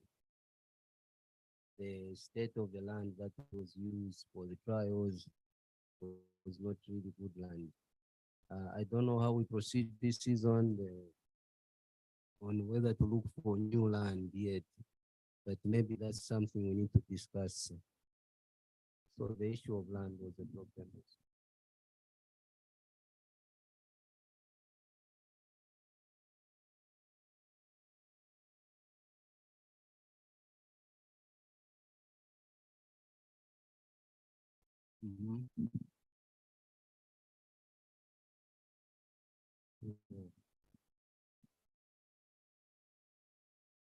Okay, I just wanted to say, apart from the challenges that you experienced, but I think you guys really improved along the way. And the data that you shared was really very good. I never had any challenges when I was trying to process. So thank you also for that. And yeah.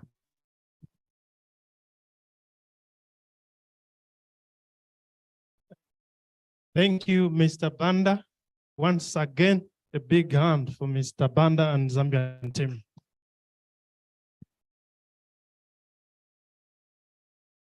Right. So this time around, we will go to Malawi.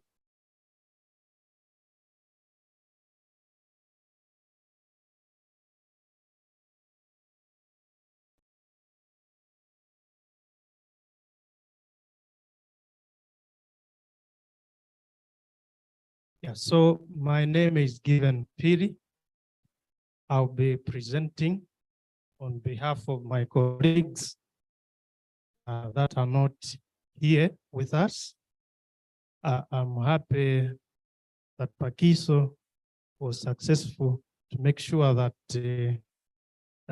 his team or part of his team is here, but I know the message is the same. I will not bother you much with the things that you already know, as in the objectives of these trials. But in passing by, we had the 3 experiments. The NOT trial, as you can see, where we were doing Tikorore and Chiteze. This we did with 10 farmers, and we had 6 plots based on different parameters. The second one on the same note was where we were doing some intercropping of Chiteze with maize, Tikorore with maize. So we also had 10 farmers on these trials where different soil nutrients packages were in this trial. You talk of SPS with maize, NPK, and urea. We had 6 plots in these trials. And then we had the second one, which is the planting window, where we had 10 farmers doing 6 plots. And the last one is where we were trying to find out what happens if a farmer produce using their own practice. And the other one where we are using MVP advisory tools. Another interesting aspect that we of interest came across is the gender balance in terms of the participants.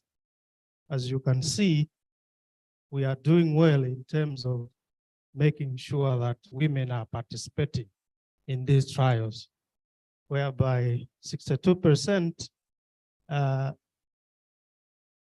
are women and 30% are men.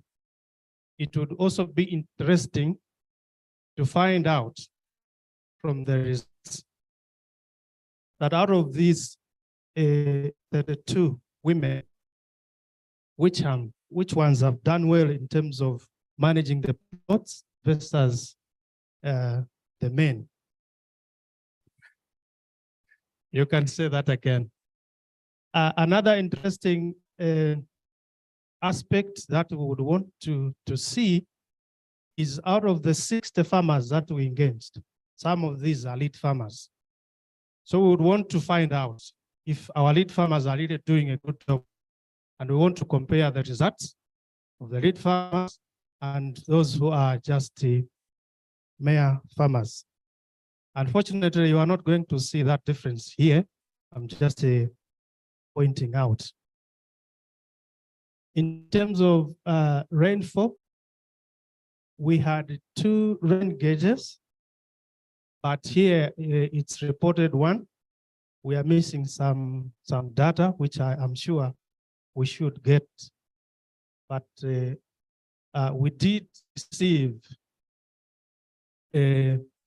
much more rain than what is being reported here. I think we should have something around 1,000 or 900. It simply shows that some data is missing.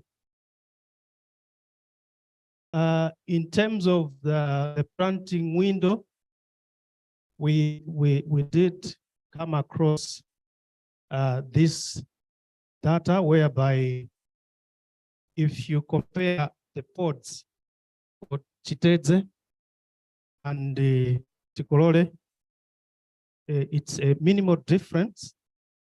However, we discovered that because we've been in the field, we know how these crops perform. We were still debating to say we might have lost some information in terms of the outcome, the number of pods and the yield. However, one thing is clear in terms of the planting, whereby if you plant late, you expect 900, and the difference between middle planting and early planting is that small. Let me be quick to say, when we were trying to interrogate this data, we discovered that we had some missing information, which I'm sure when we do a final analysis, we should get a true reflection. This is just saying the same thing that we did talk about in terms of the ports, the plant, for Tikolole and the Chiteze versus the grain. I'm happy that the data can clearly show that there's a difference in terms of yield between Tikolole and the Chiteze 4. So we tried to interrogate the plots in terms of the ports, the biomass, and also the yield, as you can see in those graphs, whereby there is a difference in terms of the biomass, in terms of the day you plant, or I should say, the biomass or the yield is reflected depending on the time of planting. If you plant early, you should get the same in larger quantities. For some reason, like I said, that we had some missing data, we failed to present some of the findings because they were speaking to what to contrary to what we saw on the ground. So we know it's because of that missing data. What worked well in terms of these experiments is that our farmers were well organized. We managed to have the 60 plots, and also the trials managed by the elite farmers were well managed. We obviously got some feedback from the farmers, one of which is the need to reduce the number of plots to balance the labor demand. This is what farmers are saying, to say there's too much work that was involved, which took their time. So there's a suggestion that maybe reducing the number of plots would ease their work. But also there's a call for early and timely distribution of inputs. We are grateful that we did receive the inputs in time, but some we did receive them late.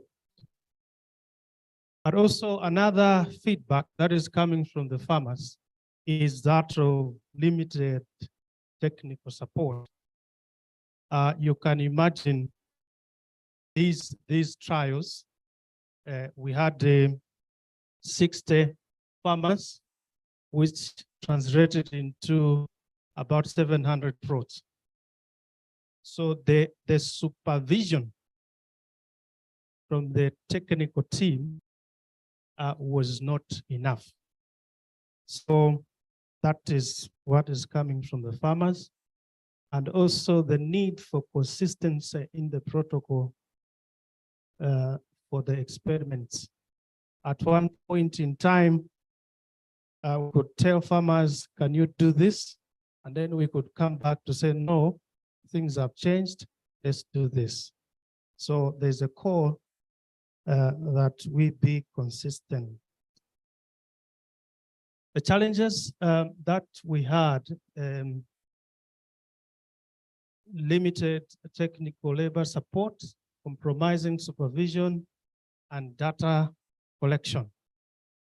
I must admit that the data collection process was hectic, at some times compromising the quality. So there's a need to beef up support in terms of data collection. Yeah, that one is a typo error. It should be a farmer literacy level, compromising plot management. We encountered some farmers of which you tell them to do one thing, they will do the other thing. So we understand that sometimes it's because of the literacy levels, but also late implementation of some activities. For instance, fertilizer was delivered a bit late. To this effect, like I said, we had 60 farmers. So we got 54 farmers where we collected the data. But these 6 farmers, the data was compromised because these farmers harvested before telling them. So we had a mixture of the harvest. Soybean last is one area which affected the project. Recommendations: inputs should be distributed in time, increase technical support, revise the selection of farmers who participate, but also data collection should be digital. I'm happy because some of these recommendations have already been answered by Dr. Isaiah in his presentation, where he did hint on the same, to say moving forward, we should have such in place. Where funds permit involve casual labor during the harvest. This has been a concern even for the men on the ground, the boots on the ground, because some of this work was left to them, particularly the threshing part and other harvesting labor. So otherwise, that is the end of the presentation. Thank you.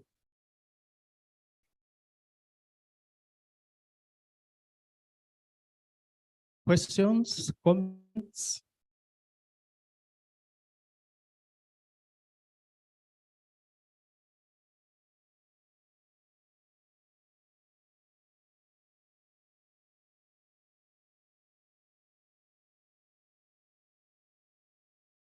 So, thank you, Bwana Given, for the nice presentation. I think you have in terms of if there's so many things that you have managed to come up with, but I just wanted to ask a few questions. One is on the missing data. I think you highlighted on the missing data. I just wanted to find out as to say which data was missing specifically. Or how to what extent was the data missing, and how does it compromise the results going forward? The second one is on the challenges you mentioned of the farmers. I think these are the trials that I implemented by farmers, and the literacy level was one of the challenges that you have set compromise maybe on the plot management. So I just wanted to find out whether the farmers were given a training before, and if they were given a training, I want to find out whether we are recording what farmers are doing with the trials. Are they the ones who are totally managing the trials? So if they are managing it, are we recording whatever they are doing with the trials? I think those are important factors that we may need also to understand how they manage since they are the ones who are giving these technologies to them. So their management practices are the things we need to understand, and those are the things that are going to help us. So I wanted to find out whether we are able to capture what happens as the trials are in their fields. Thank you. I'll start with the last question, where you want to find out how these farmers were managing these plots in terms of data management. We gave them training, but I should admit that the training was not adequate, which is also a core to this forum to consider having a training, a thorough training with the farmers, probably for 2 days. However, we did give them notebooks where they have been able to record information, straightforward information like date of planting, date of weeding, date of fertilizer application. Yeah, so moving forward, it's important that we train these farmers better than what we did. In terms of the missing information, it's a matter of going to the raw data, because I discovered that there were some columns where there was zero information. But I think we have this information, but probably it was not captured. Thank you. I just want to comment on the technical support. We really need to maybe work on that so that we can at least boost the quality of the data. I remember the time when I was there, even the farmers were complaining to say there's a lot of work and we only have few technical support. So maybe we, as a team, as a way forward, we really need to sit down and discuss with the team like how best we can boost up the team. Otherwise, maybe we'll be compromising in terms of data quality and the like. And also on the reduction of the plot size and the like, I just want to be clear on that. I missed something. Is it that the farmers, they are complaining to say they are having a lot of like more plot, or maybe because of the labor and the like, or maybe what is happening there is too involving? I just want to be clear on that. Thank you. I think the complaint is coming out of the concern that we are giving them too much to do on the same piece of land. So I think it has to do with having so many plots on the same piece of land. What was the other one?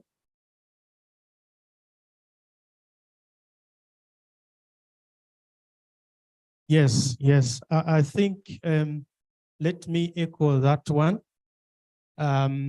It's indeed a challenge because we are implementing other projects in Malawi, Zambia, Mozambique.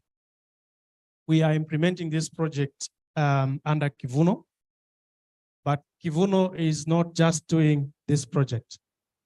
It has also other commitments and targets. So it's a matter of dividing the time. Sometimes there's been a conflict of interest where people would want to advance and reach their targets this other side. At the same time, they want to do this work such that maybe the best would be to have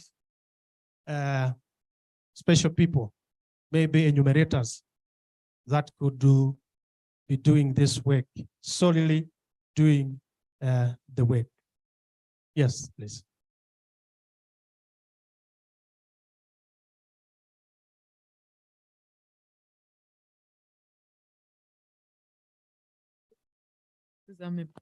Sorry. This is loud.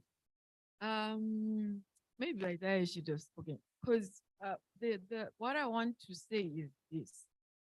The whole idea, I'm sure Isaiah spoke about the demand partner, right? So the demand partner here is Solidaridad, right? So if we hear conflict of interest, we kind of get like, what's happening now, because we thought we are in this together. And what we want to do is to test and evaluate the Kivuno extension approach. Like, how can we use it to share advisories with the farmers and also how to collect data? So here we're trying to do like a research in development. How can researchers work together with development partners? So we are testing out this model. So if the model needs beefing up, that we were not aware of. So let's think about how best are we going to use the Kivuno approach for sending advisories to the farmers? Because why we are giving these farmers these trials, it's that we were told there is the lead farmer approach. You already have your wadi. What are you giving to wadi if these farmers cannot understand? For example, put 2 kgs of nitrogen on this plot. So we have some understanding on how Kivuno works, and there seems to be another way that the Kivuno is working, which we kind of maybe missed. So as we are discussing, and maybe Lydia is going to explain a bit more tomorrow, but I think it's important for us to know that this partnership of SOLI and excellence in agronomy was based on the basis of us expanding, testing the approach, and then how we scale that out. So we need to flesh that thing out and see how best we can make it work. Thank you. Maybe let me take the opportunity to clarify on the conflict of interest. The conflict of interest is not between the partnership, but from the staff. They have conflicting demands to say, I need to do this in this area, and I also need to do that. So that's where the conflict comes, because they have targets for Kivuno. They also have targets for this project. So it's the conflict between this person who is on the ground, which sometimes makes it impossible to go to this project because they are engaged in other activities.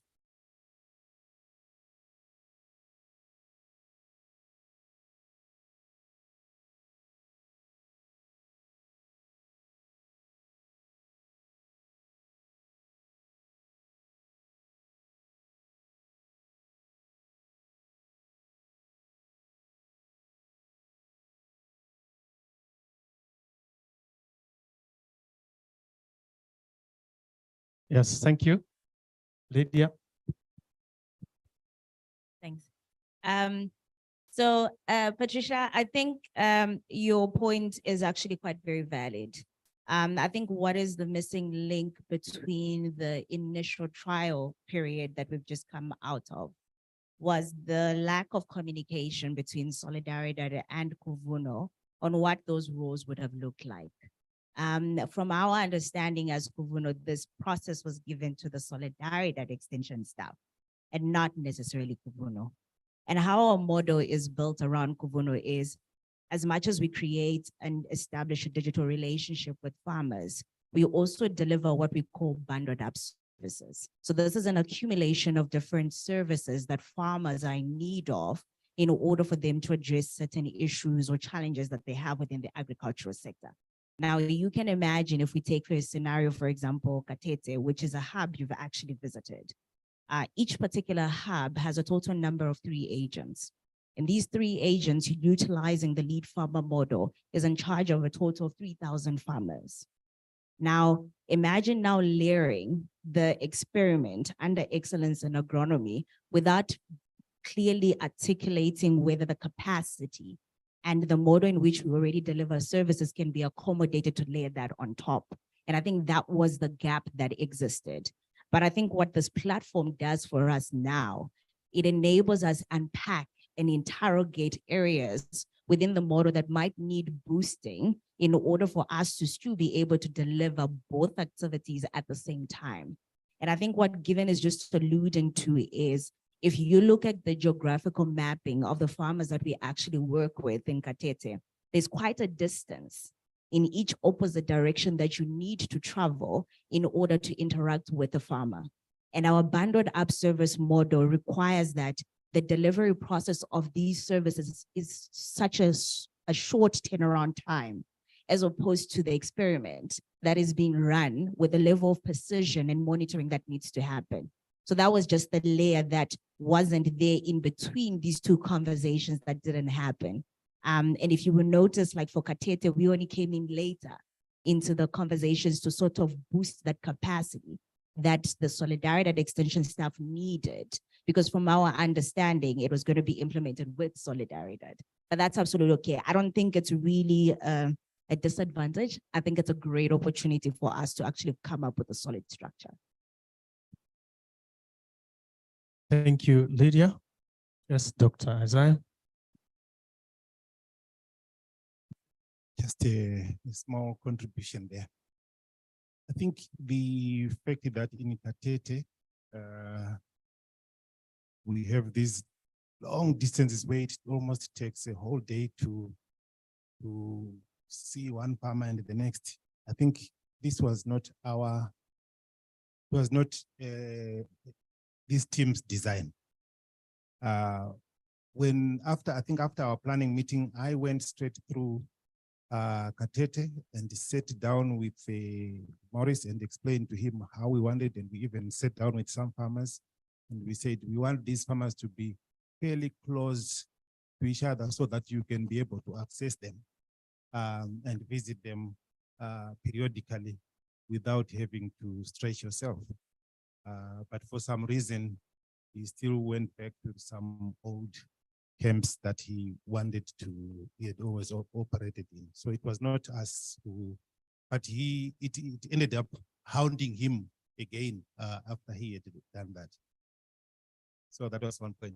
The other little point I wanted to make is that I think somehow, whatever solution we come up with to this challenge, for me, the other part that we are taking a little bit too far, and I think the modelers here would agree with me that it's not going to be easy or feasible for us to really generate data from experiments that are implemented by farmers on their own.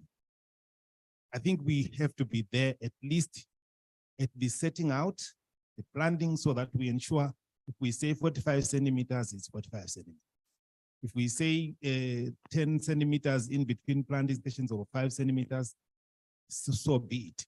If it means we need to drop fertilizer 10 grams for every meter or whatever we have set out, then it can only be done by us. It's not the farmer's business to bother with these little research issues. Theirs is to weed, ensure everything is happening nicely. They just record the rainfall that we weeded, then we weeded this, it imaged on such a day. Those kind of things farmers can help us do. But to set it out and get the whole trial going, I think we are taking it a bit too far. If we really want to make use of this data for the modeling purposes that we want. So I think if it is a challenge, then we have to rethink how best we can get it done. But we need extra, boots on the ground, at least to get that phase done. And then, so that phase of establishment and then the harvesting. We cannot expect the farmers to harvest for us with these complicated procedures that we use, and hope anything sensible will come out. Thank you. Thank you. If I could just add a small one to that. So something that has come up in your presentation, as well as, did we already hear, you already gave us the Mozambique presentation, I think, for on-farm. So there was also an issue about labor being too, like the labor requirements being too demanding.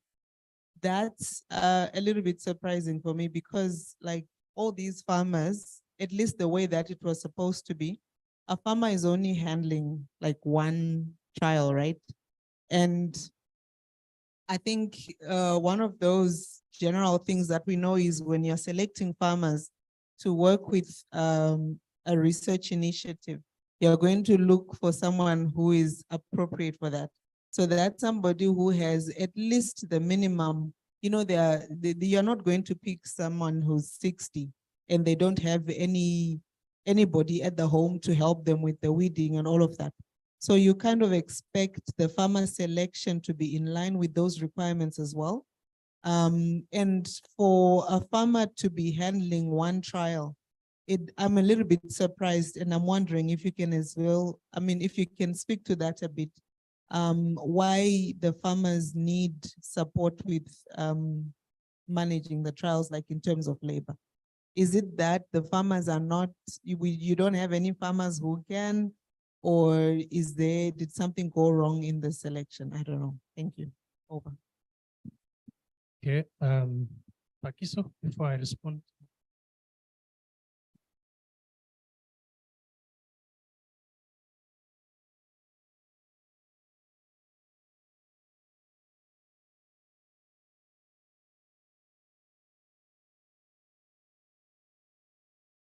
Okay, I think the complaint on labor is coming because sometimes the labor is concurrent with for example, it's harvest time.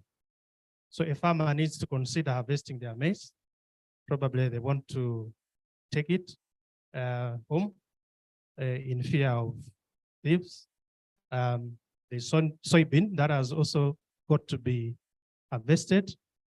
I'm saying this because one of those plots which I said the data was compromised, we discovered, I think there were 2 or 3 plots whereby we discovered that the plots got damaged by animals because the farmers were involved with their other tobacco issues. So that's when there was a call to say if there was a help of some kind. But I should be quick to say this is not a big issue. After all, you will understand that we are talking about all these things because even us, like Lydia said, we're overwhelmed. We didn't anticipate the kind of work that was going to be involved. But now at this stage, we know what is involved. We can equally plan to say, how best can we do this? So I think we can iron some of these problems that are coming out based on the experience and the mistakes that we have made before to correct them and move forward. Thank you.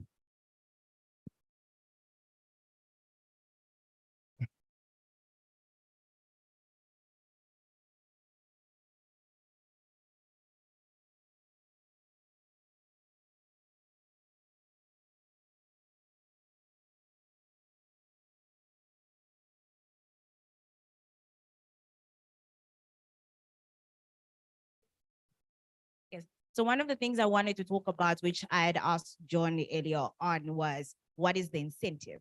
And unfortunately, when you're working with smallholder farmers, it's always a perception and the mentality situation. These farmers need to be motivated to want to actually manage the particular experiments.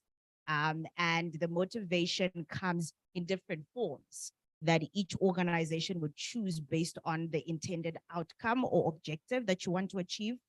And one of the ways that it could be done is 2 ways.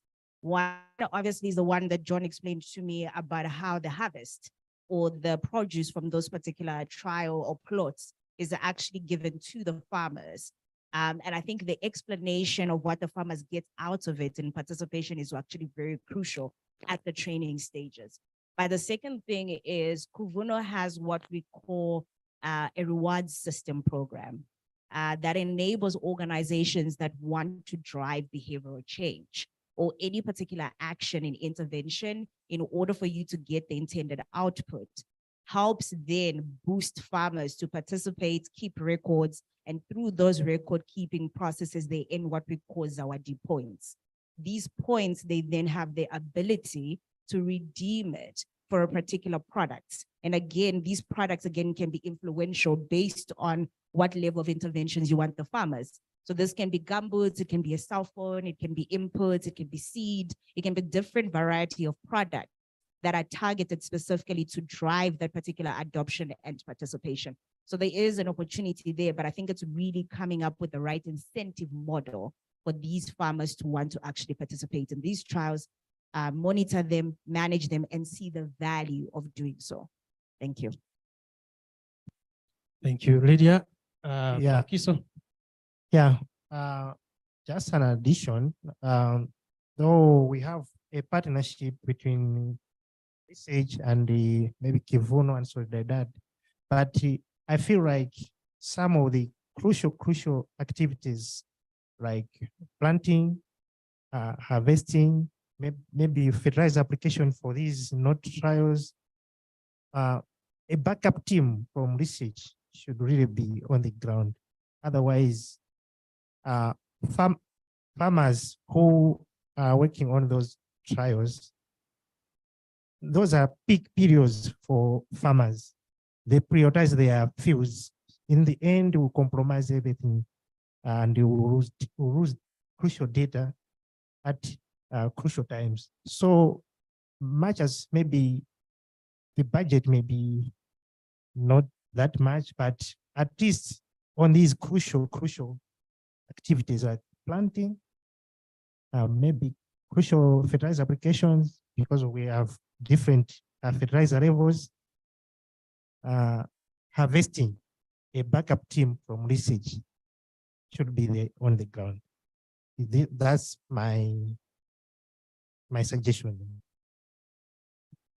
Thank you, Fakiso. Yes.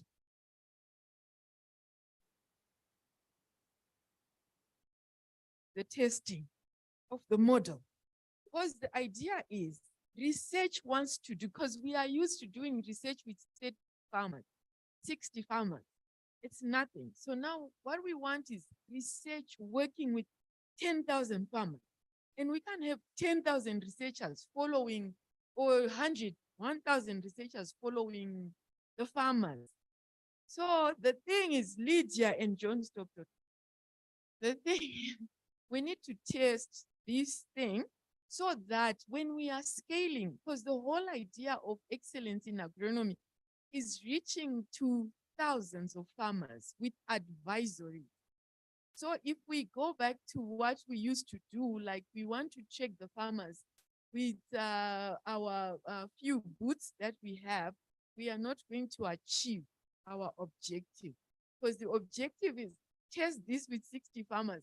Actually, this year maybe we're supposed to go 120 and 500 and 1,000 and 10,000.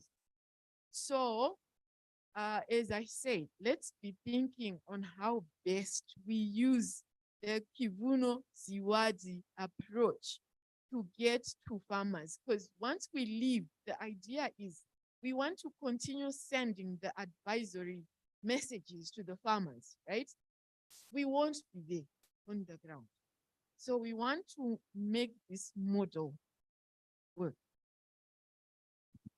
Yeah, Patricia, I think you're getting it right and wrong.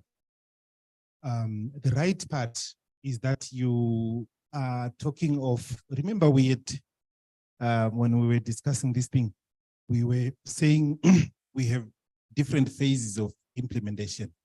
Firstly, we want to, you were the one who insisted that for modeling, we need a model that is going to inform. You told us we need a model that will inform. Yes, okay, let me finish. You can then answer.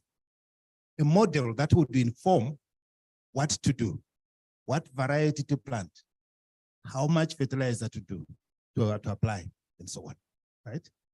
So having asked those questions, we said, okay, we need then a crop growth model that will inform whatever location you are in. It should then be able to inform what variety, what fertilizer, when to plant, what crop management to use.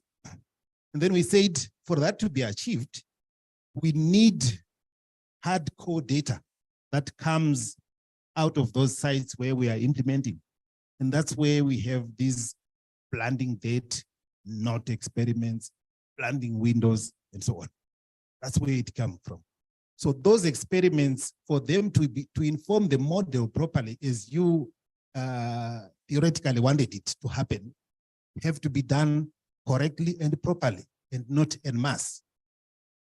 Now, the right part. Okay, so that was I think the wrong part that you did. The right part is now when it comes to the scaling. The scaling is now where you are talking of numbers. So when our tool, our MVP says farmers in the Kasungu should apply at least they should apply 40 kgs of compound of P per hectare. They should apply. They should use Chiteze 4 variety, and should have planted this variety by 30 December. That is now what you can put on a scale, because now you are really pushing it out. And this is really what was, okay, this is a more elaborate version of the validation type of experiment, which is really trying to do what we are recommending out of the MVP. I don't know if okay.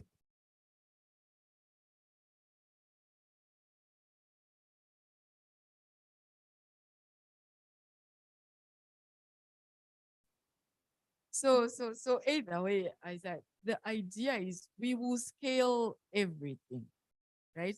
Because what we are scaling is the advisories from so if the first part, it's all the data collection and the sending of the advisories.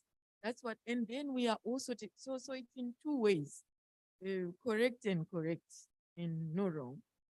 The correct thing is, yes, we need to collect solid data, but this solid data has to be collected using the Solidaridad approach. Why is that so? Because now we are dealing with 60 farmers. We want to test if the Solidaridad approach works for data collection, so that when we go at scale, we are still using the same approach, right? But now it's at 12,000. So we are testing everything. Their data collection skills with a small number of farmers, and then even with a larger number. Why is that so? Because we were saying when we are channeling out advisories to 12,000 farmers, for example, we want them to be producing quality grain when they are linked to the market, for example.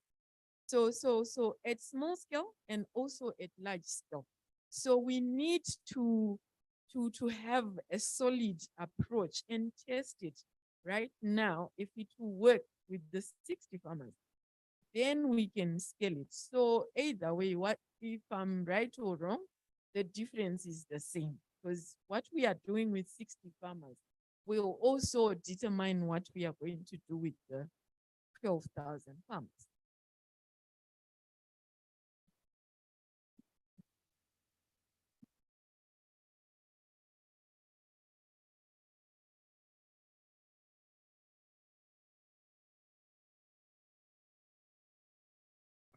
So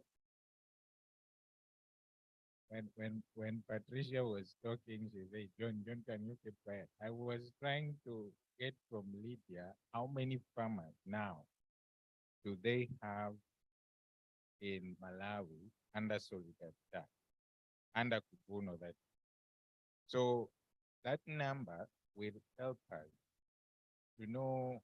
I was trying to figure out how much are we going to pay them to pay Kuvuno if we are going to work with those farmers and try to change them so that they can plant at the right time, harvest at the right time, or weed at the correct time. Apply the correct management as a form of motivation, because it looks like right now the motivation that we are giving them that they just harvest, the harvest produce is not enough.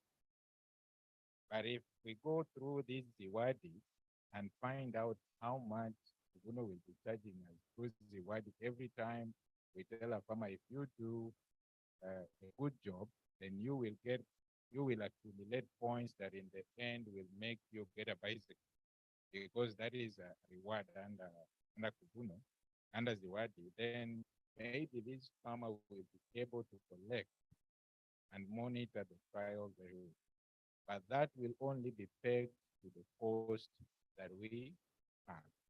And on top of that, we will have the technical people who will also have to monitor these trials, because the technical people cannot be there all the time.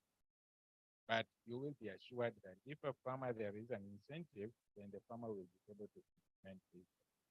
Then now, we were just looking at our MVP is in the middle, what Isaiah and Patricia were discussing. We have on one side where we are trying to get the correct data to feed in to the MVP, to create the MVP. And then on one side now we have the scale. The MVP is in the middle.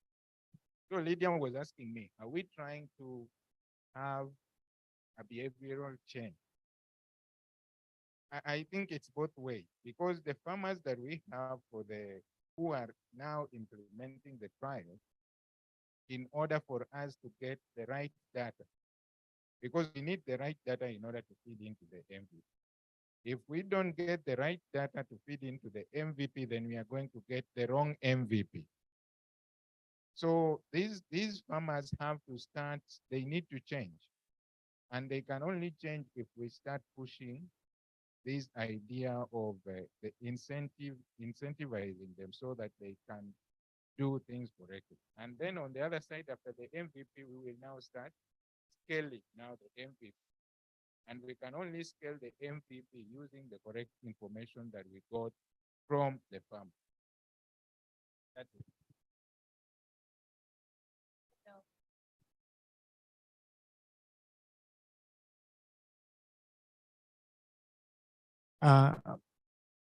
In Kasungu, Kasungu is a tricky district. In a sense that the farmers there, they are not as poor as we think. Yeah. They may look shabby, but those guys are rich. So if we go with our interventions and they put that intervention on a scale, say, should be spending maybe 2 hours, 3 hours on this small plot. I have my tobacco here, I have my 3 acres, 4 acres of soya. They would definitely put off our activities or technology. So maybe the model that Kivuno is suggesting, maybe to work, but we experienced this during this recent survey, the farmer segmentation survey. When we were there, the farmers which were involved in the UDCAS survey, they know that these guys, they don't want me here. They will just see you pass. After 4 days, they say, you meet the farmer. But you have been passing there, the farmer is there. You go there and say, what am I benefiting from your things? I'm just wasting my time. I have a lot of things to do which give me money. So we need to be so careful with you, Kasungu farmers. Those guys are well-to-do farmers compared to other districts. Thank you, Pakiso. Allow me, Dr. Isaiah, that we curtail this discussion, this interesting discussion, knowing that we can discuss this on a separate platform. The good thing is we have got the ideas from all angles. After all, we have seen in almost every presentation on the things, the good things that we have learned. But also there are other things that we must improve. So I think we can have another platform where we evaluate those things that we have done well and those things that we haven't done well, and possibly move forward. So in the interest of time, we are moving forward, but we have, let me hear from Dr. Isaiah whether this is correct to say we can have this discussed at a different platform in terms of how we move forward.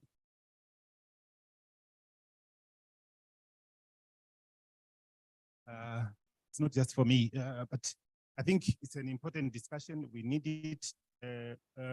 We can continue it tomorrow, yes?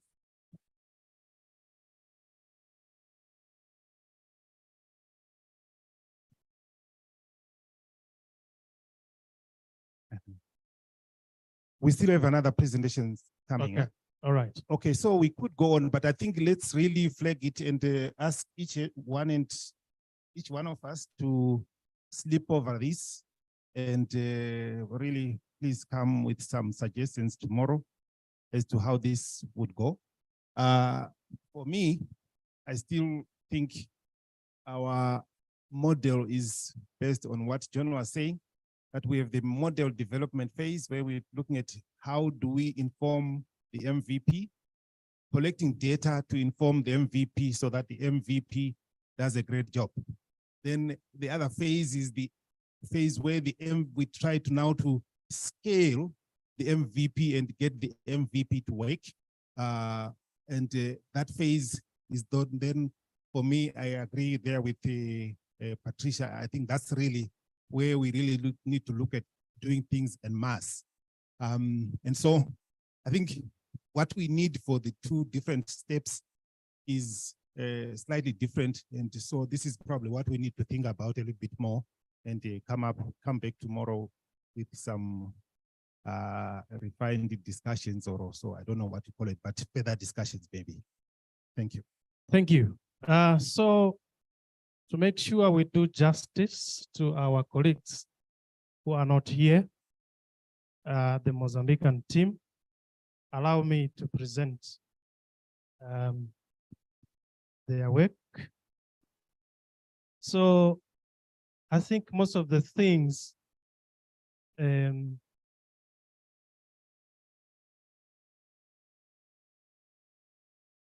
are similar. What could be different maybe is how some things were done.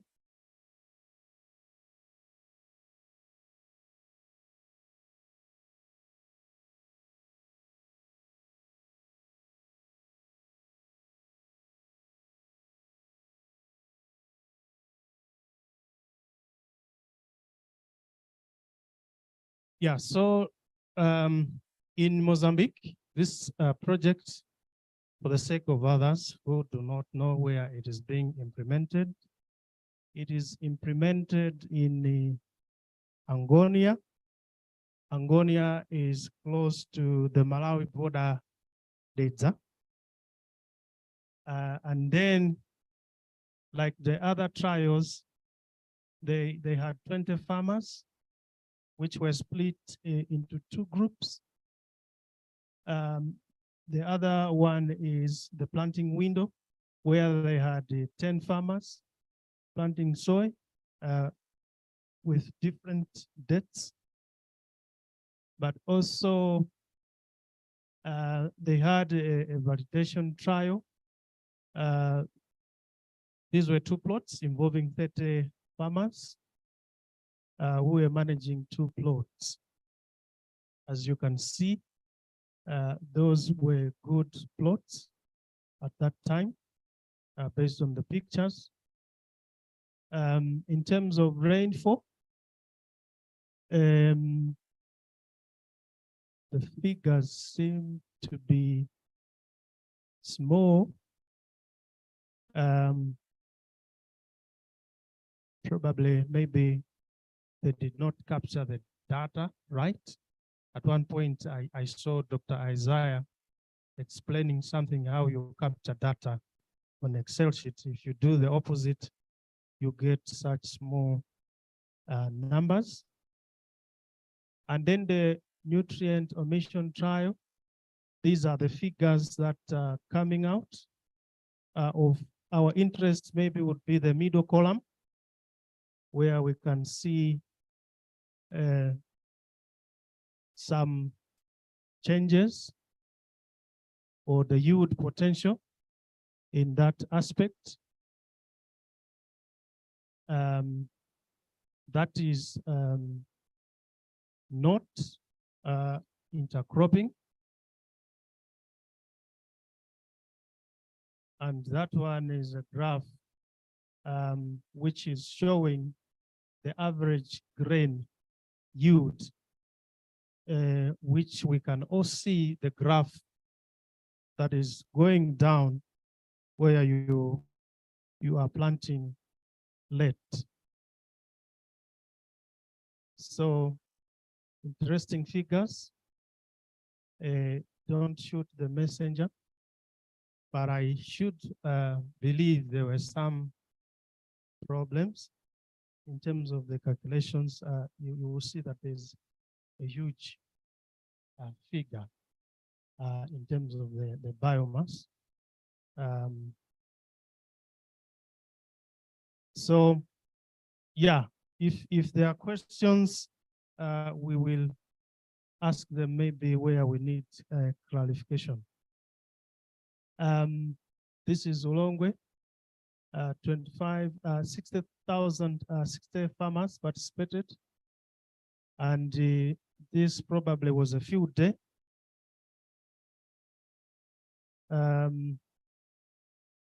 The feedback from farmers is that farmers prefer preference indicated to be the NOT trial with reference to intercropping with soybean and maize. This was also echoed with Kasungu, where farmers were interested to see the interaction between soybean and maize. It was interesting to see how both of these crops were growing health, which farmers had interest to do on their on a bigger plot of land. Inputs need to be delivered in time. I think almost each and every site is saying the same. The rust did hit them hard, as you can see the pictures,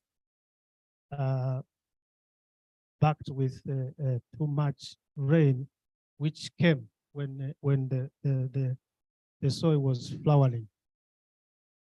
And then recommendations, provision of inputs to be done in good time, but also area planning will enable cluster setup, of which will facilitate proper monitoring and follow-up, saving on traveling time, sites, and maximizing the interactions that we have with farmers. In brief, this is the presentation from Mozambique. So if we have questions, we can bring them forward. I'll take them and probably seek their clarification or feedback. Questions?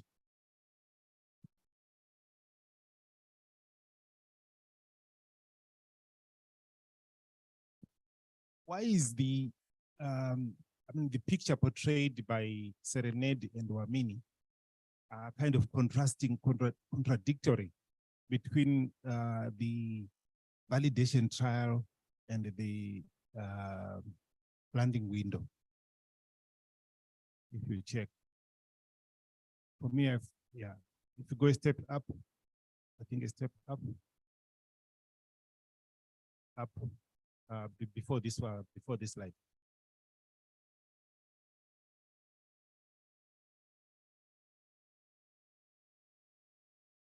Emmanuel's computer.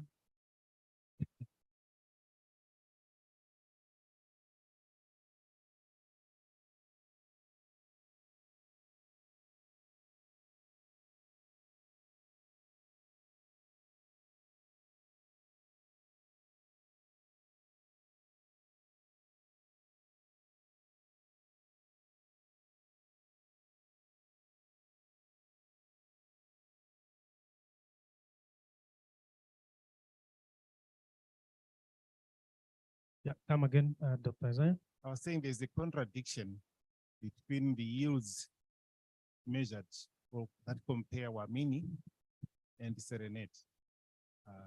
In one set of trial results, Serenade was almost like twice better. And then the other one, it was beaten by Wamini, but maybe just by about 100 units per kg. I mean, kgs per hectare. So I was wondering whether there's any comment to that. Anyone who would want to attempt that question? Colleagues from Mozambique. Why is there a difference in terms of yield between the Serenade and the Wamin? Or anyone else, based on the experience that we have with these crops?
And the MVP practice.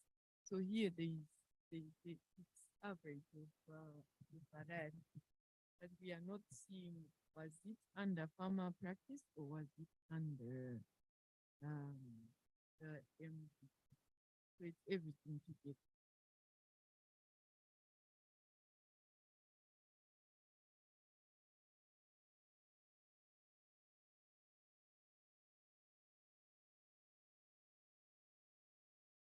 Mini was the farmer variety, and the Serenade was the improved. So in the improved or in the second plot, they were all using Serenade. Yeah, correct, John. Thank you.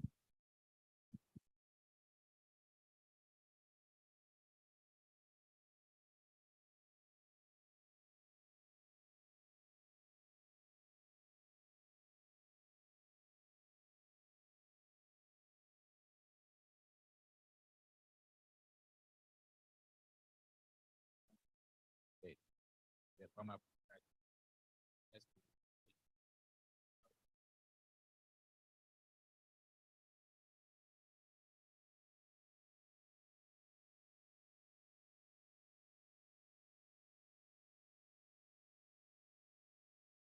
now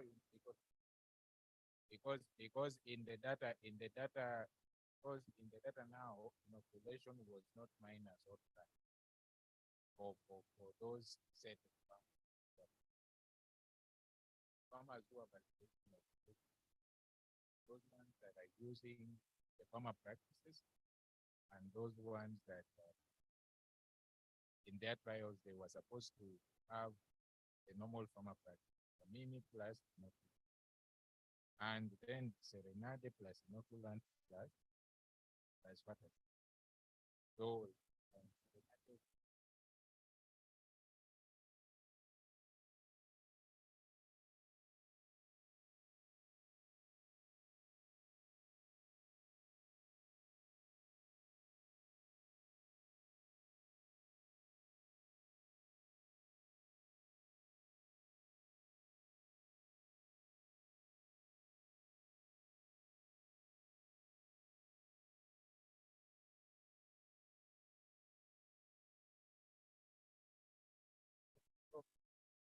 So, Patricia, when we started, there was this idea that it's difficult to identify a farmer practice. You might go to an area and you find that you take 30 farmers, and all of them, yes, they will be growing maybe kafue, but the way they are treating their kafue is different. So then we had agreed on a common ground and say, okay, so the farmer practice that we are going to treat will be they use their common red, which like in Zambia is kafue, plus inoculant for all of them at best. Now for our MVP, because this one would have been validation, for our MVP would now be, we take maybe Safari in Zambia, or was it Spike in Zambia? So Spike plus inoculant plus a new. So we have decided on this kind of a test. And my question is, of the 30 different, potentially different farmer practices, have we recorded these practices? That's my question. I know they will be using different methods. Some put ash, some put whatever. Are we collecting that data? That's my question.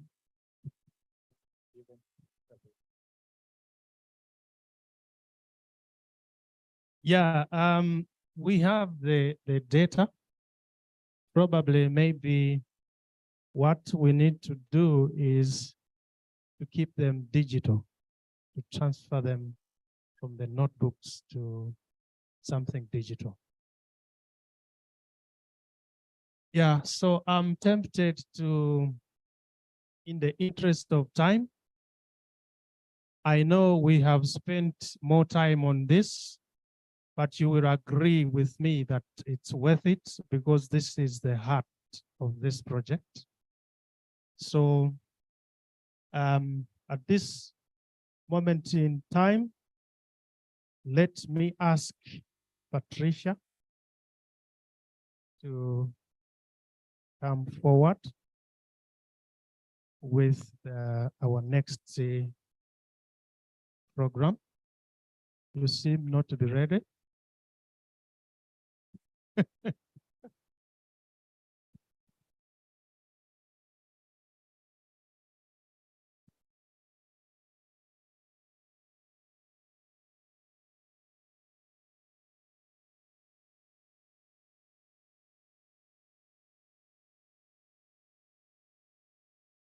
How much time do you need? Probably maybe we could have you and then go for tea break.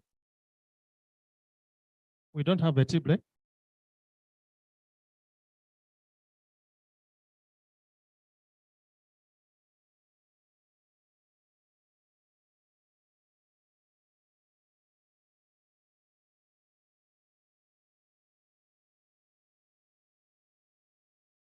Up, stand up, up, up. I mean it. I mean it. No, John, reduce the temperature in here, please.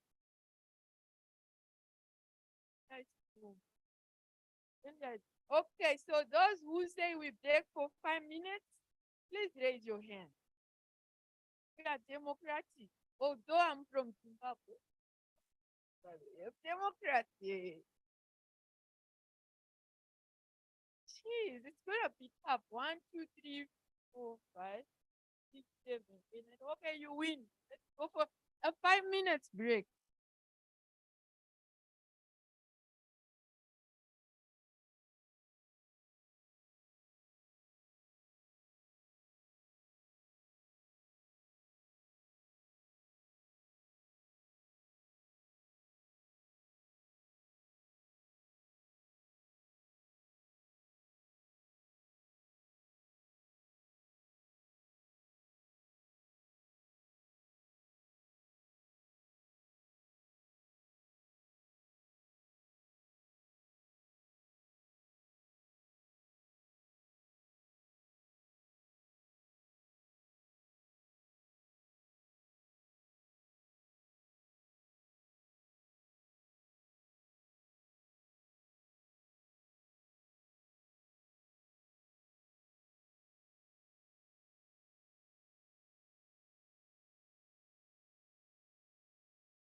DJ Cypher Lee in the mix.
mention my name.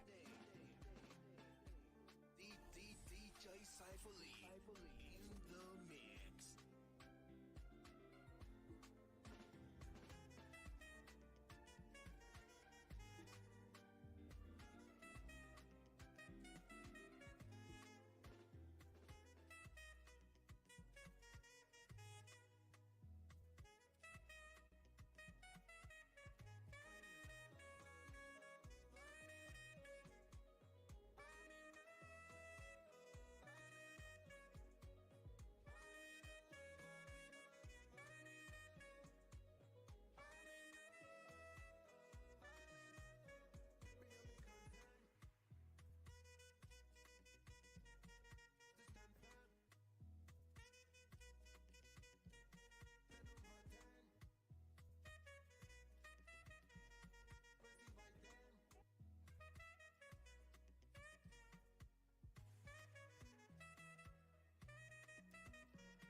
overview. Emmanuel, is there a first slide before this? No? Okay. So an overview of the yield. Next. So here is when I started, I was saying that there are different types of yield. And where we actually want to get to is that of potential, which is determined by all defining factors, like those factors that you can't, most of them you can't control. And then you come to the water and nutrient limited yield. That's where now nutrition. Then you now have the farmer's yield, which is affected, the actual yield, which is affected by the weed, the pest, and the diseases, and everything else. So this slide is borrowed. But now what happens is the yield gap is between the actual, what the farmer gets in the field, and the potential yield. So what is usually said is that the water limited yield is 70% to 80% potential. So that is the yield that most likely we will be working with. Next. So this one explains the attainable yield, which is the best yield that you can achieve when you are mostly in the on station, when you have actually done most of the things, proper agronomic management, and also you have given the best variety, and it is you have planted in the right agroecological zone and right soil. So now you see it is separated into two.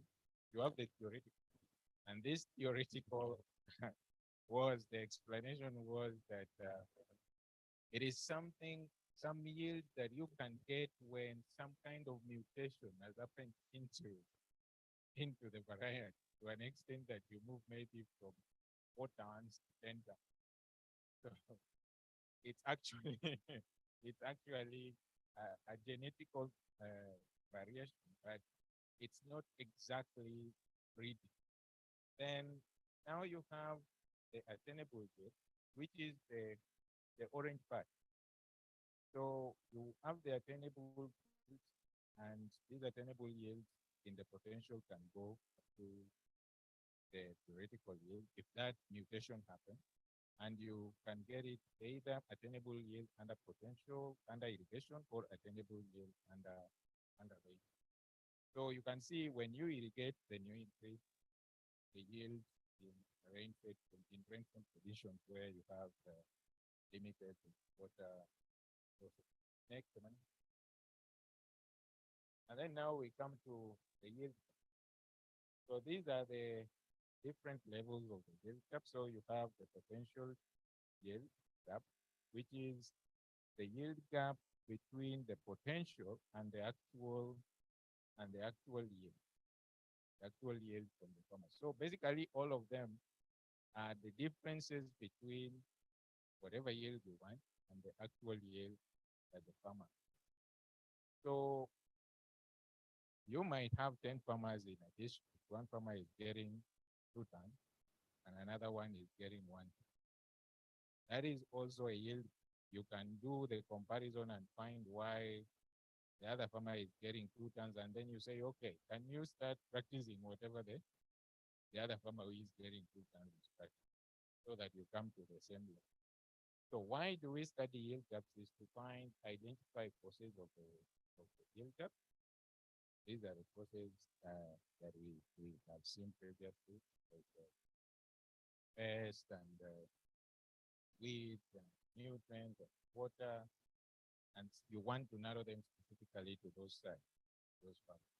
And then we want to find the management practices to reduce these gaps, and then suggest policy to government. Now we start talking about, now when you come to yield gap decomposition, is yes, there is a yield, but can you actually show what is causing that yield? Now that is when you now start talking about it. I'll get closer to this. Now, what this graph tells you is that there is plant population and then there is crop yield. At certain given point, let's say these farmers, these dots here are farmers. They planted 10 kgs, 20 kgs, 30 kgs, 40 kgs. Different farmers applying using different plant population now, 40,000, 50,000, whatever. Now, it goes up to a certain point. This farmer here, that one, and this farmer here have the same plant population. You can explain that this, the limiting factor here. See, so, and then this can be explained. And then this one, now you start asking yourself, now what is happening this side? Because now you have increased the plant population and something else is happening. So then now you start asking yourself, how do you then do this analysis? So there are different types.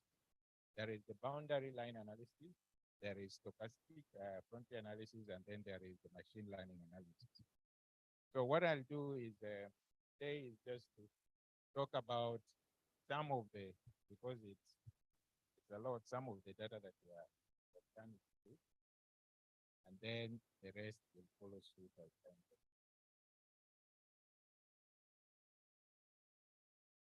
So I'll talk about only Malawi, maize and soybean. I will not talk about Zambia, the data that Zambia. In total, we surveyed 1,080 farmers. 360 for maize, 180 for maize, 180 for soybean in each of the countries. So 360 farmers in Malawi, 360 farmers in Mozambique, 360 farmers in Zambia. Now, what happens here, the boundary analysis, it can only analyze the continuous variables. Continuous variables are those ones that you don't have a yes or no. And then the categorical variables are those ones that that's the farmer to deal with here. So that's why I have a sheet here. And these are the values. These ones here are farmers within Malawi. So these are 176 farmers. All of them fell out. Okay. Now what happens is, now this is our boundary line.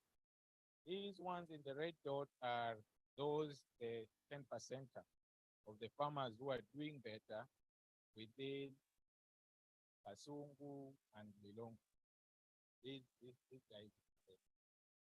So what happens to see this guy is using 10 kilograms of soybean, 20 kilograms of soybean. This guy here is also using 20 kilograms of soybean. 20 kilograms of soybean seed. So the question is, you can see the yield. So you can actually say that ask what is really happening between these two. Then now you start pushing it here. This guy and this guy now have what? The difference in seed rate that is pushing this guy here. So you can say the difference between this guy and this guy here is what? Just. But between this guy and this guy, there must be something. So then you move from this when you want to present. The other one is just presentation in paper. When you want to present it now into papers, you start looking at if it falls between the line, there is no yield gap. If it falls below the yield gap. But then you come to this one down here and do. These guys up here are the ones that now you have identified that their problem, if you want to increase their yield to, this was made, to above 8, because our potential was 8.5 ton, then you know what to do. You have identified the yield. But then these guys who are down there, the red one, the ones with the red dots, you don't exactly know what is possible. So at least now you have decomposed and you know, if I go to 100 farmers in Kasungu and Lilongwe, what I will tell them, can you use the correct seed rate to get the correct plant cultivation? Okay.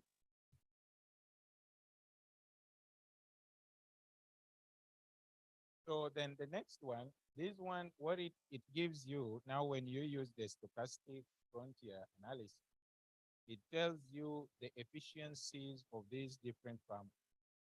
Now, this graph here goes back to the first one that we had.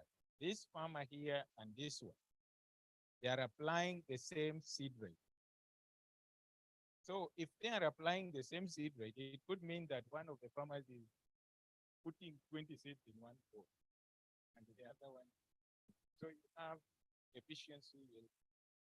And then between this farmer here now and this one, you have what? Resource yield.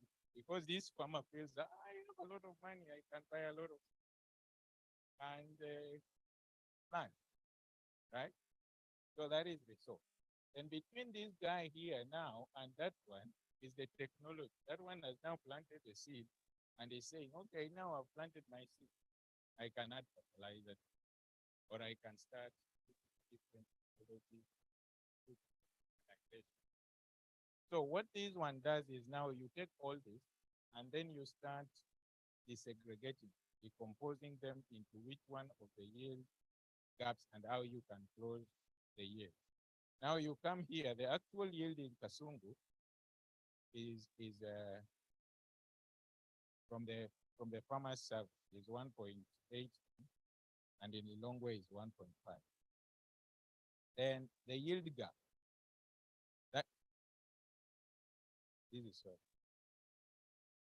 so you see now the difference in the efficiency yield gap where you are saying, okay, the farmers are not using whatever they are applying, they are not applying it efficiently and they need training. You see, it's the huge component. It's the huge component of that. So you see, that is I don't know, almost 1,600 and another one 1,400. Then resources maybe people in Lilongwe are fit, they don't have problems, or even in Kasungu. Actually, Aksu say that people in Kasungu, the farmers in Kasungu are okay, and it shows here. Then now the technology, we can see what the technology. So then the other side is now to explain this graph here and this one is now to explain, gives you the percentage of how we can close these yields, and it tells you what if you need to close the efficiency yield gap at 28%, and in Kasungu, and then in Lilongwe is 25.1. Then you see the closure of the technology yield gap is the biggest. So the question is, if those technologies are out there, are farmers using? It's not that they are. The question is, are they?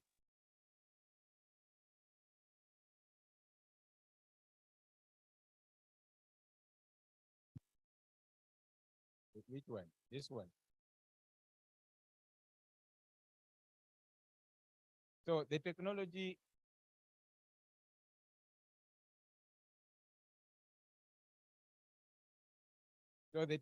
yield gap it's calculated out of the 100% of, or you get 100% of the total actual yield. What do you get?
manual.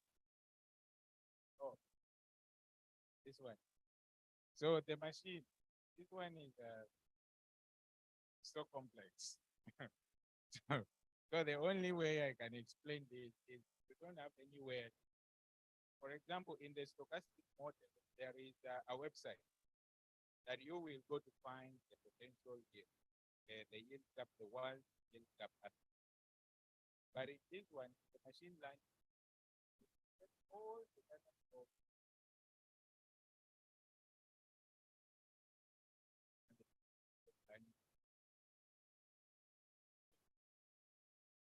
and then it will give you something like that. So what it does is that you have all your limiting factor from weeding, from water, stress, to carbon dioxide, whatever. And then you also have both biophysical and management factors. And then it starts arranging to you. It tells you, oh, okay, what you need to target the new. That's the problem.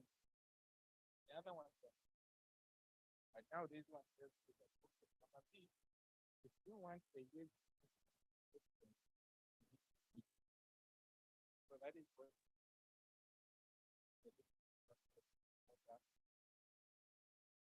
and this one.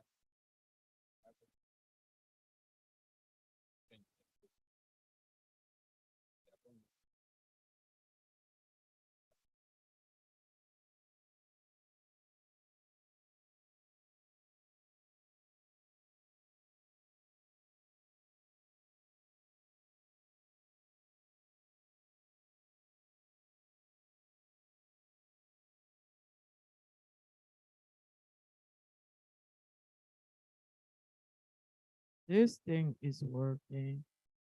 Okay, so yeah, questions. Questions, guys. This is like hi. Questions?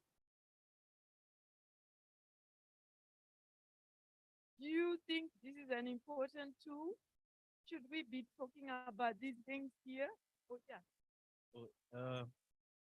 Thank you very much, John, for the presentation and just what labored on just to come up with the interpretation of the survey analysis. Mine is not to question, but just to maybe to build on what was brought out in the presentation on need for many of us colleagues, as well early researchers to be trained in data analysis to appreciate. We did the survey, but without a clear understanding, for me, I was just, I'm amazed, but I would also want to have that skill set to go on from doing the actual work in the field and sitting down to come up with what John has done for me to have that a practical experience to handle different data. All right, thank you. Yeah. Any other? Thank you for that, John. You already have the candidate. Change. Any other? Okay. No questions. Yes. So my question, I don't know, I got it, but I just want an emphasis. So what's the whole objective of doing the youth gap analysis? So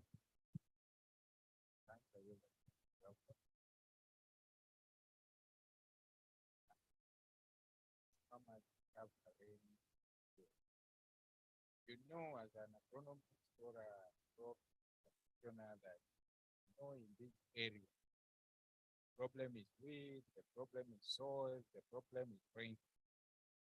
And then one of the farmers is getting in the same area, one of the farmers is getting 5 tons, another one is getting, right? So the question is, they are all in the same area. Why is this one getting 3 tons? And why is this one getting 5? So the whole intention about this is you can go to a farmer and say, this is your problem. And or these are your problems. Right? You have 10 problems, but you can't do manage fix all the 10. start with problem number one, right here. And go to that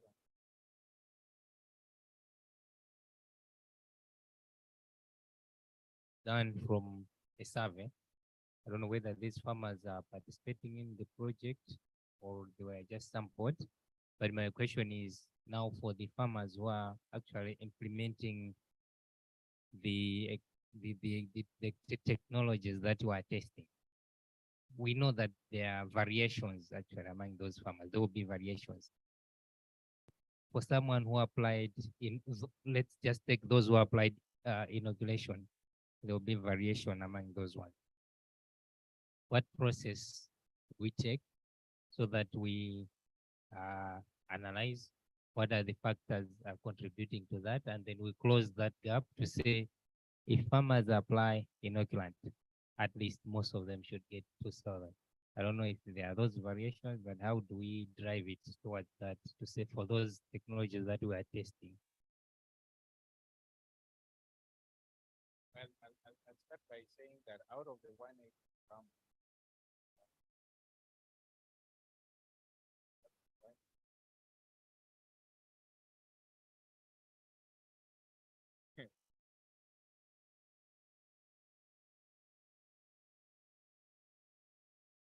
Well, thank you. So where we conducted this activity in here, talk of Zambia, we conducted this activity in Katete and Singa. So we sampled from Solidaridad farmers as well as NAN. So 120 was Solidaridad and then 60 was non-Solidaridad farmers. To have a better understanding on Solidaridad as well as NAN. so then what happens is after, to proceed with your question, Karim, we haven't had a strategy where we are going to give these farmers a feedback, but now your yield was was 1 ton, and we have found the problem to getting attention. So we haven't done this. I think And I just want to add that, so as researchers, we have several tools in the toolbox. So with the yield gap, we understand the different categories where that gap is going to. And then we also have the farmer segmentation survey, which I'm going to talk about just now, which helps us again sort of fine tune. I'll use that word because we're in this workshop and we've been talking a lot about fine tuning. So that one will also help us in fine tuning when we're now deciding how do we address the issues of this specific farmer.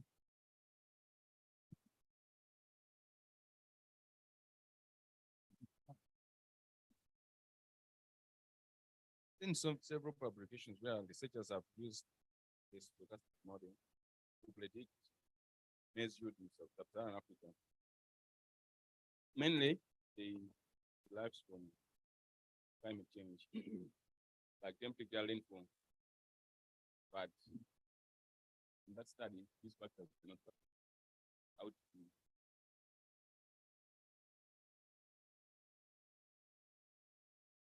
so to account for this data is what happens is you do a specific analysis for a specific agroecological zone.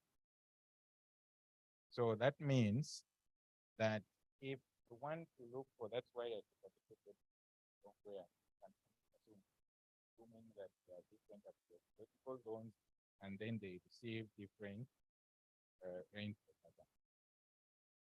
So that is already factored in that. But now if you want to go further, so these farmers are within the same area. It means that rainfall now won't be a factor to consider that it's influencing the yield, right? But soil yield, because of management, they will be managing their soil. So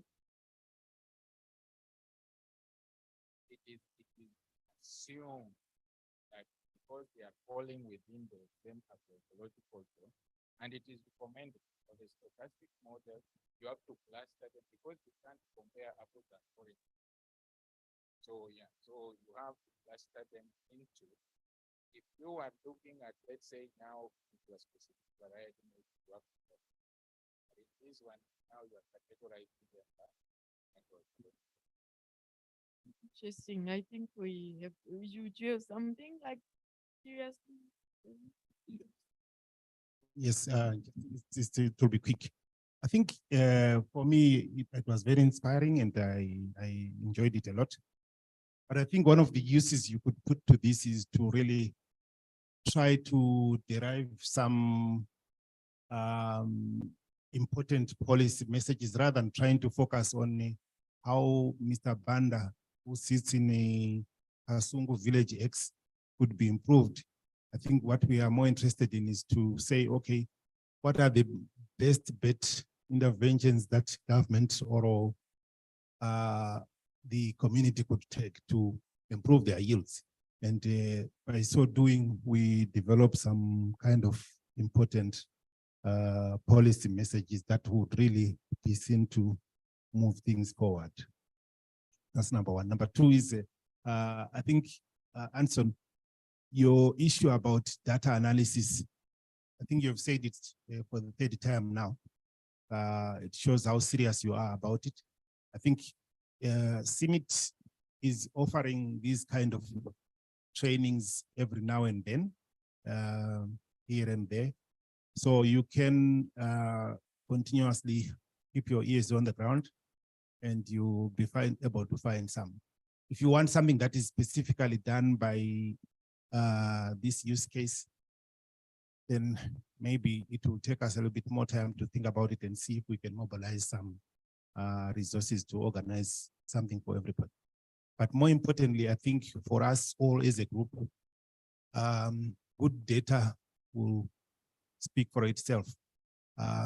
You will not have too many challenges analyzing data that is very straightforward. So if we can also think more seriously about how we can make sure that we have a solid and robust set of data that comes from what we've done or what we are doing, then the future will be a lot easier for us to navigate, I think. Thank you. Yeah, well, thank you so much. That's really important. And thanks, John, for that presentation. And its use is the use of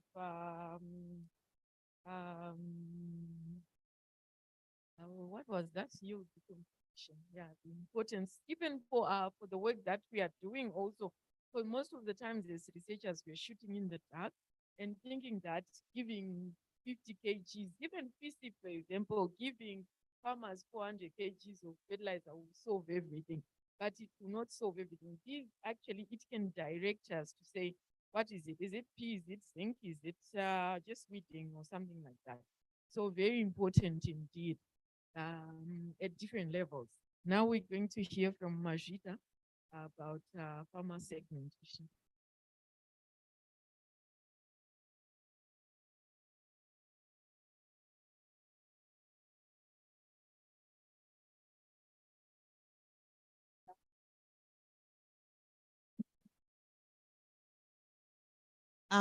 So like I said, we have a few tools in the toolbox.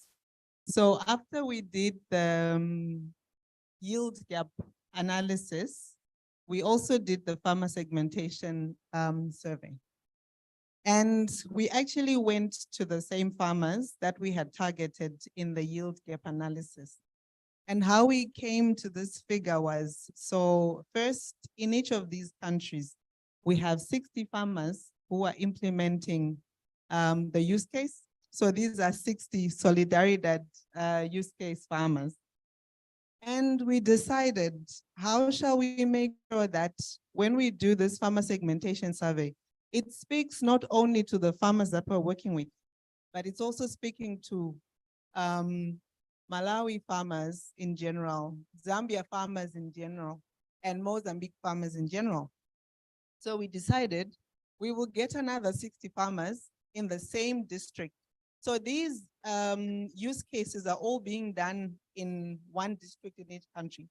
So we took 60 more farmers in the same district, but non-use case farmers. And then we took also the same number, 60, from a neighboring district, so that they would be somewhat comparable for logistical reasons, but building up our data so that we have more to work with. So the reason for a farmer segmentation survey, it's for us to better understand the variation or the variability that we come across when we're talking to the farmers, right? When we're talking about farmers. So like we saw in the presentation earlier, you will find some farmers achieve different yields. And we always want to understand what are some of the reasons why these farmers achieving these different yields. So to understand all this diversity that we come across, and this diversity actually comes in different variables when you go to a household. So you will find in terms of the biophysical factors first, we've just heard the talk about the soil types, the agroecological region, all these biophysical issues. And then even, you know, what variety is a farmer using? Are they using retained seed? Are they using improved seed? So all those issues come into play when you're talking about the farmers that you're going to target when you want to do whatever your interventions are. So you have continuous variables and you have categorical variables as well. I think John also talked about this a bit. And these variables can also be spoken of as, or can also be described as either structural or functional. So to do with, there are some things that a farmer is not able to change so much, and there are some that they are more easily, that they're able to tweak a little bit easier. So for example, things like farm size.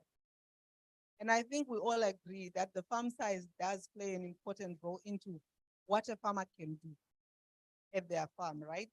A farmer who has 0.5 hectares out in probably not Kasungu, but I think actually we were in Kasungu a couple of weeks back, and the lowest of the plot sizes, I think, start from about 0.6, according to what the district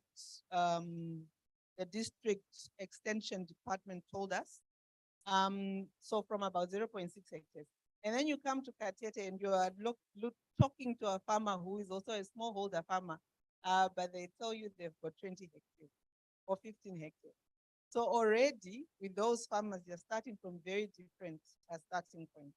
And so when you're coming in with an intervention, and like this morning as well, now when we talk about the socio-economic issues, in the morning, Paktu was telling us Kasungu farmers are not the kind of farmers that you're thinking of. Because I think we've read so many papers, you know, that start off by telling us how poor smallholder farmers are. In our heads, we're talking or we're thinking about abject poverty. But even when you go to any community, poverty, there's the range, right? And it's not necessarily that everybody's poor. So that range also is going to play a role into what happens. There's a farmer who has 1 chicken, there's a farmer who doesn't have any livestock, and there's a farmer with 15 cattle and 6 goats. And so when you're talking to those farmers and they are thinking about interventions that come to them, you have to think different about how you address those farmers and how you give them options, and maybe even how you present incentives to them. Because for somebody, maybe a pair of gumboots is going to be good, but someone else wants to talk about it. So what we then do with these variables in a farmer segmentation survey, or after we've done a farmer segmentation survey, we analyze them in such a way that we can come up with farm categories or farm typologies that help us to identify the most homogeneous groupings of farmers. So we may be able to, sometimes we oversimplify and we don't actually do this farmer segmentation survey. We just come in and we say, we're looking at the resource constrained farmers. We're looking at the resource endowed farmers, and we're looking at something in the middle. Then we just define those three groups, right? And often it's sufficient, or at least it serves the purpose of what we want to do. But in this case, we actually went out there and collected lots and lots of variables to understand these communities. And we went further to collect information about the individuals in each household. So we don't only know how many people are there in the household, we also know how old each person is, whether they are employed, whether they work on the farm, and whether they bring some income into this family and what else they do. So we've collected really a lot of data, and we are still processing this data so that we can then come up with the farm typologies that will help us. So the reason why we're doing this, I can specify two, and I think perhaps colleagues and the whole floor can contribute more. So the first reason why we're doing this farmer segmentation survey, so that we come up with the farm typologies. Number one is that it helps us to explain the variation that we see. So when we're wondering, how come this farmer used the same input and got something so different? It could be explained by some of those differences. It could even be a difference about the education level. So how they understand the instruction that comes from extension is going to figure in how they implement. And so that also explains part of that variation. And then number two, I've already alluded to this prior, it helps us to target our interventions. So when we're going to the farmers and bringing new innovations and we're co-creating with the farmers, we have an idea that we've already put them into categories, and we have to treat these categories different. There's a farmer who is not going to be interested in, you know, being told to go and collect litter from the forest so that they can add organic carbon to their soils. And then there's a farmer for whom that is going to be a game changer in how they practice their agriculture.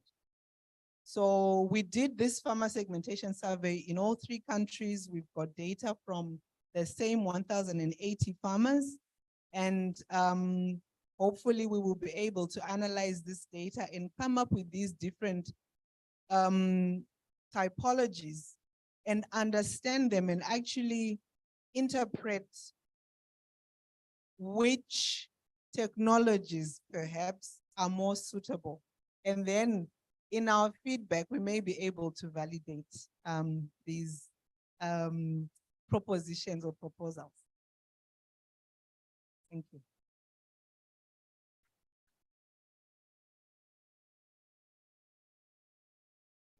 Thank you, Marfita. Questions?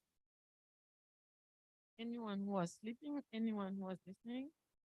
What is farmer segmentation? I'm joking. Yes. Thank you, Mazwita and Dr. John. I think you've been speaking on similar activity. My interest is to know what happens after everything is done. I'm asking this because it's obvious this survey is going to come up with important issues that farmers should address so that they can improve productivity. How are you giving the feedback to the farmers so that they can use this information? Thank you.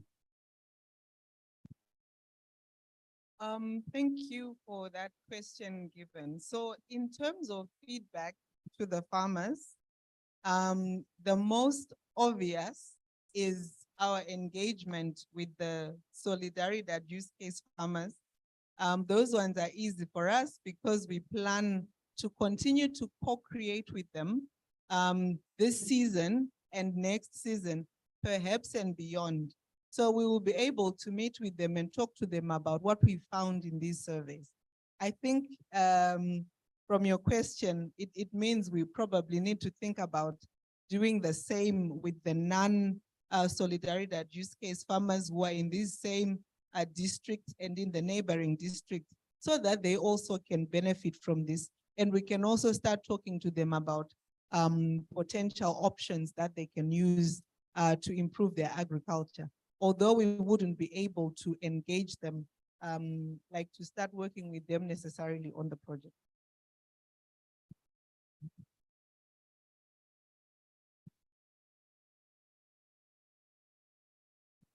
I want to add something to the feedback. The main purpose that we are here is to develop a digital that will address certain issues. So that will help address certain. So that through that we are going to give this feedback. Because once this tool is out, it might take time. But once this tool is out, then this farmer, even non-solidaridad, use this tool during the scaling, piloting. Second thing is in the morning, despite talked about the platform, and say that later on this platform will bring on other stakeholders, not just people. So those other stakeholders will involve also extension. So through these kind of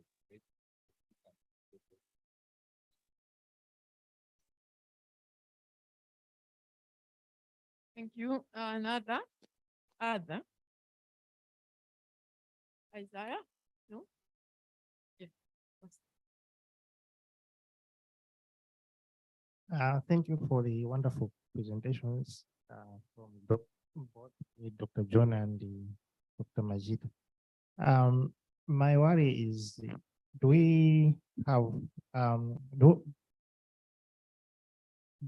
have we planned anything like simplifying the results and maybe going back to the communities to present to the farmers? Because what was key during the surveys was like, you just come here, you ask us so many questions, but we don't get the information after synthesizing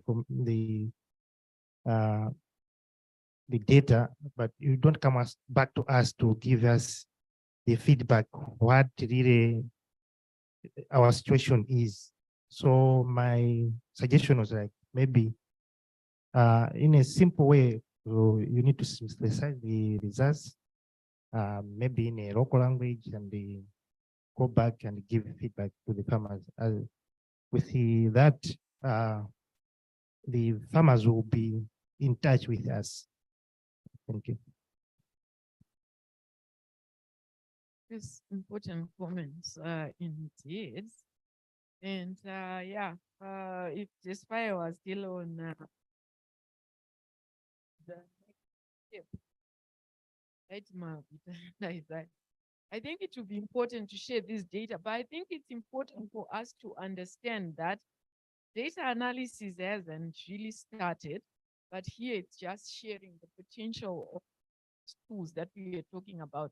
And also, yeah, the potential of having these platforms where we're sharing these important information, which is good for us researchers and also policymakers as we are working with farmers. Instead of just doing the same things that we were doing in the past, these are actually refiners in terms of how best we can target our farmers instead of just shooting in the dark, like what we've been known, yeah, it's this and that. But now we are getting closer home.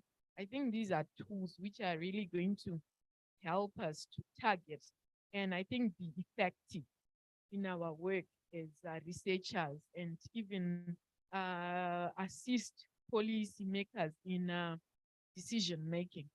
Yeah. Any other? Marjita, you want to say something? Sure. We say thank you, Marjita. Okay. She doesn't have anything to say. Any other thing? Going 5, 4, 3, 2, 1. Nothing. Okay, let's give a round of applause for Mashita and John. Well done. And this is the end of the session, our last session, and there is nothing. Any housekeeping stuff? Lillian and Rose? Any housekeeping today? Yeah? Honey, let me give you the mic.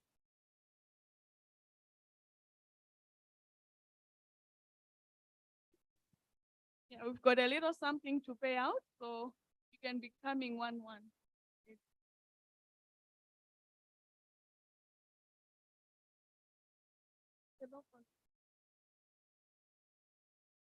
So officially we are done.